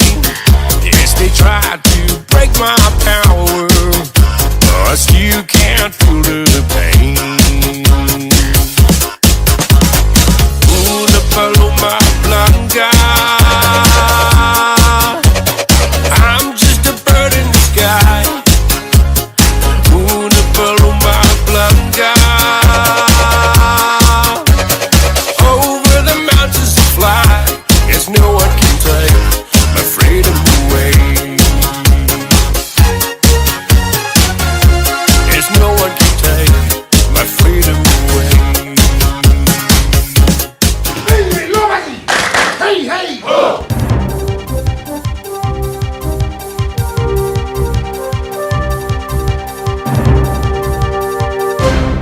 O te whawhengo i atu I lau whaafonga angai le nei ko I tai au, alo mai o Tālala Radio Samoa. Ua polo misi le ali I panemia Christopher Lexon I tangata anu initia, wa lata mai le aso I malanga I initia. Auno anga ni Lexon a o tu la I la unga I luma o le to atene o tangata initia na whaatasitasi le Krishna Holy Festival I le aso sai kumeu. O se polo misi e whaapeo le asanga whaamalo sia I le vāvala lata o le mafutanga I le vāo New Zealand, whaapea initia. O le malanga I palemia, o le tali atu le wala au lia palemia o initia I le I mamau atu o ni tu ina mai. O le whainga malanga wa tau, o le au whaatasi ai le palemia, whaapea nisi o sui o le malo. To a tele tangata whaatalo sanga mo mea o ngā maua fua, a o toe amatalia ia o ngā o le neitau sanga. Mo le mau mai lea se tase o pulupu I loa ha o lo o tu whaatasia mea o ngā mo whanau a o ngā, lea e o fufua mai. Ma I la lātou mai tau, e le I o mua mua I le maua lunga wa iai le neitau sanga, le to a tele o tangata whaatalo sanga. E le o whaingofia ia Nikki Smith le o lo o whaatau taia le neipolo kalame mō whanau tau sanga taitasi, ma o le a fwoi wa mai tau wina, le alu I lunga o le tau o mea o ngā whanau. Wa whaafitai e nisi o a onga wa toi moli mau I tala le tio whaavao maloa New Zealand, ngā lue ngā lofa Nikki Smith le o lo whaatu peina. I whaatala noanga I lunga le checkpoint o lo toi whaalia I nisi, e le whaingofia le tau ma whai o mātua I whaatupe mea o ngā whaapea o fua o ngā whanau a o ngā, mō le toi a e wa o ngā o le neitau sanga. Mō le unua I taini o tali mai ai le malo Kiribati le mata upu wa toi ilo ai e New Zealand, le wha wau ma le whaamuta o whainga whaapāanga I le vāua tunu e lua. O le vaiaso tālu ai na whai mai ai le sui pā le New Zealand o ia fo I le minista o le vā I whafo Winston Peters, wa toi ilo nei whainga whaapāanga I le vāua tunu e lua. Ona o lea na whaalea o ngā mai e Kiribati le whonotanga na whaasauni atu iai. Peitai, tali mai le ofisa o le peresitene a Kiribati ana nafi mwhai mai. Wa whaate ia I nātou I whaasalalau ngā nā luatu I le vaiaso tālu ai tau wala atu I tāla ofisa whaasalalau whaapea tusi tusinga. O le mau le ofisa o le peresitene, O le whaapei la tōlo o whaatala noa se isi aso fō e toe tu atu iai. O lo wha malama lama mai ai fo i le unwa i taimi na te awaile malanga le nei a Peter Zikiripati le tausanga tā alua i pitai. E le i mawhai i le taimi. Ona o lo wa ai e le malo tausi le kāpia neta i le mai a whaata ape ai o le pāle mene i a me o le tausanga tā alua i. O le au te lenga o le tauni a Kiripati e fōlinga mai e le o iai lava se manatu e momotu le vāvāla lato o le mawhtanga mani sila. I se tali a le so upo le ofisa o le ministaia Winston Peters Ananafi, o le atau mawhai lava e ngā lulue ma Kiripati i le mawhai e o iai. I tala mai Amerika, wa uma whailoa inga le peresitene o Amerika wha apele peresitene o Mexico, ma ua sa waila wha ai unga, o le ato e wha atu wai i le masina e tasi, le totongi o la fonga i lunga o lolo wha atau atu e Mexico i ia Amerika. O le unga le wa yeile whanatanga na whaia i le vauta i ta i lua, ma o lo wha amtalaina i Donald Trump o se whailoa inga manuia. O Mexico, o le tasi leo le to'atolu e au fieka nata masaina na whai mai Trump i le whai unga le vaiaso wha atu a umatu. O le ato tongi la fonga i lunga o lolo o wha atau atu i a Amerika, ma o le so lea i aloa i ai. Peitai, wa uma le whailoa inga ma le peresitene o Mexico ma whai mai i lo Trump. O le ato e tolo mo le isi masina, a e se i wha asolo i loilonga, ma o tutonu fo e le periota le neo le a whafola mai i Mexico, suingo le a i e whai e tua oi. Lea e au mai le se fulu wafe o ana fita e leo ina tua oi, ma e alo ia i le taimi nei lava. O whai mai fo i ma Mexico, wa to e tau fia nei ma ana fuafuanga na whai mai le whai unga le vaiaso tā luai, o le a tali mai fo i e whai ala fonga i lunga o oloa Amerika o lo maketi atu i a Mexico. Whai watu i tala mai au se tā lia, ma liu le tala vau na ai le malie a o iai tā e lenga i matawhanga lau i loa i Queen Selani. O le matawhanga le nei Warren i Brightby Island ma e whaape tu ngao na manuanga wa maliwai e tu sa mawha amauninga na tu ina mai e leo leo. Reporti e tu sa mali se lau mita le mamau me le pau matu le ana aia i le malie. I whaamaumau le Australia Shark Incident Database e tu sa ma le lua se fulu o so whainga nei e tā wai malie whaamauina i au se tā lia i to tono o le se fulu tau sanga wa tuanai. O tala nala Radio Samoa, manuia le nei taia.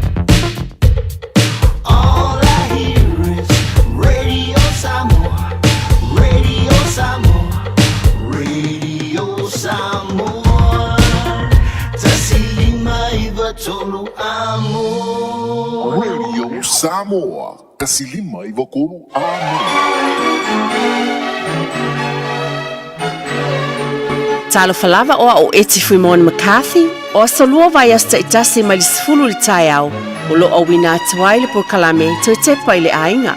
O se porkalame tātou te fitu wha iai li telo mta upu au ngā, a wale ati na e o tātou ainga.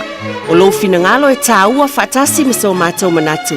E fisosoani lea a wā se lumana i manuia o tātou ainga maloto i fale. Manatua le porkalame to te pai le ainga whatasi mau eti fui mon McCarthy. Ia solua vai esta i tasi nei le sifulu le tai au, i lunga le Radio Samoa, sifuli mai vetolu amo. Ia, le whaititia le whaaftaima le vi inga o le atua, a wā o ia lava o le tamā o ainga umalava. Whaafelo i atu le ngang whaalo le tele lava le swafa man malo Yesu Kiriso lo tātou whaola, ia te utou umalava o mwhaino silasila whaafonga mai, tulanga fo e whaneo na pope na mafutai. Ia e ufolo whaatu mwhaafelo i atu. Ele swafa manu malo Yesu Kiriso lo tātou whaola lofa. Whaafelo i fo i mal whaaftai tele i lumo le atua le soifua manuia, le pa ia mawalunga i tono o tātou ainga, na i tua asina sina i mātua, ta mama tina whaaftai tele i lautou te talo, ta po inga i manuia i ngā luenga ma mea umalama. Whaafelo i whaapitofo i le nei tau le au whai ngā luenga le atua, whata whai tau langa i fia i so se tōvene, pa malo le tautua ma le ngā lulue, whafo i ngā luenga, whianga iai nei fo i vai tau le soifuanga, ia fo i le vi inga i le atua, whapena fo i whaafelo ai, ie na whapena ana ngā lue tau sanga i tele, malo lo manu malo a lo va, aia peo le mea moni lea, e ngā lulue me so tau au ma le au whai ngā luenga i whata whai tau langa i fia whaafitai tele lava. Pa ia mawalunga o le tātou watunu i o tūlanga whaalupe Samoa, ia vi ia le atua whaafitai ia maua pea le tofā ma le fa'autautaga mai le atua auā lava fo'i le tautuaina o le atua i lo tatou atunuu i āiga fa'afetaitele lava fa'afelo'i atu ma le fa'aloalo paia fa'alemālō ia uma lava pe ona iai le suga hai komisina i tonu o le tatou atunuu nei niusila fa'apena uma lava ia o galulue i totonu o le tatou faigā mālō Samoa ia tonu o niusila nei o lo'o tautua pea fa'afetai fa'amālō o te langona le nei taeao fea lava e mafuta mai ai o falofa atu ma fa'afelo'i atu toe te pai le aiga iā te oe a whaere tei mō fo'i le nei wa e whaafonga mai ai ma e sisila mai ai ia fa'afelo'i atu ma le fa'alolo tele lava talitonu lava o lou aiga mo tatou aiga uma e tāua lea i le atua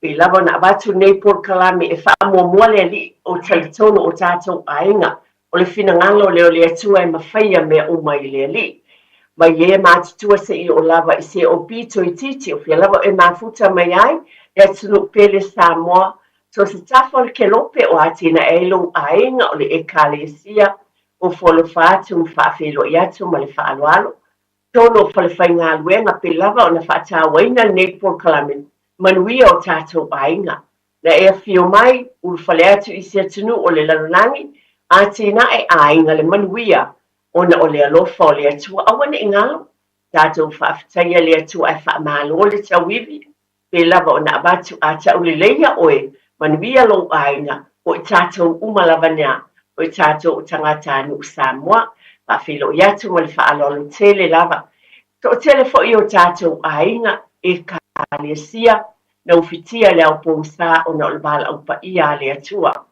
ae fa'afetai o talitonu o mae on tatou fa'amavae atu nisi o e pele iā te outou ma i tatou uma lava pena i fo'i lenei ekalesia le extended family le ekalesia congregational union na mai as fa'afetai tele lava ue na fio mai nisi o fa'atafaitaulaga i le ʻaufaigaluega paia a le atua sa iai fa'atasi mo le fa'amavaega atu mo le suga iā Jim Chamley atonu le to'atele o ekalesia silafia lenei tamā o le ali'i loia tagalue tausaga mo le tele o ekalesia le tutu mai le tele o malumalu o se tamā e alofa i o tatou tagata pasifika fa'ataunu'ina ai galuega a le atua o ia fo'i o se tasi e laugaina le upu i totonu fo'i o matou ekalesia o lea fa'afetaitele le agalelei ave lenei taimi nisi foi le ʻaufaigaluega i lenei tu o le vai le galuega paia a le atua fa'afetaitele na tatou auai e le gata le ʻaufaigaluega a le to'atele o tatou tagata anu'u Samoa ia sa mafuta ai lona toe sauniga e na fo'i vaiaso ua tuana'i atu vi'ia le ali'i ae mo nisi o loo fitia le aopoisa i lenei taimi fa'amaise le atua i outou aiga o vaega uma nei o lenei Polokalame momoli atua ia lo fa'aga ma le fa'amaise o te talo ia agalelei le atua ia utufia lo i matamalini a i iai le filemu o le ali'i alo mai le upu a le atua mo lou aiga ma lo'o fo'i aiga lautusi o salamo i tolusuga le fā o le fa'amanua tavita i le ali'i i lona fesoasoani iā te ia o oe fo'i ma'u mo tatou aiga tatou fa'amanu ma fa'afetai i le ali'i o te whaafetai i le ali'i asa umalava. E le au noa na vi'inga i lo utu. E mita lo uanganga i le ali'i. E whaalongolongo i ai e upuapuanga aina. O na lātou fia ai lea. Ia o tau whaanene e atu whaatasi māu. Ma ia tātou bivi'i whaatasi i lona swafa pa ia. I nātou whatofo ia o tau. Ma ia o tau i loa.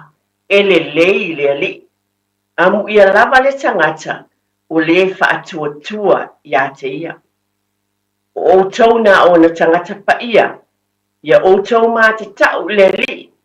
A wā, e le ai se mea e mativai we mā te tau ia te ia.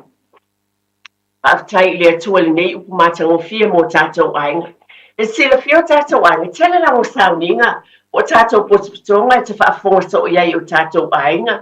Peo fo i sauninga whapea, e lele, e langa le tangata whapea, e lele, iona tali atu le tātou, i taimi umalama, le whaape mai fo I taimi umalawa. Ele li. Li ia le atua, a le tatalo.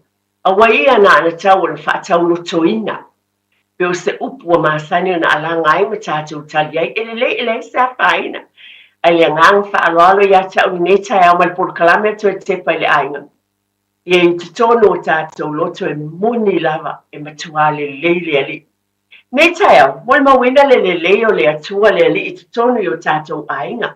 So tepa le ainga o vai ason tona ia tu o tātou por kalame mua. Safa tepa, o ani mo e mitinga I lo ainga. Ma whaatau nu inga I awala ese.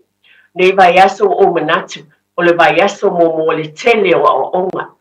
O leo le afa pena, to tepa I lo ainga. Ma lo tātou tiu te wha mātua, I le vāo mātua ma whanau, e tā penanga o le whanau, na se wha manatu lava ale to tepa I le ainga.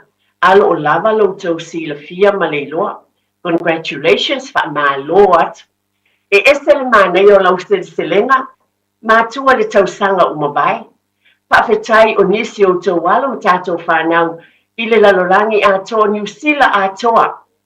Wai umai universite o Tikeri, o lewa a mata, o na ngā lulu e tau tua le atunu o le ekalesia, o lolawa ainga. Wha malo aisea, mai tutonu o le ainga. Na e iei ta mama tina, na e ta pena alo ma whanau, na e iei whaatasi sa walinga na wha mua le whanau o le tofi mai le atua, ia te oe maa. Ia ofo ina I o tātou tua asina ma tātou wa ta ua grandparents fo mātou matu. O pale ali, na wha pale ali ina I tātou e le atua. O le ua manu malo, o te tū mai I le netai au. O te avea netai au o se tai au o te wha pea tuai. Wha malo, wha whitai, a le nā wa e pale, o tātou wha manuia ina, ona o ngā luenga I te tonu o le ainga. O le fatua e masani lava o te tala noa wha pea. Mua lava o ha o le whanau ia māti tau māwa I le atua. O le amatanga le nā o le poto ia o onga. Pe o na whianga iai. Le fo utou whaafonga mai le upu muli lava na whaitawina o la whiong pa ia le atua. O lo whapena o na whaamanatu mai iai. Ina ia tātou māti tau māwa I le atua. Whapena foi. I le se me tasi māti tivai tātou peonge me ai. E le onge tātou manatu lele, lo ainga mo tātou ainga. E le onge tātou mawhauwhaunga tonu mai lele, pa tonu whalawai sa walinga. A o onga le whanau, yo le manatu netai o le a tātou. Pa manatu atu malo whaalolo tele lava, I le pa ia ma le malu o le tātou atunu ma le au whaafonga o whia lava, o e mafuta mai ai, e lava o na opa vatu, o ni nai whautuanga, mani whaamanatu I te tonu lava o tātou ainga, I mea te tau o na tātou whaia, I o tātou lava ainga. O le amatanga le a onga, e ese ainga uma, e ese tau sanga o tamaiti, ese unisi o tamaiti, o le nāwhato alu le a onga amata.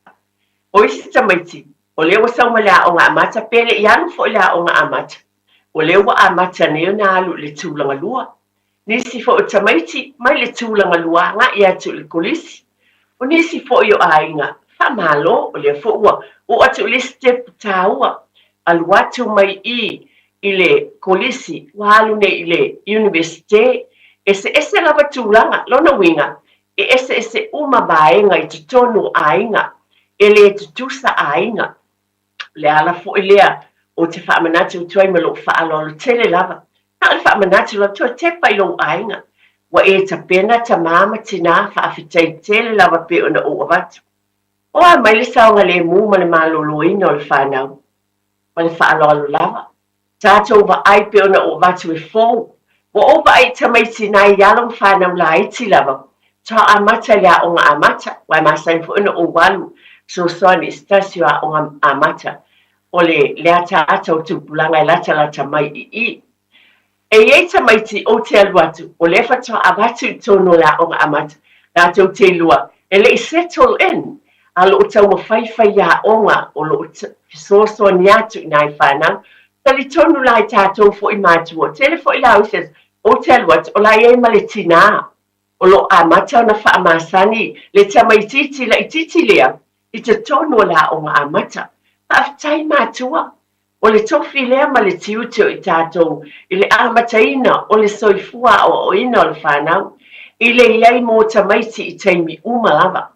O nisi fa o tamaiti o le ua amata mai nei o na o mai le a o ngā amata e watu le tūlanga lua pa'apena o isi e fia excited o le upu lea wa fia o le au a o isi tamaiti e le upu e withdraw fo lea e la tau te langona e fifefe o te loana iai fo ila whanau amata o laiti ese teine to o lua o le isi e le o fia mana o e alu ia la alu a o le isi la lava tau fina ulima a le taimi na amata ai e te tau ona e mata I tuina ma lo whaalo lo tele lava o tono o tātou ainga a tono o lewa iei wo pa whitai tele lava mātua awa o leana a mata atua na nafi le to tele aina na ase whawhangu ona ese ia tūlanga o ainga ma whanau o lea foila ma le whaalo le tele e te tau fo ina mātaala tātou mātua I lau reaction po o le lo tangata I le whaafelo I atu uwinga fōu le whanau tonu o leisi lea la a whaatoalu ko leisi aluinga le tala la le tūlanga iei le lau tamo o le nao le solo na lua le nei o leisi a o a mailo ainga ana pō ana nafi o le asa tala I lo ainga I le aso mōmua se au tama le whale a onga o nisi na amata le vai asa o tuana a tonu nawa e loa e te le swinga o le asa tau o na tātou iai mo I lātou mātua ma le whaalo tele lau pe ona o watu ese uma whanau ese o tātou ainga o le tau e fo I ma le whaalo tele o tātou mātala o taimi umalava I le vā o mātua ma whanau tō te pai le ainga tā pena o le ono sai ma le whapale pai Ie taimi lu I tawinai wa sui fo le schedule wa ese le taimi o nisi o taimi o lewa e ala pō le tai au pe a whai o le whata a ave le whanau le a onga sa maasani tulou lava na moe umi a lewa ala pō nei a wai te tau o na o tamaiti I le whale a onga le amataina o tele fo I la swinga pe ona o watu wa iai ese esenga I te tono o tātou ai tele fo I le swinga I le whanau le na o mai le a onga le tūlanga lua le wo le kolisi o le mea moni lava lea te le swing e estasio o grandson na a mata le vai aso lea pa ato a latu I sa onga le West Harbour Primary School le la walu nei I tei le kolisi lea Mount Albert's Grammar te lo o le talamoni o le winga leo la utala e le I whai ngā le winga lo ntina le aso lea na alu mo ina ua fo'i mai e maali e lava nei loa o le wing o le tala fa mai mama it's a big school wa fua le lea wa faatusa I le aonga le na ongai o se ba ainga e te le o se swinga e te le mai le sa onga I le primary school le a walu atu le kolisi te le o Mount Albert Grammar wa stui le ba ai stui le tūlanga ua iai, e te tau o na tātou iai mō le whanau, e te tonu o le taimi lea, ina ia lātou fia, ma whapena pe o na tala noa, o taimi mō tamaiti lea onga, mātua ma, le whaaloalo na ase whaamanat, ia e tala noa, nā mai lo waso, nā mai. Stasi o waenga tāua o te I loa e te tau whamanat, e iai taimi nei fō tamaiti tono whale a onga, e iai fo I swinga tele, tono le whato a mata a mata I tuina. O nisi o tamaiti, wa lewa na iai, nisi fo I la tamaiti, e iai o la to winga fo I lea, pi e mimita I nisi taimi, a mataina I nisi o taimi ele u whapuetania lea dei bully, pe whapena na iai ni winga, e whapena na whawhewhe I sisi tamaititi, mata I tuina tūlanga lea, ma ia whapena na baba aitito, o le savalinga, e tāua ia, tāua e vai aso mōmō, ma taimi mōmō le whanau, so se tūlanga lava, le amata I le aonga amata, e te tau na mātāla mātua, le amataina le tūlanga lua, e te tau fo I lea tūlanga, aluatu mai tūlanga lua le kolisi, e te tau fo o na iai mātua I taimi uma. Papena ina foi, i le watu o le whanau, mai te tonu i wa watu nei tamaiti ma le kolisi, i le universite oka, ese le te leo le swinga.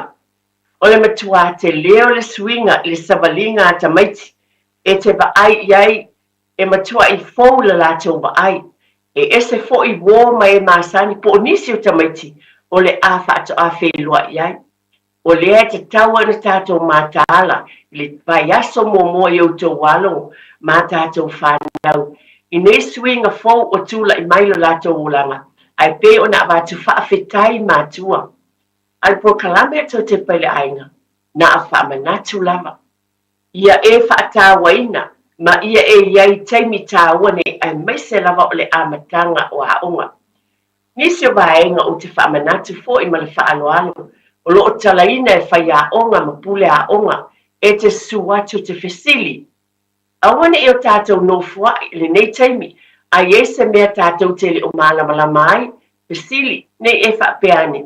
Ia, o hau nei, o le mea moni lawa i lumo le atua, o leo se talane, o te fesili i whai a onga.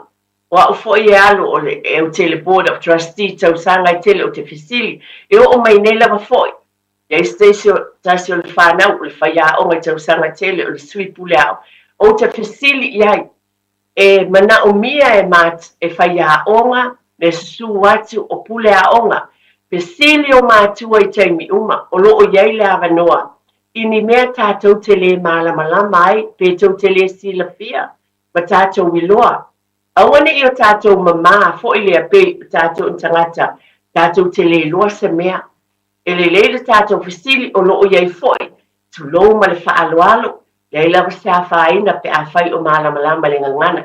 Ale mea te tauna i loa, e iai whai a onga Samoa, e iai foi nisi en whai na whaamatalaina, i le tātou ngangana, whaamatala upu o le mea moni lea, ai te tau tātou fesili i le tele o ni mea, tātou tele o malamalama ai, i le taimi o le amatanga o onga le whanau.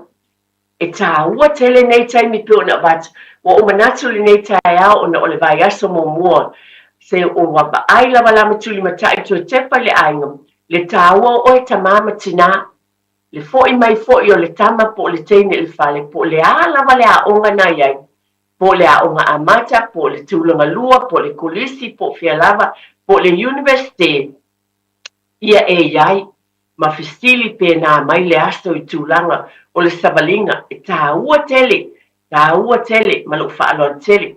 O te tonu fo iai nisi o nai o tātou ainga. E fōu mai te tonu, to a whio mai tonu New Zealand nei, o le tausanga mua fo ile nei, pa lea tau sila fia lama ma o wiloa, to tele ainga to a mai Samoa, ta o mai nei, sia mātou e kālesia fo ilo tamantua, o le tausanga taluai, na iei nai ta mai ti fōu, na o mai fo wana nofo i nei o lātou ainga. Ma o ngai, ai ese le mānaia, sa iei uma le support o lātou mātua o wa ai e tono New Zealand nei, sa iei taimi uma lama matutu whaatasi, o le nganga fo i le whaamanati o e uma lapa o iei nisi o vāta maina mai, ma lo whaaloalo tele lava, o le tā ua ia, a wā o lātou, e fōu fo le siusi o manga. Ese fo ia tūlanga wa onga i Samoa. Ai ese fo i leo mai na ialo ma whanau i tono New Zealand nei. Ia onga o lo le a onga i tono New Zealand nei. O le te talo lava, stili pia i tono o lo o iai whaia onga, o pule a onga, o i lātou o iai fo i, e whai na whaamatalaina le tātou lava ngana. Le mea moni lea, iai na bala au ia i lātou, confidential mea uma. Nei mā seisi whapea e aluatu te iwa tau seisi o oe lea na aluatu, o eti lea na aluatu, i le malama le mea le ai, o le ala lea ki tongi nai ma iai e watu e whapea nao na whamatala, na whamalama, o lo o iai tono wa o onga le tā ua le soifua amataina wa onga le whanau, o le ala le tūlanga o iai ma le onga amata, o le tūlanga lua, o le kolisi, o le universite. O le nei taimi o te loa, e sui le whiwa inga, o le anganga fo ila ia tau, e iei tamaiti, o lea wo ese atu mai le pitonu, la whaongaina pēle I tū le nei o le mātou pitonu I au kilani sifo, Leila o onga. O na o onga fo ile kulisi le amesi po le kulisi a Waitakere po fia. A pe o lea la o ne mina asfateta. E mata i tuina fo swing of transportations. Ese awala e momoli e tamaiti i tai ia onga. O nisi fo o tamaiti pe o na watu le walu watu i le onga le Westaba e alu tai. O te le swing wa mamao lava meo iai. Ai mata i tuina a fai e momoli atu ta mamal tina ila luota avale. I le mea ile bus station i Henderson. Because fateta inga mali me mata o te no fai Westaba. Yo na batule ina i Henderson. E pu e ile train. Mo tu ile train i tai. Pio le nganga. Male alofa atu male bat. Awa o le fo te lo a men's tu. E iai fo i tamaiti. Nai tamaiti. Ile o atu le fo i lungo le train lea. E iai fo i isi tamaiti. E iai le nganga lea. La tau te whaafefe. Bully. O tupu. O le me moni e leo se talafat. Wa iai me o te tupu. E iai le vaenga lea. Wa leva na o onga. Po o mātitua foi. Po o nis foi. E pe foi lea tau whaafefe pe. O ani winga e whai e le whanau. O lea te tau tātou mātālai. Tala noa wa le la suile swinga. O le awatu tamaiti I mai lo fale o la ale tu sāba vali le a onga la tamai. O le na le pasti foi o le aluai. O le aluatu I le pasi le mātou pitonu upe o sifate ta inga. Babatu I Westgate na I Henderson. Tu ua ina. E pu o le train. E alua I tai I le sia onga le tai Mount Albert. O watu fate ta inga ia. O na oa onga na onga I whanau o whanau. O na whapenale ale na foi. O le train lea, e watu ai o I tai I le universite. Ngā tai I la atu ina atu sunga ia te tia mo whasalau wha business. O tātou tui fo I mai fo I lea, tui wha awau pia, ia le wha matalanga ma se tala, mo le amatanga o onga I le nei fo I tau sanga fong wha tailau tō wha tia. Hei, au ona ia vea oe pei o isi tangata e manatu mā I le wha iti ngā. Ele na o le inu le vaiti polo na seki ai lea. A le vave tonga fitia le wha iti ngā. E ono o le tūlanga e maua I le fever rheumatica, ma e le ai lava se tasi. E mana o e o se e pele le nā tūlanga. Aia. Ave loa na o walo, e whaile siaki le fō mai whale ainga, o le tausi mai le aonga, po le whale talavai, e vave, whaingo o fie, ma le mea sili o na tāua, e le toto ngia, e ma whai foia na whaile tui o le baisilin, e ki lia atoa ai, saula ia Samoa, i le nei vai tau o le tau mawhanawhana, ia tau sia le leina i o tātou alo ma whanau, whaile siaki, ma whai loa le tongu fitinga, mo nisi whamatalanga, sa iliana I lunga le social media, Stop Sore Throats, pe asiasi I lunga le upenga ta whailangi, Stop Sore Throats.nz. A umaloa ona piki tamaiti a onga I le asolua ma le asolulu o vai aso taitasi. Ona ki mai loa lea o lau leiti o Facebook po le YouTube a le Radio Samoa. I le afa o le tolu I le polo kalame o le tuli matangau. E a o ai whanau I le ngangana Samoa. Awane imisia e le whanau le polo kalame o le tuli matangau. Ma le whaletua I a Natasha o le saasia I asolua ma le asolulu o vai aso taitasi. A whai alo sa ili se a onga a matsa molo walu. Au aloe te toi popole o le Galaxy Childcare e tele o na la lai au kilani I saute. E toa tele whai a o ngā ngawaa o le a o ina le whanau e ia inga whapitoa pe a le sitala lo walo. Tolus fulu I tū la, free. A vanoa le vena le a onga mo whemalanga inga le whanau, free. Maua mea ai le whanau, free. E ia inga whapitoa. Mo nisi whamatalanga, whaafsotai le o lua tasi, o valu tolu, lua fitu, lua iwa fitu. Talofa o waleni o se Electrical Inspector Samoa, tolsu 5 tausanga tautua ma o resta reino fo I mole waina o lo mauta, falsam fatwhainga luenga, whapeli pe ino vai vela ma o ngā umu. Walau mai lo waleni o la amos Electrical il o lua fitu, lua no tolu ono fitu ono lua, o lua fitu, lua no tolu ono fitu ono lua. O le aho nanga le sebe mawai o lo ananga tae peo TV, speaker JBL, telefoni Samsung, moenga Sleepwell, City no 4, pusa aisa ma o loea o ngā I leo mukuka. Maua foi o lotu aisa, vai tau mawha maisi. Tutongi I nei New Zealand e piki lo ai ngai Samoa. Whapsotai mai le Facebook po le Instagram a le Sapa Pia Samoa, pe emaili mai I le buy@sab.ws. Sab, lau fale o loa numeratasi I Samoa. poponga lava leo tātou por kalame o le toe te pai le ainga. E le avanoa mo se tasi e wala au mai bla fu iso fina ngalo e whaalia. La ni se mea tāwe whaamanatu mo tātou ainga le nei taimi le amataina o ngale whanau. O le whaawo pēr le tala mai atea o le tina. Ai peta iane o loo iai le avanoa tu ina atu te wala au mai ai lau tō whāte tia man whaaloa tele mo se wala au mai au le whaawo pēr se tala au nei le tina. A wala wala whaapopongo le tātou por kalame o te pai le ainga. Peona o batu le taimi ua tuana ai. E tāua sisira to le swinga lea, peona o batu le whaataita inga. O le swinga mai, wa le to savali le tamaititi, wa le to le tarata fo le mea le lau to tabale. A le wa amata na pu e le pasi, e le leipe atasi le pasi e lua i le aonga. Moni se o e aonga mamau pe o batu le whaataita inga, e latu le pitonu o le o te no fwai o West Harbour, nisi o whanau, na o le atu o le train station i Henderson, o na pu e ilo le train to i te kai kolisi e iai. Whapena fo ila, a o fo ina tu ua, o le whapena fo ina whai. Ese lava awala. Ai peta i ane o le whamatalanga, ia mata i tuina nei vaenga uma, i le saunga le mua le whanau, pio le tala le na o watu, wa sui fo ila, wala pola foi, whawhetaita mama tina, wale ala po e te pena e pu le pasi ia au ina ia o le mele pu e le train ina ia o le taimi o anga po le whapena o fisu ia inga po ni sifo ia amata le malanga mai tūlanga ese au o batu le tuisi sifo ai o nafo i whapena i le tele o le atunu atoa i New Zealand o te talitonu o vaenga fo ia o lo whaonga aina ese ainga uma le nganga whaaloalo wa te lele swinga e te tau fo ilana mata i tuina e tātou mātua e mātala. Ina ia wawe mumue tamaiti. Wawe mumue tamaiti o le daylight saving o le ala atale iwa o le malmalama.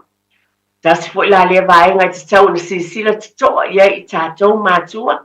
Ia wawe mumue le whanau po le ala wale tūlanga po le a onga le a onga amata o le tūlanga lua po fia lava o le kolisi po fia lava le a onga le university. Tau lava o na wawe mumue tamaiti e le fōu le nei. Tala i lau tau whaafonga e watu ia tau. Ai o le nai te sila fia lava. Tu tonu lava o lou ainga i lou fale. O le nā lava te sila fia le tūlanga o iai lou ainga. Ma fuafuanga o wale whaane leia. O le ati na e male manuia i fuafuanga ina ia saanga le mu masolonga le leile amatanga le vai sa. Ia o onga le whanau, nā jau sila fia wawe momoe tamaiti, abe ese fo i le telefoni, o alawa tūlanga, e le toi tau whaamatalaina, o le nei lava le tau longolongo le al nei por kalame, o lo ia te oe lava tamama le tina i outou a au mo tātou lima, o mea e te tau, o mea e tau ni sila fia, whaafai ngofie nei, a whainga tāfo i mo le vaenga la iti lea, pe ona o watu, wawe toso i e whaamalama, ha pongi sale potu mo tamaiti tulo ma le whaalalo tele lava aina ni whaamanatu e watu nei por kalame ina ia lava le malo lo ale whanau a wa awa e whangu foi e le ngata la i whainga tāmo oe ai o te fo i le whale a onga pe ona moli mawina e nisi o whai a onga o le mea moni la e o tamaiti e tūle momoe e fia momoe e le o lava le malo lo le po e leo se tala fatu le tala lea o te watu. Le tala moni lava i e tamaiti e watu e tūle momoe e potu a onga. Ona whapena le ona tau mwhaifo e nai whai a onga le lato lava tiute ina ia maua tamaiti nei le fia ma ia mwhaila malo o loma tō i ane e tonu potu a onga e whainga tai foi le lato ngali. O le tātou te ngali rue whaatase ma nai whai a onga o hale manuia o tō walo ma tātou whanau, a pēnā fo ina siaki, o lātou mea ai, pawhetai o leo tō te leo haonga, ia le iai e free lunches, ai mo i tātou o lo tā pena ina pia, ia ba ai le pusa o le mea ai se utama, lana lunch box te a fo i mai, ia pēnā, ai lana mea ai, tala noa fo i le whanau, mea iti lava, ai o lo tiu te lea, ma lo fo i wala awina, wha manatu i tamaiti, aua le inu le sifangwai e le tamaititi. Me moni le aiei pai tele o a onga ya e whinu ai, a whai o whaonga le whangwai, O mea le tau silafia le tau talanoa ina tele. Le tau silafia la pata ina ai por kalame soifua maloloina. O le ino le tamaititi le whangwai. O mea nei, e manatu tātou e le manatu mamafa i ai. O tiu tēnā o tātou wa ama i le tamaititi. Tu lo lava o no siama, ma le mutu o le tamaititi. O na mai fo ilo siau tama. Ai le alu le aonga. Ai pio na wha manatu atu, wa ai fo i. Le lancho siau tama pēna ai, wha pēna lava o na iai. E tātou te wha ai uma lava i nei mea uma lava. Ina I wha pēna o na saunga le mu. Ma le lei ia le amatanga wa o ngā tamaiti. E se tasi vaenga tā ua o te fia tautala te fo I maa vatu e ma le whaalor tele lau. Tele tamaiti malo Samoa. E no nofo I tutonu o a onga boarding schools. E iai o lea o te moli mawina ea. Ma naia ia. E iai boarding schools e to o tele la fo I la nisi o nai whanau. E malanga e se mai maisi pito nuu e mamao New Zealand. O filifili mātua ia ele leile a onga lea. O lea o te lo, pe o lea onga le ima au pa the boarding school e iei tama, atama, na atama. O lea onga lea o batis fata ingo tama matene, e peta iane, na lea onga no fitu maumo tama. E no foi la, o le pautuanga fo le mastala ia ta o le tina. Tala noa ina I whanau, mo wha malusi au iai. Awa e iei fo I taimi pe lato te misia o tau, wai masani o no. O isi tamaiti o mai isi pito no pe iei tamaiti o mai pamsa no. E no whai a le term a toa. E mānei alawa fo I le tau singa I pule a onga mai eva aia. Tamaiti ia. A o isi o tamaiti e no fo lava locally po lunga I au kilani. Na winga ta ao o le filfilinga. E o le afiafio le sa. O mai fafo le afiafio le sfereile. Ie po le usu fo I le tae ao le asofua ai o mai. A ia mole fautuanga lava ia. Ina ia whapena o nā alolofa ma fautua ina le whanau. O le mānei e wa ai wha le lei le tele. O leo te mole mawina ia onga nei e whanau wala whanau. Le mānei e le wa aingai pule a onga ma e iai. E tātou te fautua fo iai tātou. Tātou te fautua o wā iai taimi. Na o tamaiti lava la iai I le wā ma isi tamaiti. Ma whai a onga ma e lātou te wa aia. E iei foi o te tantonu, e iei foi nisi, ma le whaaloalo, e ua o mai Samoa tātou te talo. Mo le amatanga le tausanga iei e ua manuvia mai skolasipi mai Samoa, tātou ia whapena foi mai au kilani, o atu University Dunedin. Winga leo se tala, whamalo na iei ia lo ia, ai mai se lava o medical doctors, leo te loa to tolu, o Samoa. Nau mai, wai umai la loi Dunedin tau sanga utuanai. Lingo le tala, wai iai fo ila e watu ua, ia a inga I au kilani. Ma Samoa pofia, a le ua mai o ila lo. Tātou te talo, ai whaafitai I mātua. Lo o iei fo ina I mātua, tua a o lo o iei nāpi tonu, o e ka lesia. Nasi le me o te loa tu tepa I le a inga. Ta manatu fo I whanau o ila lo I mamao. Iei e ka le sia o lo tāpua. I o le mānei e o tala fo I nisi. Wa avea I a whaiwhi au ma tausi matanga luma nisi nā pitonu. E avea ma a inga o whanau nei. O tamaiti nei. O lea e a onga no futu mau.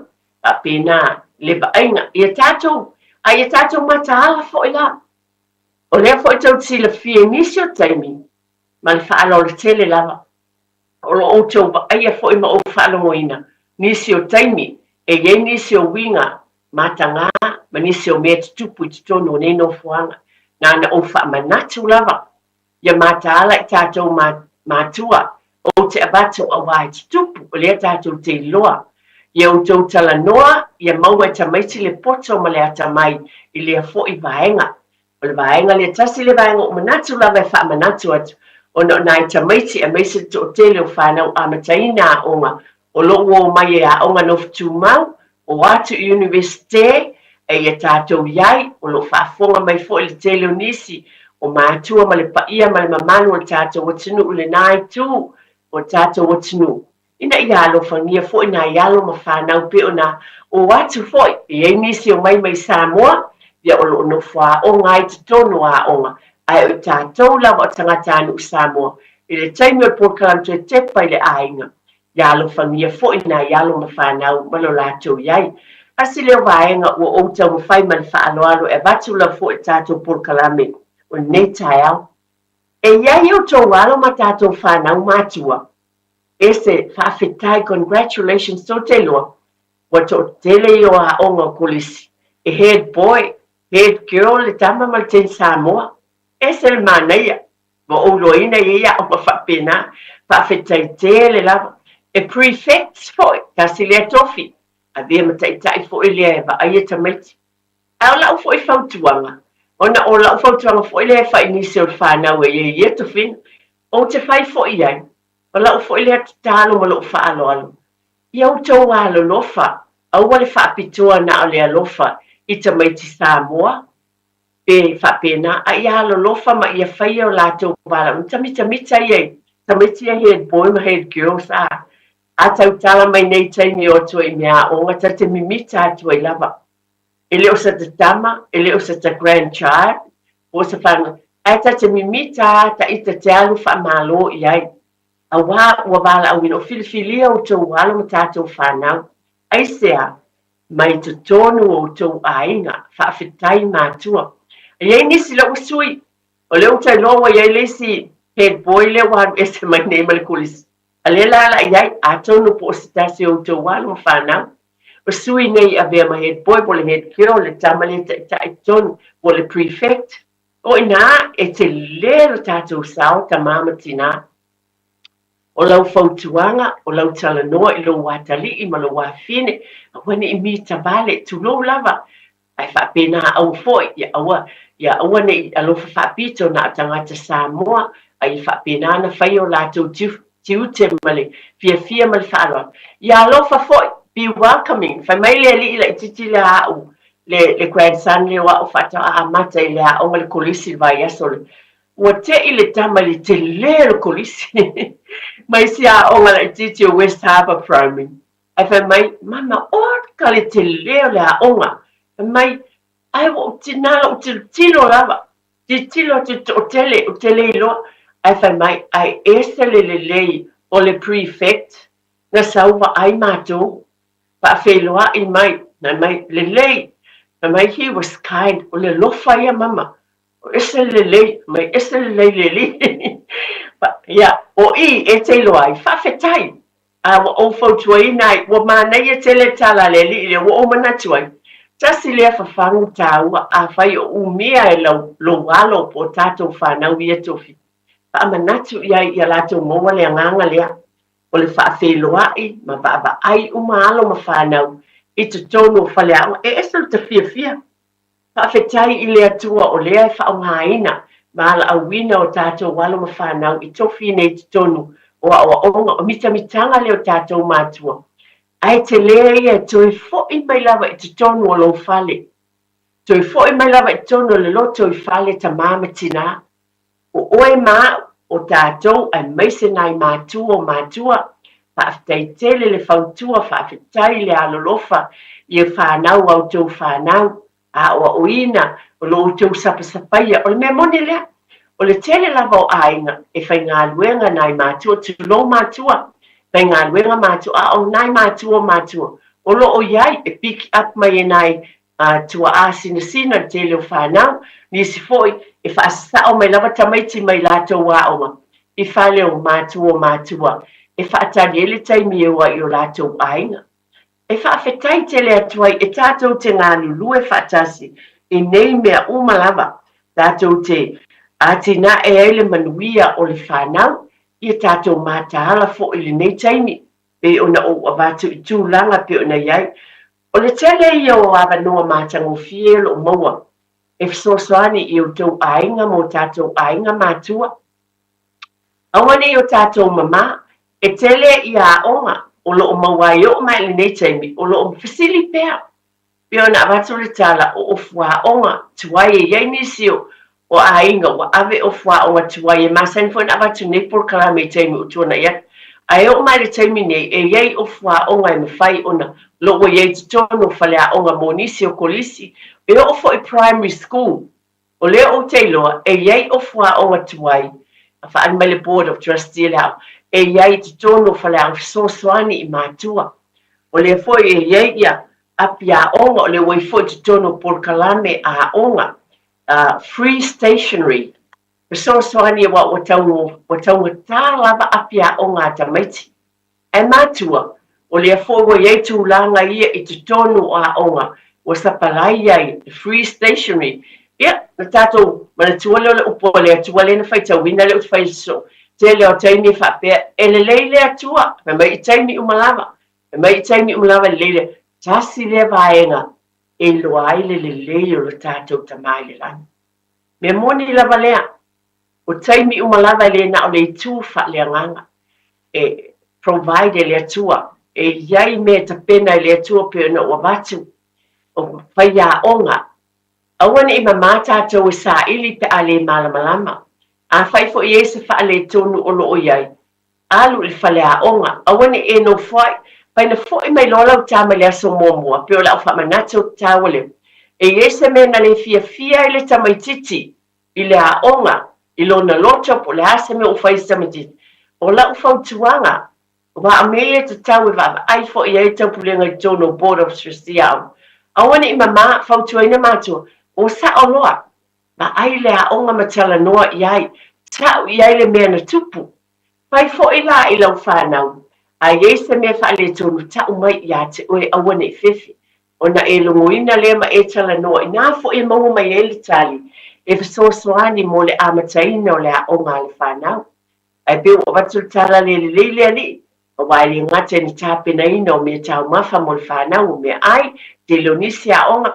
O lo iei fo I a onga o lo. Provide free stationery po api tulanga uma whapena e mawhai o na mapu iai a wā u whainga tā lava le nei taimi I le tupe ma mea tau se leni pe ono wat wa sui ainga o le ainga fo I lea ia ua ia le pensini e alu wai le ta vale moli le whanau pe a whai lava e lotol ta mama tina te lua molina lava tamai nona winga o la ua alu fo I le si tupe mo le pensini e whapena na aveta me o sui foi.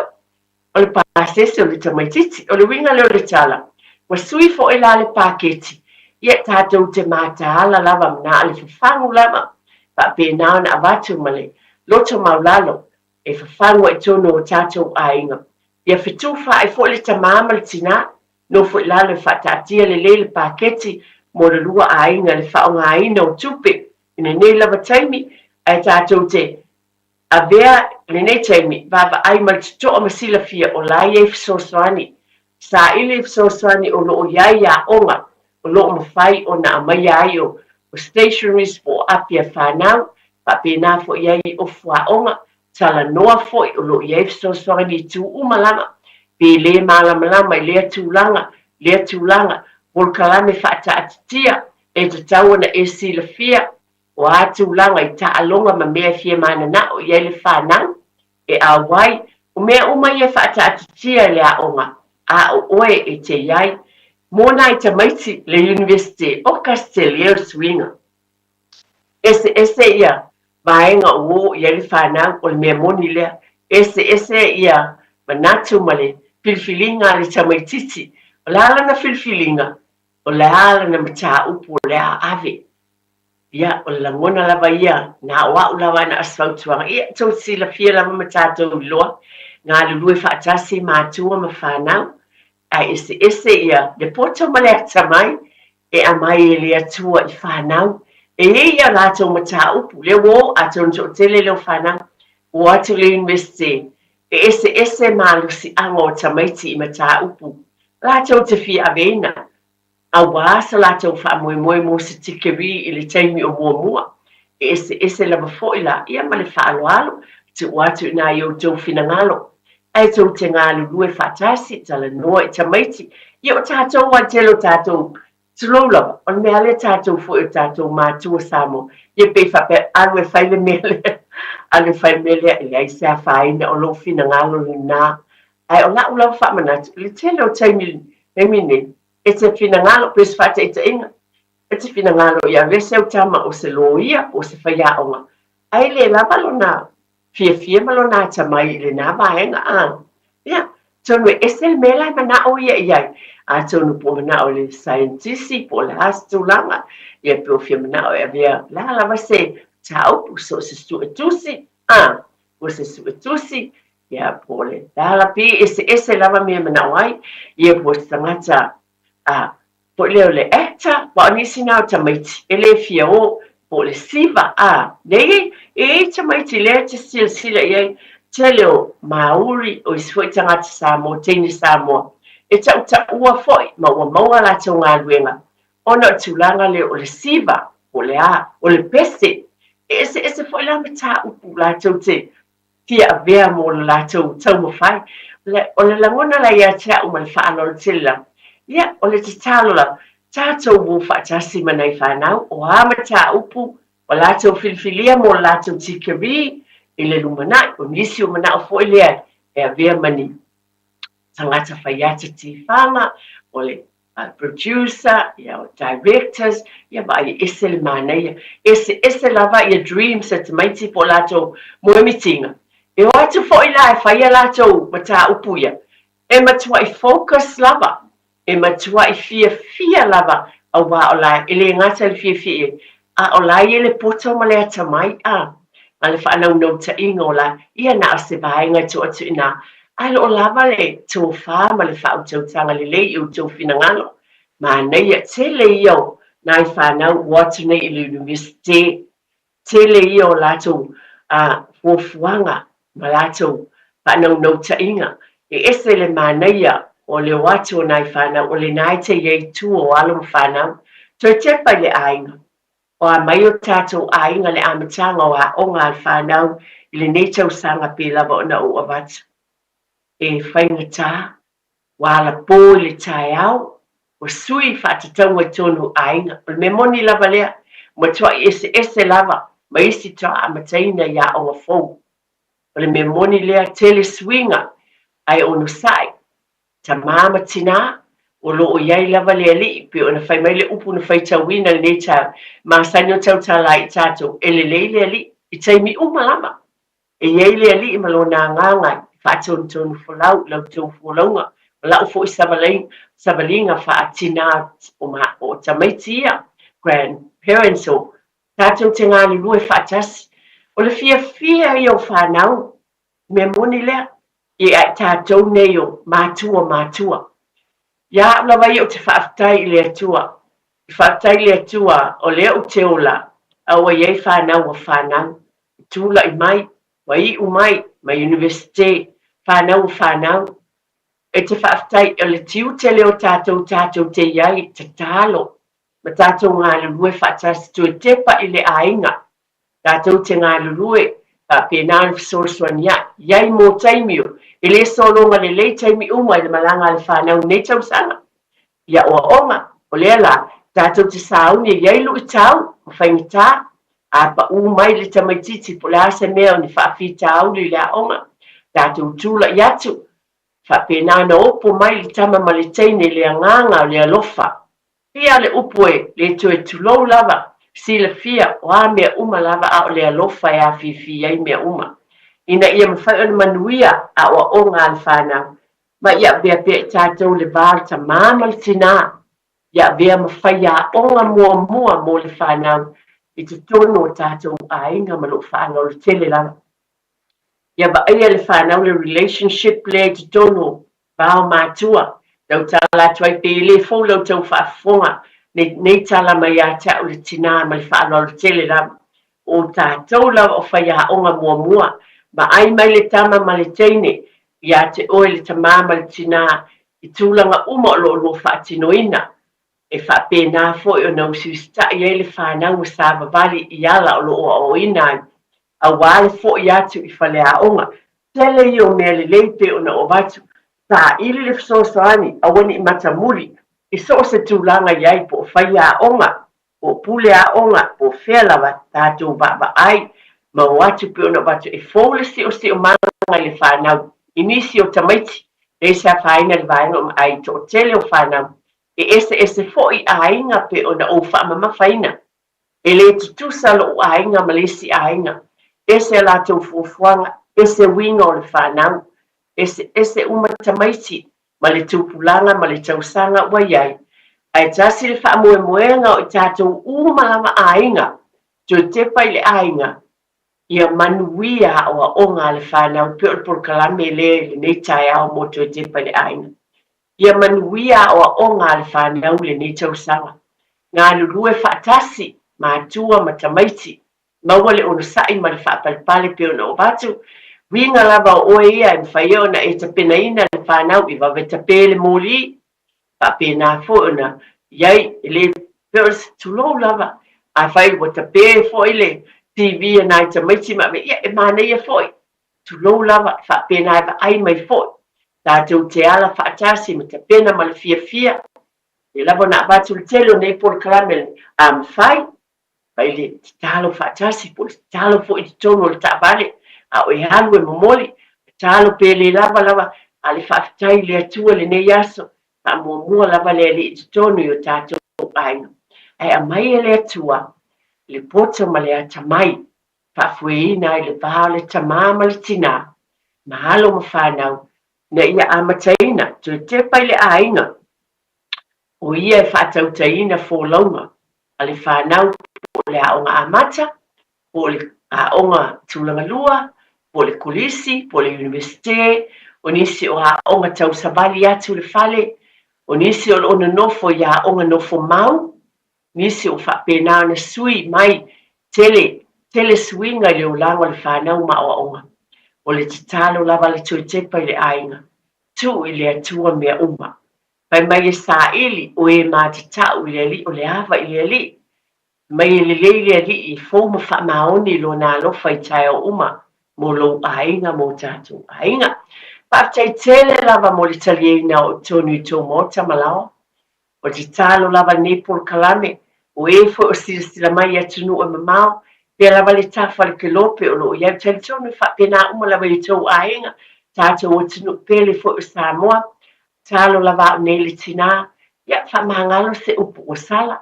La fwa e nu le aina se wha tamala o nele tina, ale whafangu lava i ale tō te pai le ainga i nei tau sanga i tele. Ma ai lava fito i tono le ainga, le vale tamama le tina, o oe i o lua au mo lua lima, lo lua sao noanga o lua upu, ta ina ai le whanau, pa pena na sahaba vali ai le whanau, le amataina o onga le nei, fo i tau sang fo, pa manu e tele lava le atua i o tau ainga, i le file mua le li, ai pi ona o vatu, i so whatamala, pa maangalo, pi lava na vatu fo i se tala, a tasi ase ainga wao ngā i ele nei porkalame, i le nei taiao, ia vi ia le ali. Ia whapte tele lava i lau tau whati tia, mo le whatau taina fo le tā porkalame, i whamanu ia tele lava le atua, lau tau whae le nei aso, ia mese fo le au whai ngā luenga, ia mai le taele o lo unoto, mo le atua li whapte tele lava, ia manu ia lava, tā penanga o le nei vai asta, mana tua, o le atua, o le tamaia o ainga o malava.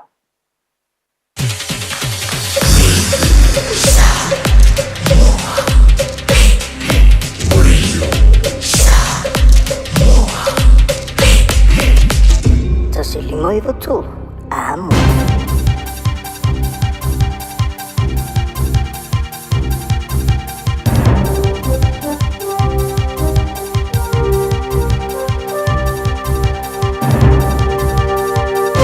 In this update, a turnaround plan for New Zealand's state housing agency. Housing Minister Chris Bishop has launched a new plan to refocus Kaianga Ora, saying it'll put the debt-heavy agency on a surer financial footing. Political editor Jason Walls has more. With more than $16 billion worth of debt, $2.5 billion worth of yearly expenditure, and a $500,000 yearly deficit, Bishop says change is needed. He has a 5-point turnaround plan, which includes refocusing Kaianga Ora on building and maintaining houses, improving tenant management, and getting the books back in order. Winston Peters says he's wasting no time in going to the market to try to find new Cook Strait ferries. The Rail Minister's taken it upon himself to come up with a better plan to replace the ageing Inter-Islander fleet. But the Prime Minister says if Peters can't get a procurement plan together before a planned cabinet meeting next month, Nicola Willis's previous option will be chosen.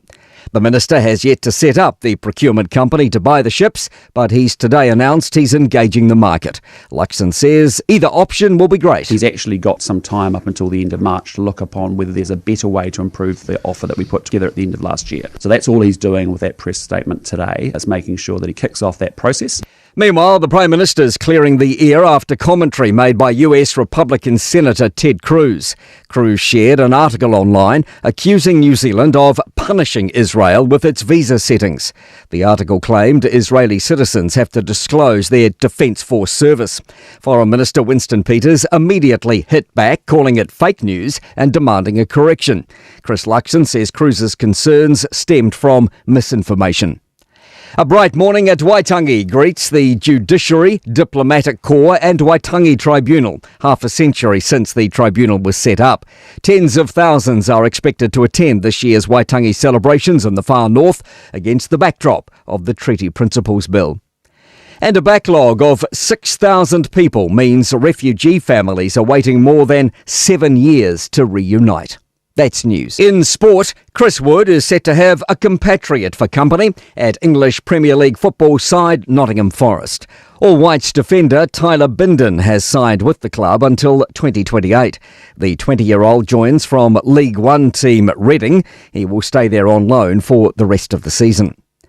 A UK court has been told a night of celebration ended in Australian footballer Sam Kerr crawling out the broken back window of a taxi, then being arrested for the racially aggravated abuse of a London police officer.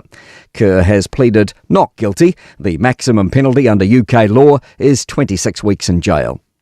17-year-old Louis Sharp has secured a drive at the Race of Champions in Sydney next month alongside Sebastian Vettel, Valtteri Bottas, Sebastian Loeb and Jamie Whincup. That's sport. I'm Malcolm Jordan. O e mo mia singaluenga le customer service, hospitality, po le avea fo ima leo leo. E te leo mautinoa, po o fea a matai. I le MSL training, mātou te fesoasoani atu. Mātou te malamalama, o le amataina po le toi fo i atu i aunga. E mawhai ona whaafaina tā. Ai olo o iai le mātou au fesoasoani wha maoni. E taita ia malangolangoina oe I lau malanga. O le MSL training, o se ainga. O se nofuanga I langolangoina oe, e wha malo si au, ma wha manatu atu lau sini wha atu. Asi I le msltraining.co.nz.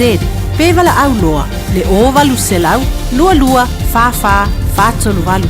O lolu manai, e a mata atu, I inei. A whai alo sa ili se a o ngā a mata molo walu. Au aloe te toi popole, o le Galaxy Childcare, e tele o na la lai au ki lani I saute. E toa tele whai a o ngā ngawaa, o le a o ina le whanau, e ia inga whapitoa pe a le sitala lo walu. Tolus fulu I tū la, free. A vanoa le vēna le a onga mo whemalanga inga le whanau, free. Maua mea aia le whanau, free. E ia inga whapitoa, mo nisi whamatalanga, whaafsotai le o lua tasi, o valu tolu, lua fitu, lua iwa fitu.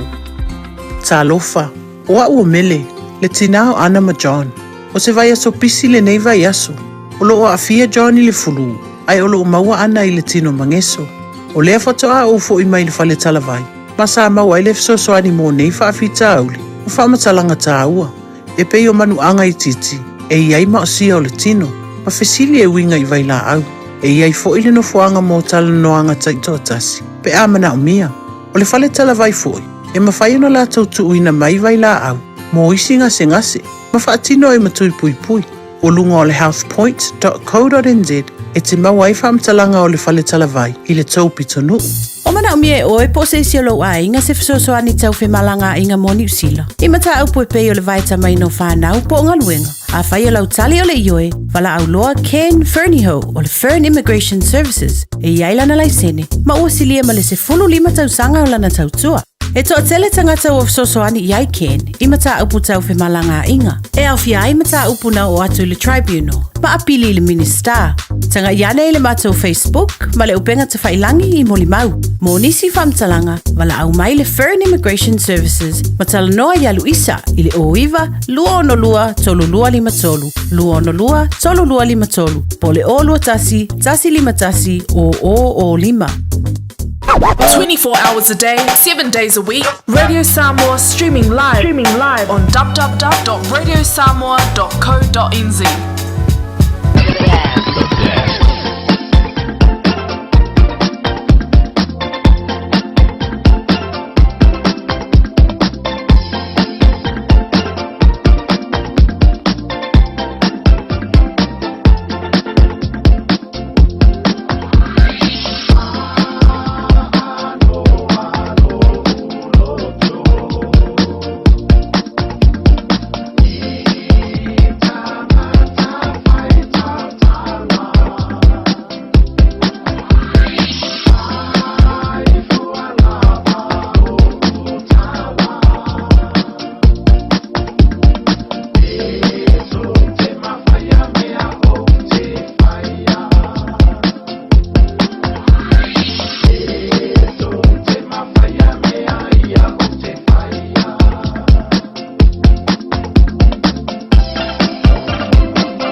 Tātou whaafianga le teime le uli. Ina ua samalpare atu le vela wati.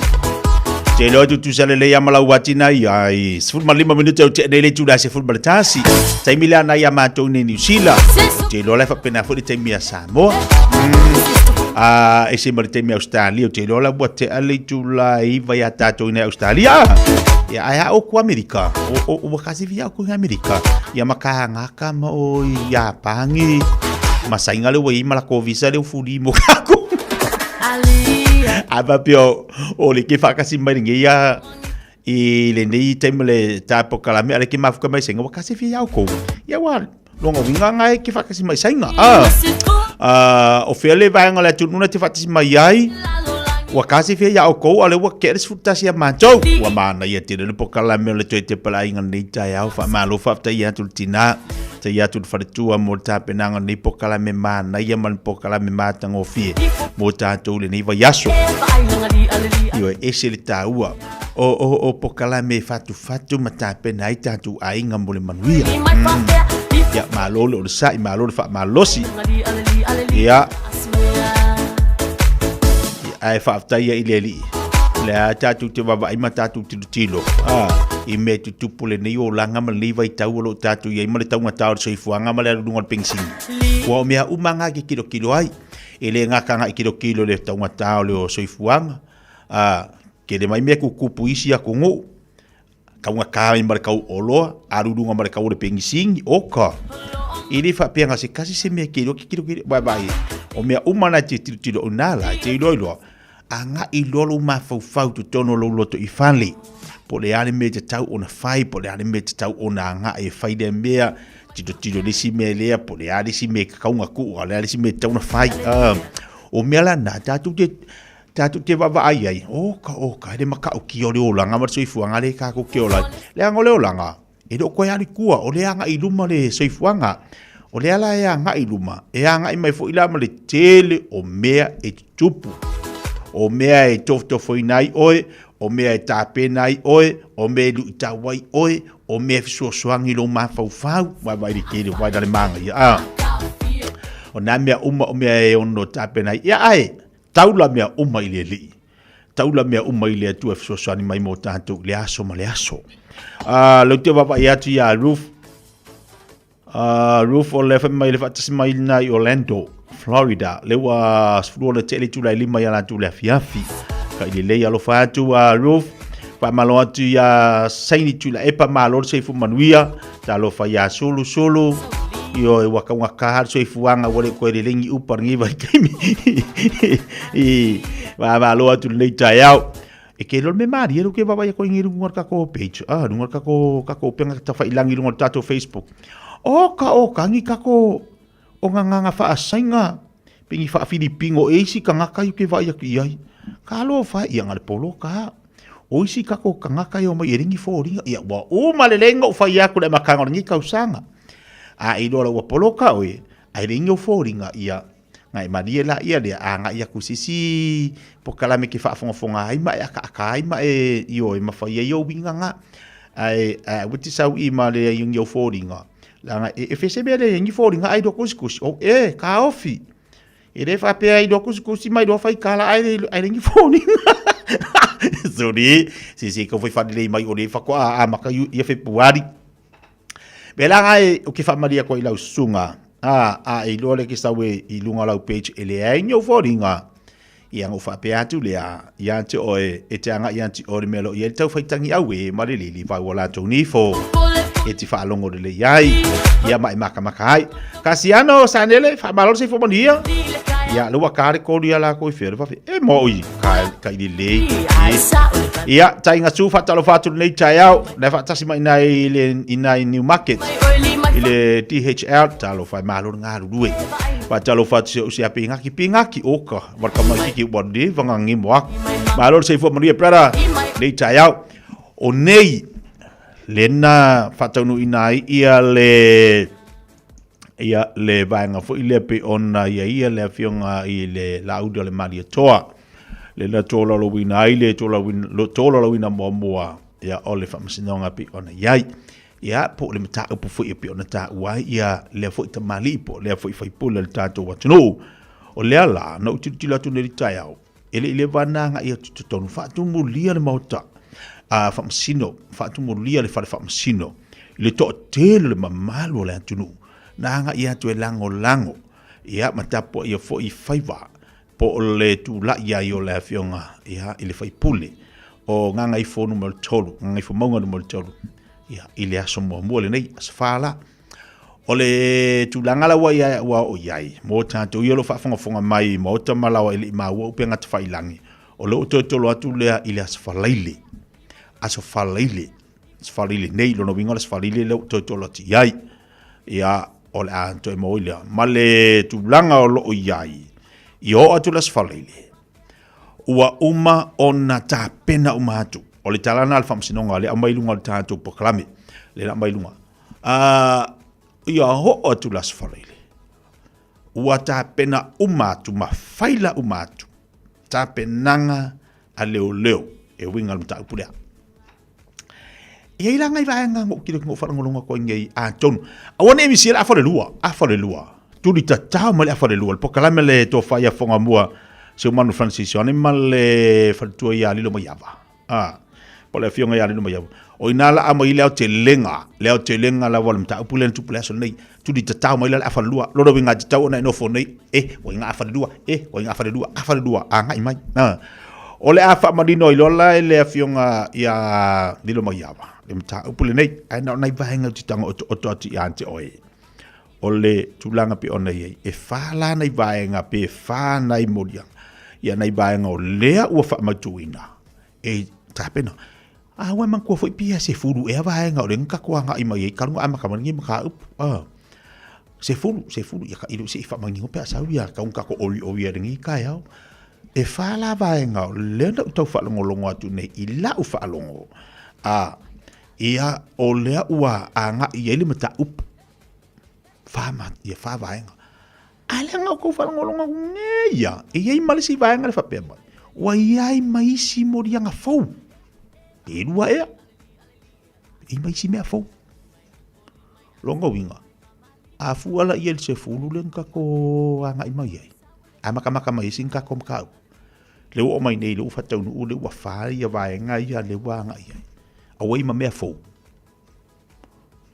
La fa manino vaenga umana pe anga i mai ia le afionga ia li lo mai ava. A na o tauna ufa atata tu ia te oi. O le o toi tolo le asfalili. Asfalaile la, le o tolo tia ia le mta upulea. O le a mai uma ile o te lenga. O le isi vaenga o le na ma ua atu le whanangolongo. Ua talia hina e le te mai tai whamsino. Ia le tua lalo po le mta upuna matu le lo ia leo. E ta ofi e nisi vaenga. Ia ale fionga i le whaipule. Pei olona o ana pepa malanga.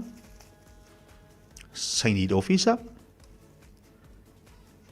Whamuta lona to eru lunga o penga ta whailangi e tala no aile mata upule nei.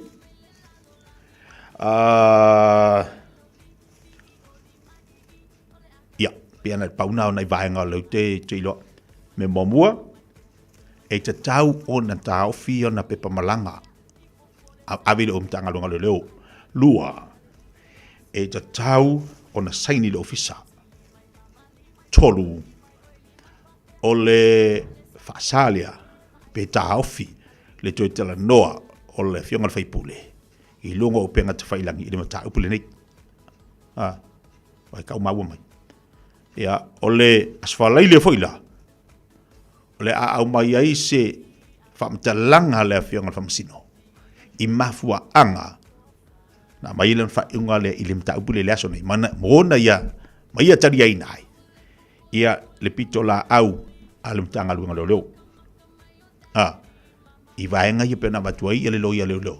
Taufi. Ia la lau. Ia la wanga i talia lau talia. Ai o leo te lenga o le matau pule so. Tuli te tau mai le awharelua. Au ke misi le awharelua. Kuli kakao mai le awharelua. O le ama whai ona whamatala wili ili mai ai e le sui le Radio Samoa. Ia le matau pule pe ona whaatino i nei le. So, pon mele te talo i le li ia mo pele malosi. Talo i le li ia maua le whai unga tonu marisa o le fiso whamasinonga. Talo i le li mo le mtanga luenga le leo ta pena ni mea moi mani mea ato toa. talo mo le i le tua ina ia whamanuia le tātou whainga malo, talo i le tua i lisi fo i pito pe na i le tūlai mai le whātua i le tua Samoa. Ka kalo mo le tātou atanu atoa i oi. Aua ke whai mea ka. Ia ma e sa ule mo tustusinga. Se i lo le tama a le tangata i lana tautala, ma lana tustusinga, mana me whai, ki whawhanga i upu matala. Aua e te anga i lunga o lo le fia ia la whai, o lo le fia ia siengi, o lo le fia ia toma, ia anga e sawa ia la ia lea. Aua nganga o vile ia anko ka hawhi Facebook, ia. O whela ki koi kuskusia. Aua nganga o vile ia anko, ka pe anga le vahanga le, ia. O whela ki koi kuskusia. Aua le whai meita. Au nei vahanga le na ua utangwa batu e whaatatu ia atu o le nei tai au. Ia le tūlanga pe ona iai, ia le so, ia le tōla la wina mo le mta upo pe ona tūlai mai i le awhionga le whaipule. Ia o uwa vai atu le tātu ofisa whamse, ka o kasi tō tele fo le mamalo le atunu, anga ia tu tāpua ia fo le tūlanga pe ona iai, ia le nei aso, ia ma le tātu mata upo pe ona tōla la wina. Tere la i whamsinonga, lana uma watu tele whamsinonga o lo iai, oi ai ele vaenga tā ua na o whanangolonga tu ai o tā ua le awhionga i le lo ia, ai la fianga la uli, o le nei tabari, wailunga le tunu, wailua fo le tunu. Ai le fo se mea le o le alu alua fa pea o le asola i fafo, le ai. Le na uta whalongolonga tu ta ua le fianga le mai apa fa pea. I le pito la aua le lo ia, i li tua le fianga le faipole, na ia saunua ai, ia le tamo i tai lo ia. E le se mea la alu alua asola, sola la uli e tu e sau al famsi la ngal tangata la ilo ma le si vai nga le te tau titilo ti ai o le tangata nu o Samoa e ngo foi Samoa e le ngo foi fafo e ngo foi Samoa ya ona vai nga la na o le na ia ile famsi nga ya ma le tu la i mai mo le mta pule aso nei ya o le la anga ia tu las falaile aso falaile o le atu mo ia si fa poponga ona vai nga na o to atu molo no fsi fia molo mama lama ia pi ona yele mata upo ile nei tai au tai bele wati le olua se football valu bilito te ele jula sumatas ile to tuba udanga ti fonga video sabo suma lima tula mo mana pokala mi fanga solo ba lole ongo sai wale ai foi se kama fkanga ia fai le di la ia o kako o nga fa kari nga ori ale mele ia nga le su nga ori a kako ma fa kari nga king yo le ki o foi inga ve ai la aso ia e fa kari king yo lo inga ve ia lu de sekuri e fa kari king ia ku le si pik ia pe fa kari king ia ku le mele la fe inga ve e sa oi pa kele ia e a ke po e uma inga ve ia wa ongo fo ko ya malesi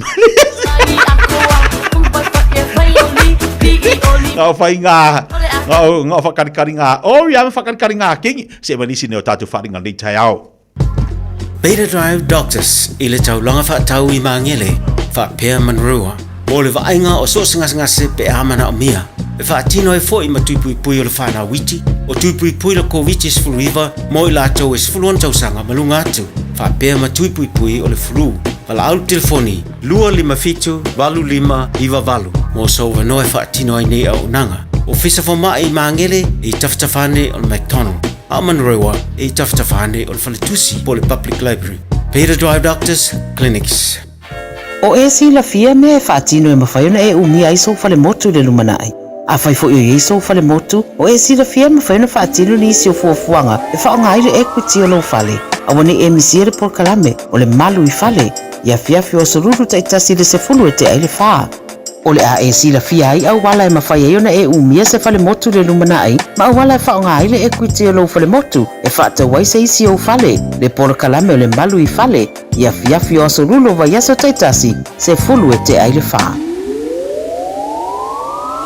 O le talo fa voucher ua whaingofia i ainga i New Zealand, Australia ma Amerika. O le tutongi whaatau ia a Liki Wholesale, Farmer Joe, Frankie's, Bluebird, ma le tele o whaleoloi upolu ma savai. O ma whaiona tongi ai leu tuina o ta'avale i pampenisini e tole foi whangalii, sa walalo ma fasto uta. Whapeale amatanga petrol station i Salelolonga ma lalo malava. Lafo nei lo se talo fa voucher mo lo ainga i Samoa i le Pacific40.com. ina la mato au nanga so tolu sulu Januari o le vai aso lava nei. Te tala i le se fulua i le awauli o le aso tofi nei. Se ia pa ia le se fulu i le po au nanga fa au se ia o i le aso toana. Tu atusi mo o elua vitu iwati i Starbucky Road o Tara. Tau tua mo o e Samoa i tau mafa is. Ma tau te whaaveleina fo i pua i so se sais au na mara. Wha ai po i ponga. Aso whanau. O se wha moe moenga. Awane ngala wha so taidari i pore o rua tasi. Tasi o whani maiwa tasi iwa.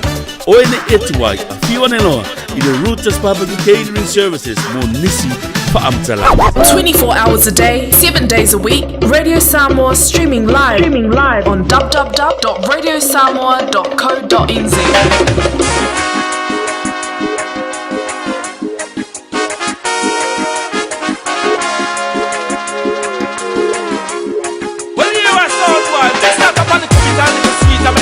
Get nicer, stand up higher than high, and this is the sound boy. See, look, my lady wanna what's a silver oil over more. I want to know if you love me so. My lady won't let you go. Lama oi penino le vasa Mala au uma fua matala Cha chino maya wana o lava Ya so mo le o nga La upele esa fai la umiti Ta eva le afiafi Lo manongi wasa sala Yo se fua matala E mate yo uma faufanga Lo la le kopeyo le kiona Wa fainga tau puna thamatala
What you want, girl, and I'll be there to provide.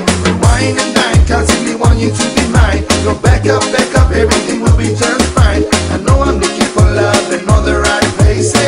My lady wanna what's a silver oil over more. I want to know if you love me so.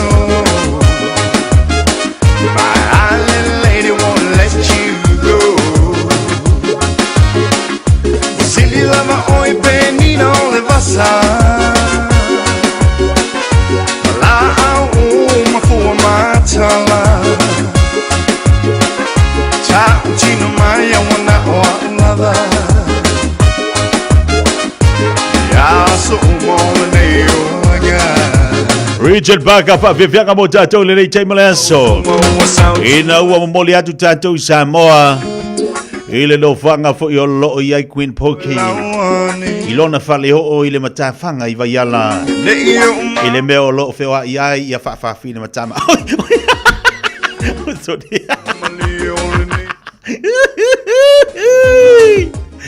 Dala fa Queen Poki le tai au malo se fu bang wia kalo fai a o anga fo la si bia kala fa. Ia matalo patulamat pa ia man manusia tato wa tunu. Ibu mapa anga umar tapu kalama ia ai mesi kole ofisa maman. Ia ai mesi lava patalo pa I na yok tama matina ma tua. Ia peo la ku lava ia ese lango manusia tapu kalama. Ia ai mesi pa piangai nga taulang. So sipata pa taulang. Ia alufa tiri mo uto ia malo lava sei kole nei tula aso. Malo, o amele kaunga ya tatu, o amele kaunga ka kopikongo. Ia o le tusai matwapisi. O le fako apa ia kule pikimu ngau so merkaya, sati munga foi pona po. Ia o le fo va ia susulu mai o le la. Susu ia ina vanga ka. Ia e di fa pela susu ia ina ka. Wa susu ia ile makako dia. Ia. O le tanga va ia e mafai o le susu ia a tanga soi. E au ona fai teste mafuafua ia ilanga ngai lui. Wasio kia fala au neighbor tang. Ya ai mese o tele fa ma ia fo tua I mai. Su ya. Ya fe o tulanga na tu sai mal pasi. Mana ia, io en me silina matau. Ba ia tu fo le nei tai au le mana ia mai o tatu wa tu no. Ya tulanga fo pe ona ia. O le nga maua o ama se la usidi o ama le kale vivingi fo ile le anga pepesi ya inga o le anga famele wa vaku ia baila au fafo o nga e al war kale vivingi Io e fa tai lava ia o nai fa funga me le atu o fa kiri nga le fulu pa ya mang we ese po inga ka ese po le kai yo kale ka kan ni le wo ye ka o le situlanga o tau fio ka fio meu fia kale lo tulo kale lo ai lo ka fio wa kale mai le o ma I yo o si pe kale ko le ka ki va e papi pe kale fo de e mesa no pe kale alofa kale alofa de iglesia sota aulis o pa wa makwa show mai yana nga ia kale ia kusala foi mai sa ai ko la kusisi nga apa ngaro ia ai tu sai man fasi o dia no fatiri na pele fu ini sa o le makwa ele fa inga ka makwa na yana mafata e mo le lo ko fikale ya le wa e au o le me foi nga ka wa awang I kemile kimu ya awale lo ko me ki fa kimu ya ka yo fi mai sasa mau me ko fa ya wala le fa kimu ke e ko susulu mai abella ya o ko ngambela nga ba wele ma o lo ke ko fesili kwa poki o le kale vivingi ela ngai fo la ufalo o awinga nga ko nga kale ka ke kale ia wa mankuar kale masang ai fo la ufalo nga me kale vivingi po le ale fa nga ko nga kale pe kale ai pie se leo se o se ko la vivingi ya wa ile se ko nga kale fo le ya ku ro wa pe kale fa de ya po den ile se ko nga kale fo okay sa ma ko nga kale fo de pe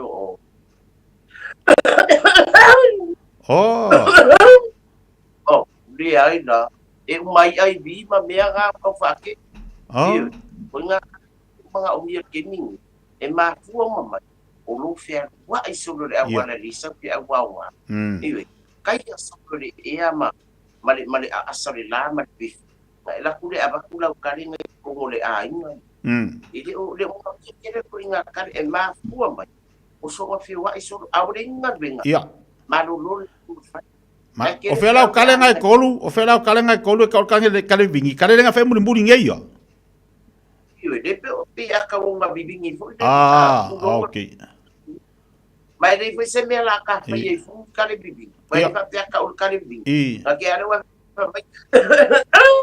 de ai e ka o kale vingi ai pe o le o kale amasang ba o e fe me fa mai o le tale masani la ya ai lunga e fai singa ma aki poile e o ai lava si tulanga tina inga pe ale kangia ma ma kausi fala au fa ko ngai au le la o ka ma u aku la poki le la o ka ma manga kua ao ngalu le ko ai ko le si piko le si falo le si ai le fa mai tak tak tak tak tak pe o yin ma kwa mo pe tak tak tak tak le la o ka ma aku la si ui kale nga fa mai ngai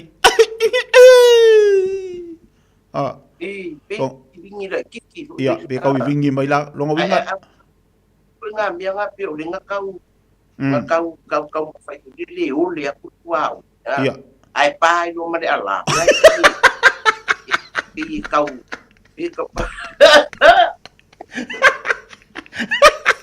ari pe pai no ma de ala pi kau di la singa pasileu anga pi kau o lo pasileu anga le ma wainga ia ai mai se la le ai mai se la le ko inga fo ile le la ya due fa pe lo wo ki no ko lu ala ya lu fa lo le sido bakua inga wa ngai mo kamalanga ngar kuai no mar pa ke ba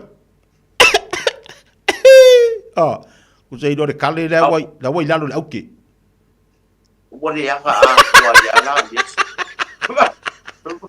wo le ya wa fa ta la ia ayo inga ta isi aku nga ko inga ya disku ni yo lai ya aku nga ko inga ye kama bori la wa tu asai wa la vale de ulanga ko inga tu do ule ku yo kama ka famali pa ya mai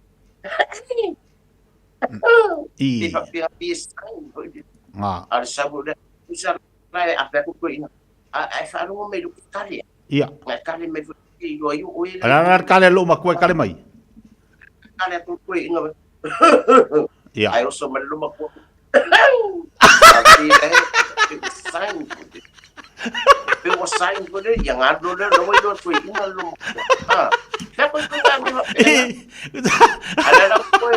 ada ko me ko inga ia ala ko me ka kama le lo ma ko ai la ko ai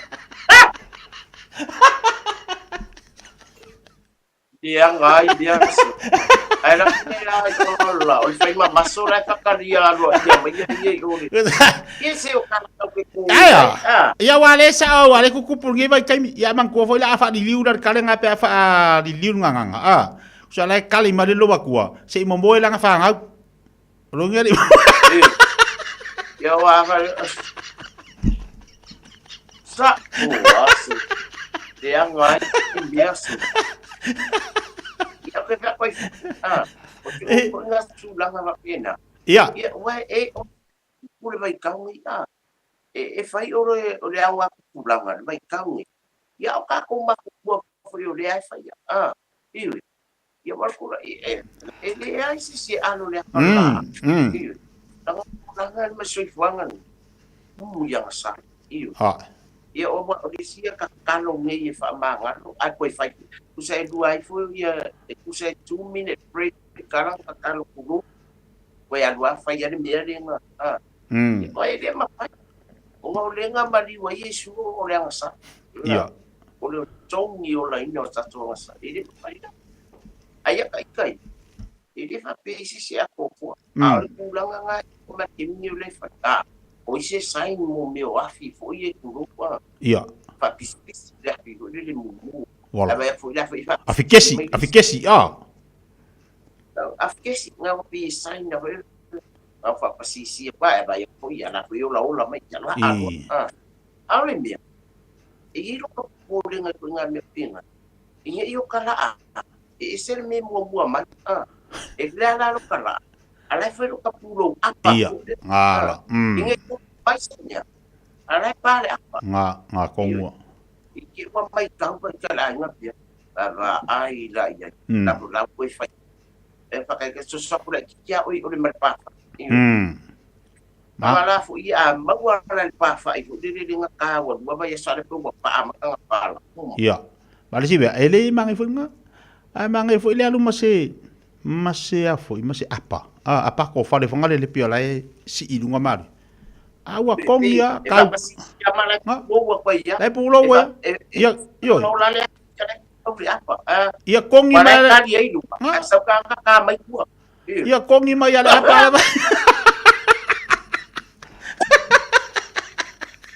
Wala yang luma. Lagu ang kali luma. Ay nga lo ya ngaya pa ya. Ngay dibi lo apa dibi ko bawa. Iyo. Wala lai alo luma. Amba ko essential di ya. Boleh bang ayo le lo langan feng ofi kesi. Ofi. Kaofi. Ali bogyo lang mau fa pe ole la. Ini malang po auto e vayala le alu se vala audia. Iya. Oleh kulangan na pe do na facility mai. Iya oleh. Ke masalo ngal pa oleh ngu ko Samoa ko mai le.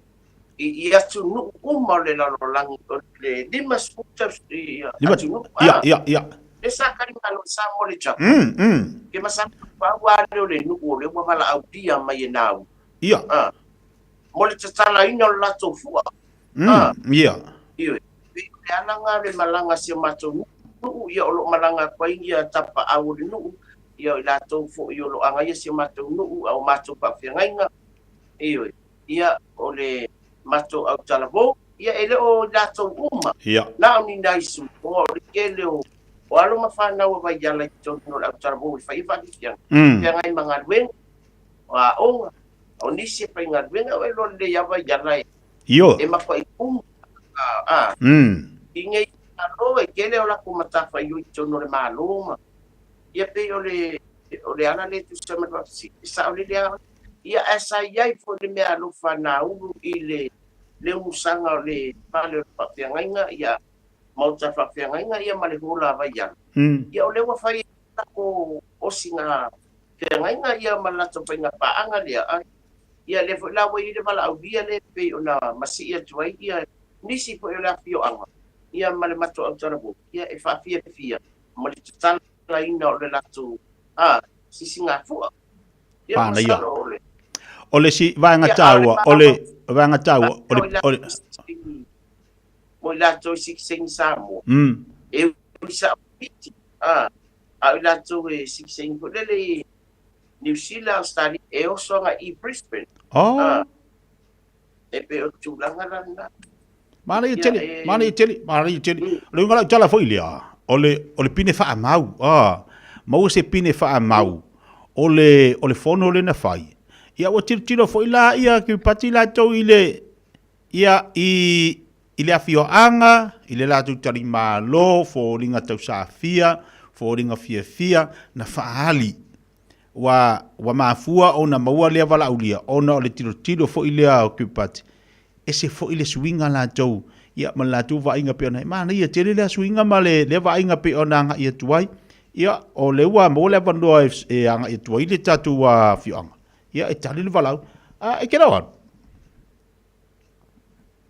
ia o porque le la votu tuangia ia e se pionis pe au pare ainga ia ole aula ile abia kam kida o wa ia ia o ngai inisi ole mana ia fu ile wa anga fa pe kilo mai ki pate le kela kongo la mo se bango fanga le ke lua nga lu fa kasi ai male ta ki pati po ole ta leo po ole afoi ya mi se pole pale mia ole le afoi atunu ama skula nga pe ngai ba wo se bango le mi se ku le e ava ku pa mai o na yo nga kula ale ya wala la foi lo ki paki o ba le va ke le fo nga e o ki paki va ke mi nga ran ki pok ke kwayo ale manga ia nga pe mo so bang ol me nga lo ke kore e ke fa ke lo wa nga so ka mas ki paki lo lang mo ol me nga le ngo to le ko le ya lo ba ya ka le ya ya e ke wa ku ka e musu ke le ele ke wa inga pa pe sa ora wa ai fu di wa ke le se o ele ai la so kai ni ka fiofi ma e pe nga ka fi pelo passport de oficial leo ya ma ni ke wa fe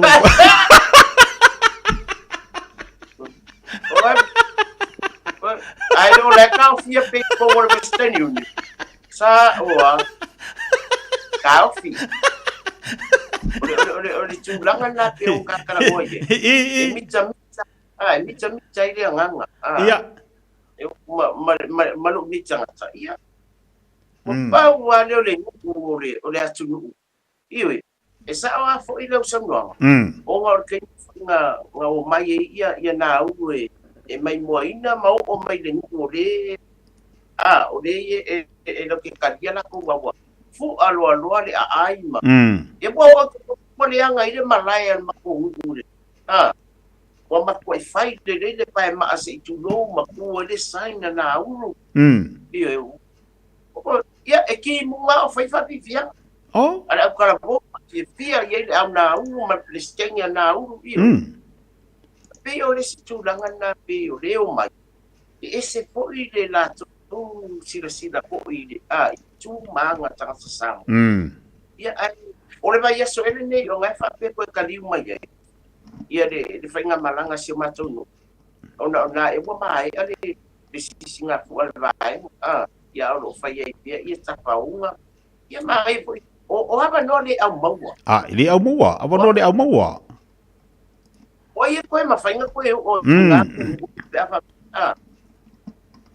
o le maua le ava no e o le pine fa mau na i dona o langa toa nei nei la langi mo fu ma fo o ia ko o nga ku pa pe ele ko isi para ia ang fa kia o mana ia awa umaneile na malanga i te ua anga i luma le soifanga la tou ia o se pine fa mau fo ina nei tamama nei tina ma tu pe fa pe o le anga i malanga na ai mai se tupulanga tala vo o le afio anga o le o wa mo le bono e malanga ia o la tu fo ina tala anga bare la tu fo ina pine fa mau o ngo walu le malanga nga luar ka ko ngo i fea ia ngamba wile bono te alua tuai ia o mea sa kukupu o singa banga tau ai se le mana ia le bono ia male o singa fea nga male maua le avano e malanga tua ia la fianga ia o pine fa mauna ma tari maro le lei pe ona ia ia tatu watunu ele lei ona tata mi tata wonga tapa kala me neti bol tayo ari si fa nga fa mai mai melo tupu na tatu watunu ukun boki ia e dama ngi me ku ale paula mas ka no anga ono o ku langa ia dia e mai ma fa ali fo no pe faida ona li fa no e fai o nisio ilato wale le bata ia e fai o upu e lafo e sili o ki nga ma tu ya e unga ma fa e ki nga i luto ma kopa i onisi fana o nga o fa dia e te vai inu vai la au si tu do fa fo ma pa mo le mo a wo tu e fai e fa pe na ona ma wo le fili mo le di to ma a wo tu ma fo fo nga ya ba fo fo le nga i duma ya ma wo fifia ya abasto le fa taitile na vai boma pa anga uma ia ai mesi ko o ngani ia tama tanga i dua ka kalama i leva yaso ya ma pelo malu si mai dedi ya mesi ko le ofisa mar male lo pa anga ai mesi samu ato so sita ko ni kilo ai mesi si o mato nu pelo vai ya la tono nau lo fatira tu mo to malaba ya ni tula ya oi mau peni sia soskele ni yo langa ka ke mafukai ya la wale vele la ba man bia se anga benga le yaso soi po vai la ke fongi ke wa video ke nga uru ba langa o vanga ma vele ke fongi nga uru o fere so kai soi po Leite bela watilo tono minuto de tale o leitu la fia se football e lua Deixa por calma fanga solo mota to le leita o to fa minuto tale o leitu tono minuto tale tu la suma lua to tele ni so tatu pa anga lo mafatu mai lingol tatu por calma o longo se tau tuma sa una nga mota to o ngal a fali tu la lua la mo so ta inga fo ia le tatu por calma to fa fanga mo se man francisione mal tatu wa to tu Samoa li lo mayava o to mai ni so va nga me sa tu pule so o wani ngalo, o lea soa tai au, te o leitu la iwa, o lea o le a mawaile wanoa e tala noai, ia ma le sunga le fomai. O le sunga ia ta iao, Dr. Matawai Tautunu. O ia le Director Center o le Samoa Studies, ia o le National University, a le University a Samoa. O le taua le wanoa lea, o le a mawhai ona whaasoa mai iai, ia le sunga le fomai. I le tatu ngangana Samoa. Ngangana Samoa. O le tamali i le latunu, e se le mana i o lana whasoa, o ia fo i olo ngā lua i te tono le tatu universite. Ia ai whaaftai o le ua mo lewa noa. O le ama whai o na tuwha ma whaasua atu. Mō le mamalo le tatu atu. Ai mai se nei whanau wa onga. Mai se nei whanau wa onga. Tātou whanau wa onga o lo awel tatu mata upo le ngana Samoa i tono New Zealand, Australia. O whialawane te iai. E le ngatala i tono wa onga. Ai tā ua fo i lo nofo i te tono o le atu nuu le nā. Pe o New Zealand. O le alala mo lewa noa. Lo whanga solo le tatu po kalame. Le ngana Samoa whaasoma ia le sunga ia le sunga le fomai. Ia matabai, ia ta iao, matabai te tunu. Ia, ile tātou pokalame, o le aso la ta iao, ile te au le tula iwa, tuli te tau mai. Tuli te tau mai, ia iwa e ngol ngana Samoa, whaingofie. O le ama whai o na tala ile pokalame le aso ta iao, whaingo ina le ngoa le ne pokalame, o le tala talanga. O le tala talanga. Awa te misia le aso ta iao, te ale tula iwa. Pa fonga ba ia le na pokalame ta ua, mo tātou ile tātou ngangana Samoa e awau iai tātou e whaamemelo iai tātou o la lanu tāua o whea mafua mara ngangana o whea mafua mara ngangana o la e whafafonga i la soa tai au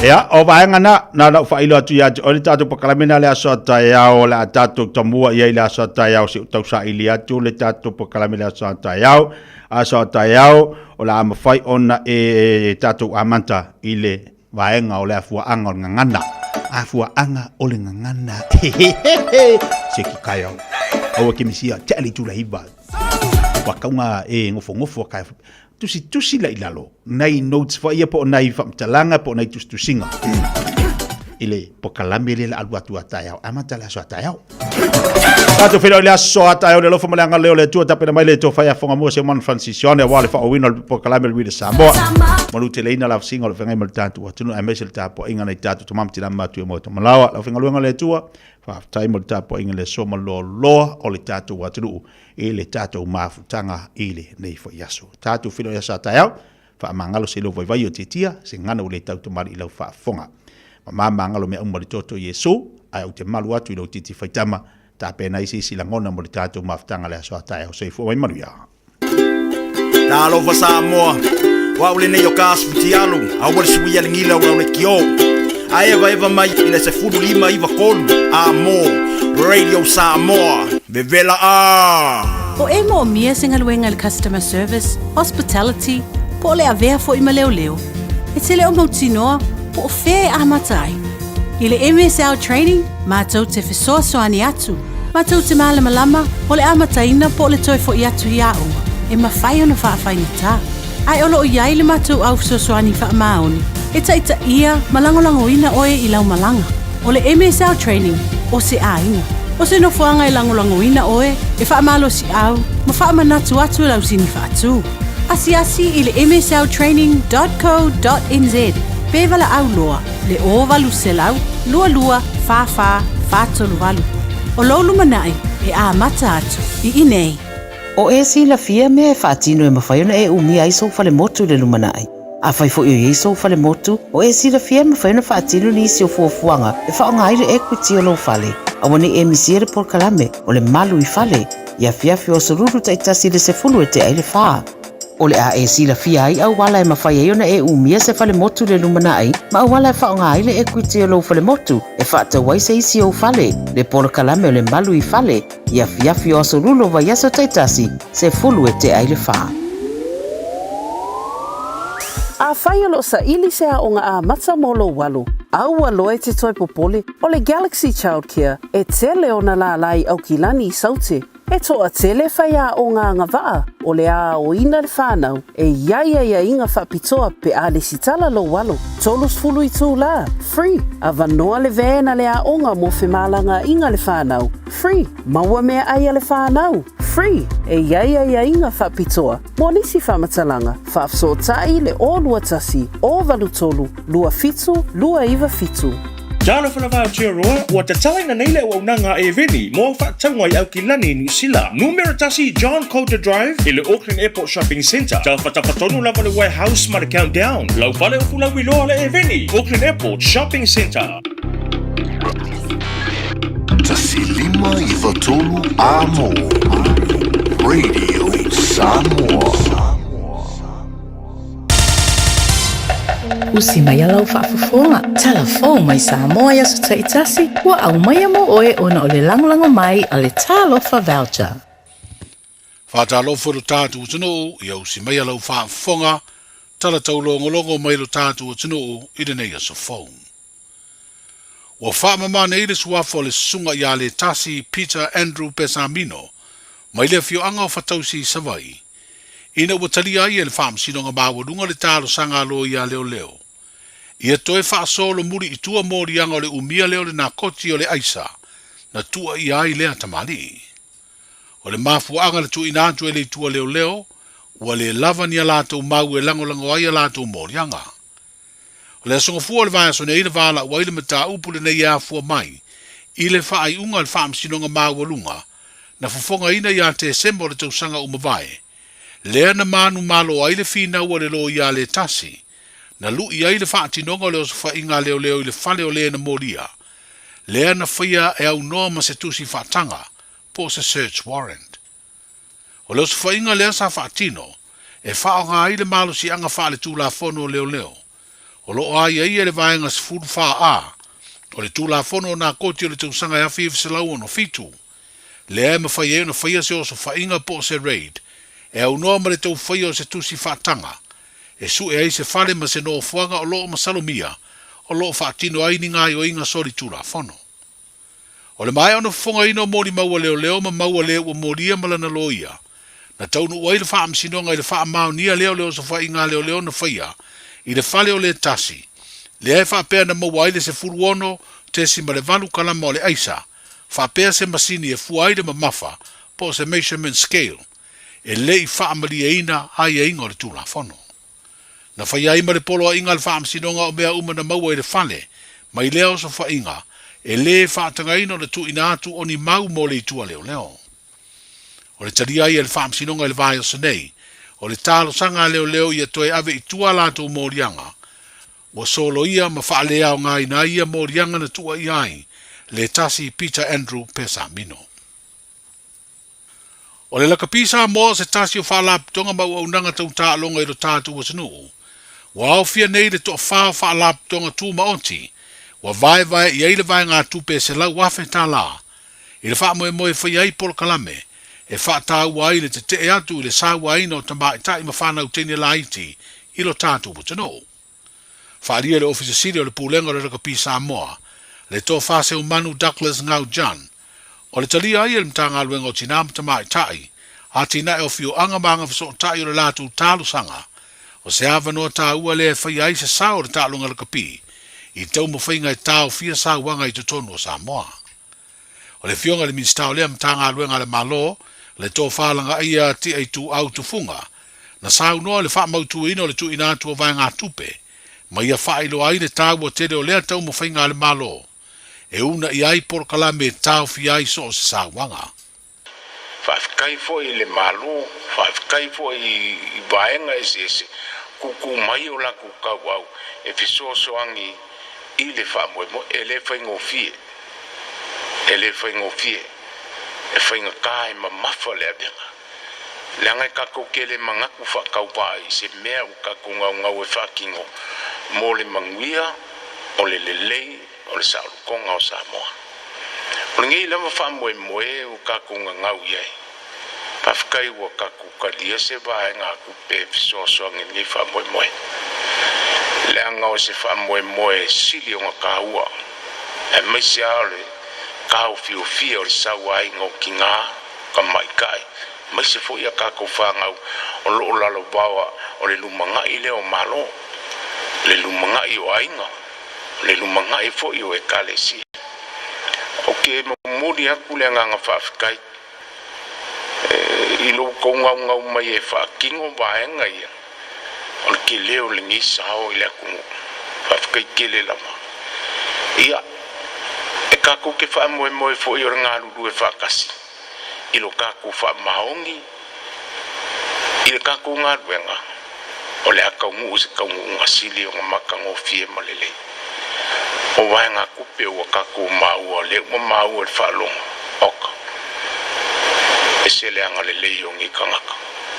Anga le lei o ngi makanga menga male o fo mai o lako so ya mai se o apungu ifa fo au mai lo lako kau au e fiso soangi ro kako wai mai kako makiwa au wala se sa ngi ele ku le u kako kalia ia fa mungiaka I or kako ngalu e fa kasi kako fa maungi fa kingol kako fa moe moe kako saule mar kako kau kuole le ku ia I fori kau fi malelangonga ia kau kuanga ngau se kuolalo ale mamafa mangaluenga ngai mo yo ko wa mo ko kawau wala ko lufi inga ia maua se kaungu unga lelei morifa kingo ingor kako fa moe moe le mistaum tanga luengo tinam tamai tai a tina e ofiu anga manga fiso tai le to falanga ia ti ai tu au tu funga o le vai ino se la wafita la u tau awa I le kapi Samoa fa pea fa la tonga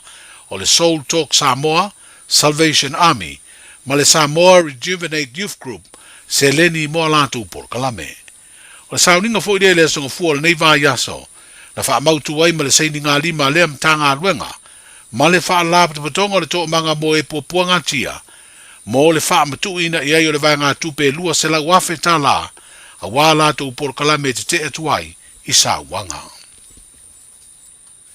O le whiriwhiringa le whainga malo fau o le malo Amerika, ina ia vele li o Robert F. Kennedy Jr., ma whaurulunga le soifua malo lo ina I le malo mau o loa ma malo si le lulangi. Wa wavalo ai ma le whaatunu sira le soifua malo lo ina I Samoa. I le ono iai o ni a fianga onga le soifua malo lo ina lau tele, o le tātu o tunu upo le public health. Wa whaalia le whaatunu siri au le soifua malo lo ina, le susunga ai ono Dr. Eleke Ekeroma I se awalo viso ta inga I Washington I Amerika, e ta ua le Democracy Now! O Robert F. Kennedy Jr. na ia whaasara lau, lona matua te e atu le whaonga ino vai la au mo tui pui pui, I le teimi na pipisi ei le wha mai misela I Samoa, a o mau o lalo ai le pasene o whana witi lo tātu o tunu, na mai au na whaio latu tui pui pui. O lea wha mai e peo na si la fia, na whanu ai le ola o tangata e valus futolu lo tātu o tanu, mai to a tele I whana witi. Whalia e ono a whaia te ena le whaururunga le soifua malolo ina le malo tele, le au ngao vaila au o tui mo le pui pui o le ola o tangata mai wha mai, e le tau mate o le a fia tele ai le tūlanga o le maua e Samoa, o vaila au mo tui e pui pui ai le soifua o tangata mo wha mai ese. O wha apopo lea whiriwhiringa le pelestene o Trump, I se tasi ona whainga wha vai fau, wa ave se aide lango lango lo na malo, mai le wha alab te putonga le soifua malo lo ina lo langi, o lo ave ai Samoa mo na sui a wai. O se wha alab te putonga lo mawai o lo tātu o tunu maisi malo, fe so soani tau vaila au mo fuala au maisi au nanga tāua, mo le tonga fitia o wha mai ese. Sa vea Robert F. Kennedy Jr., wha pelo na whale tua o se tasi o malo o vala ulia, I le whaamna tuina o le tuto o tasi o Samoa I le masino o Iuni, o le tausanga e lua afes fulmaliva. O le tausanga tonu lea, na pepesi ai le whaama I misela I lo tātu o tunu. E lua va yaso o tua tunei e le whaama sino siri I lo ia leo leo. E tu ina atu ai se whaama talanga I luma o le whaama sinonga. E wha I lo atu ai pe ua maua se ali I luas fultasi tausanga lo na matua, wana I o e ina le soli tu la fono, o le fasi o ti tangata pa I valea. O le masina o te sema o le tausanga umavae, sa wha tūlanga e lau wai se wha asalanga, o le taule e lea o fia le lei vai fale se petaio, pei tai e le I o atu ma whai ai loa le polo a inga, e sa ili e leo leo I se tusi sai. Na toe vala au le mata upu le nei tau wha masinonga I le asonga fua le nei vai aso, mo le lau ina lava o se wha asalanga, pei tai e le I o tu fo I le o lo moria.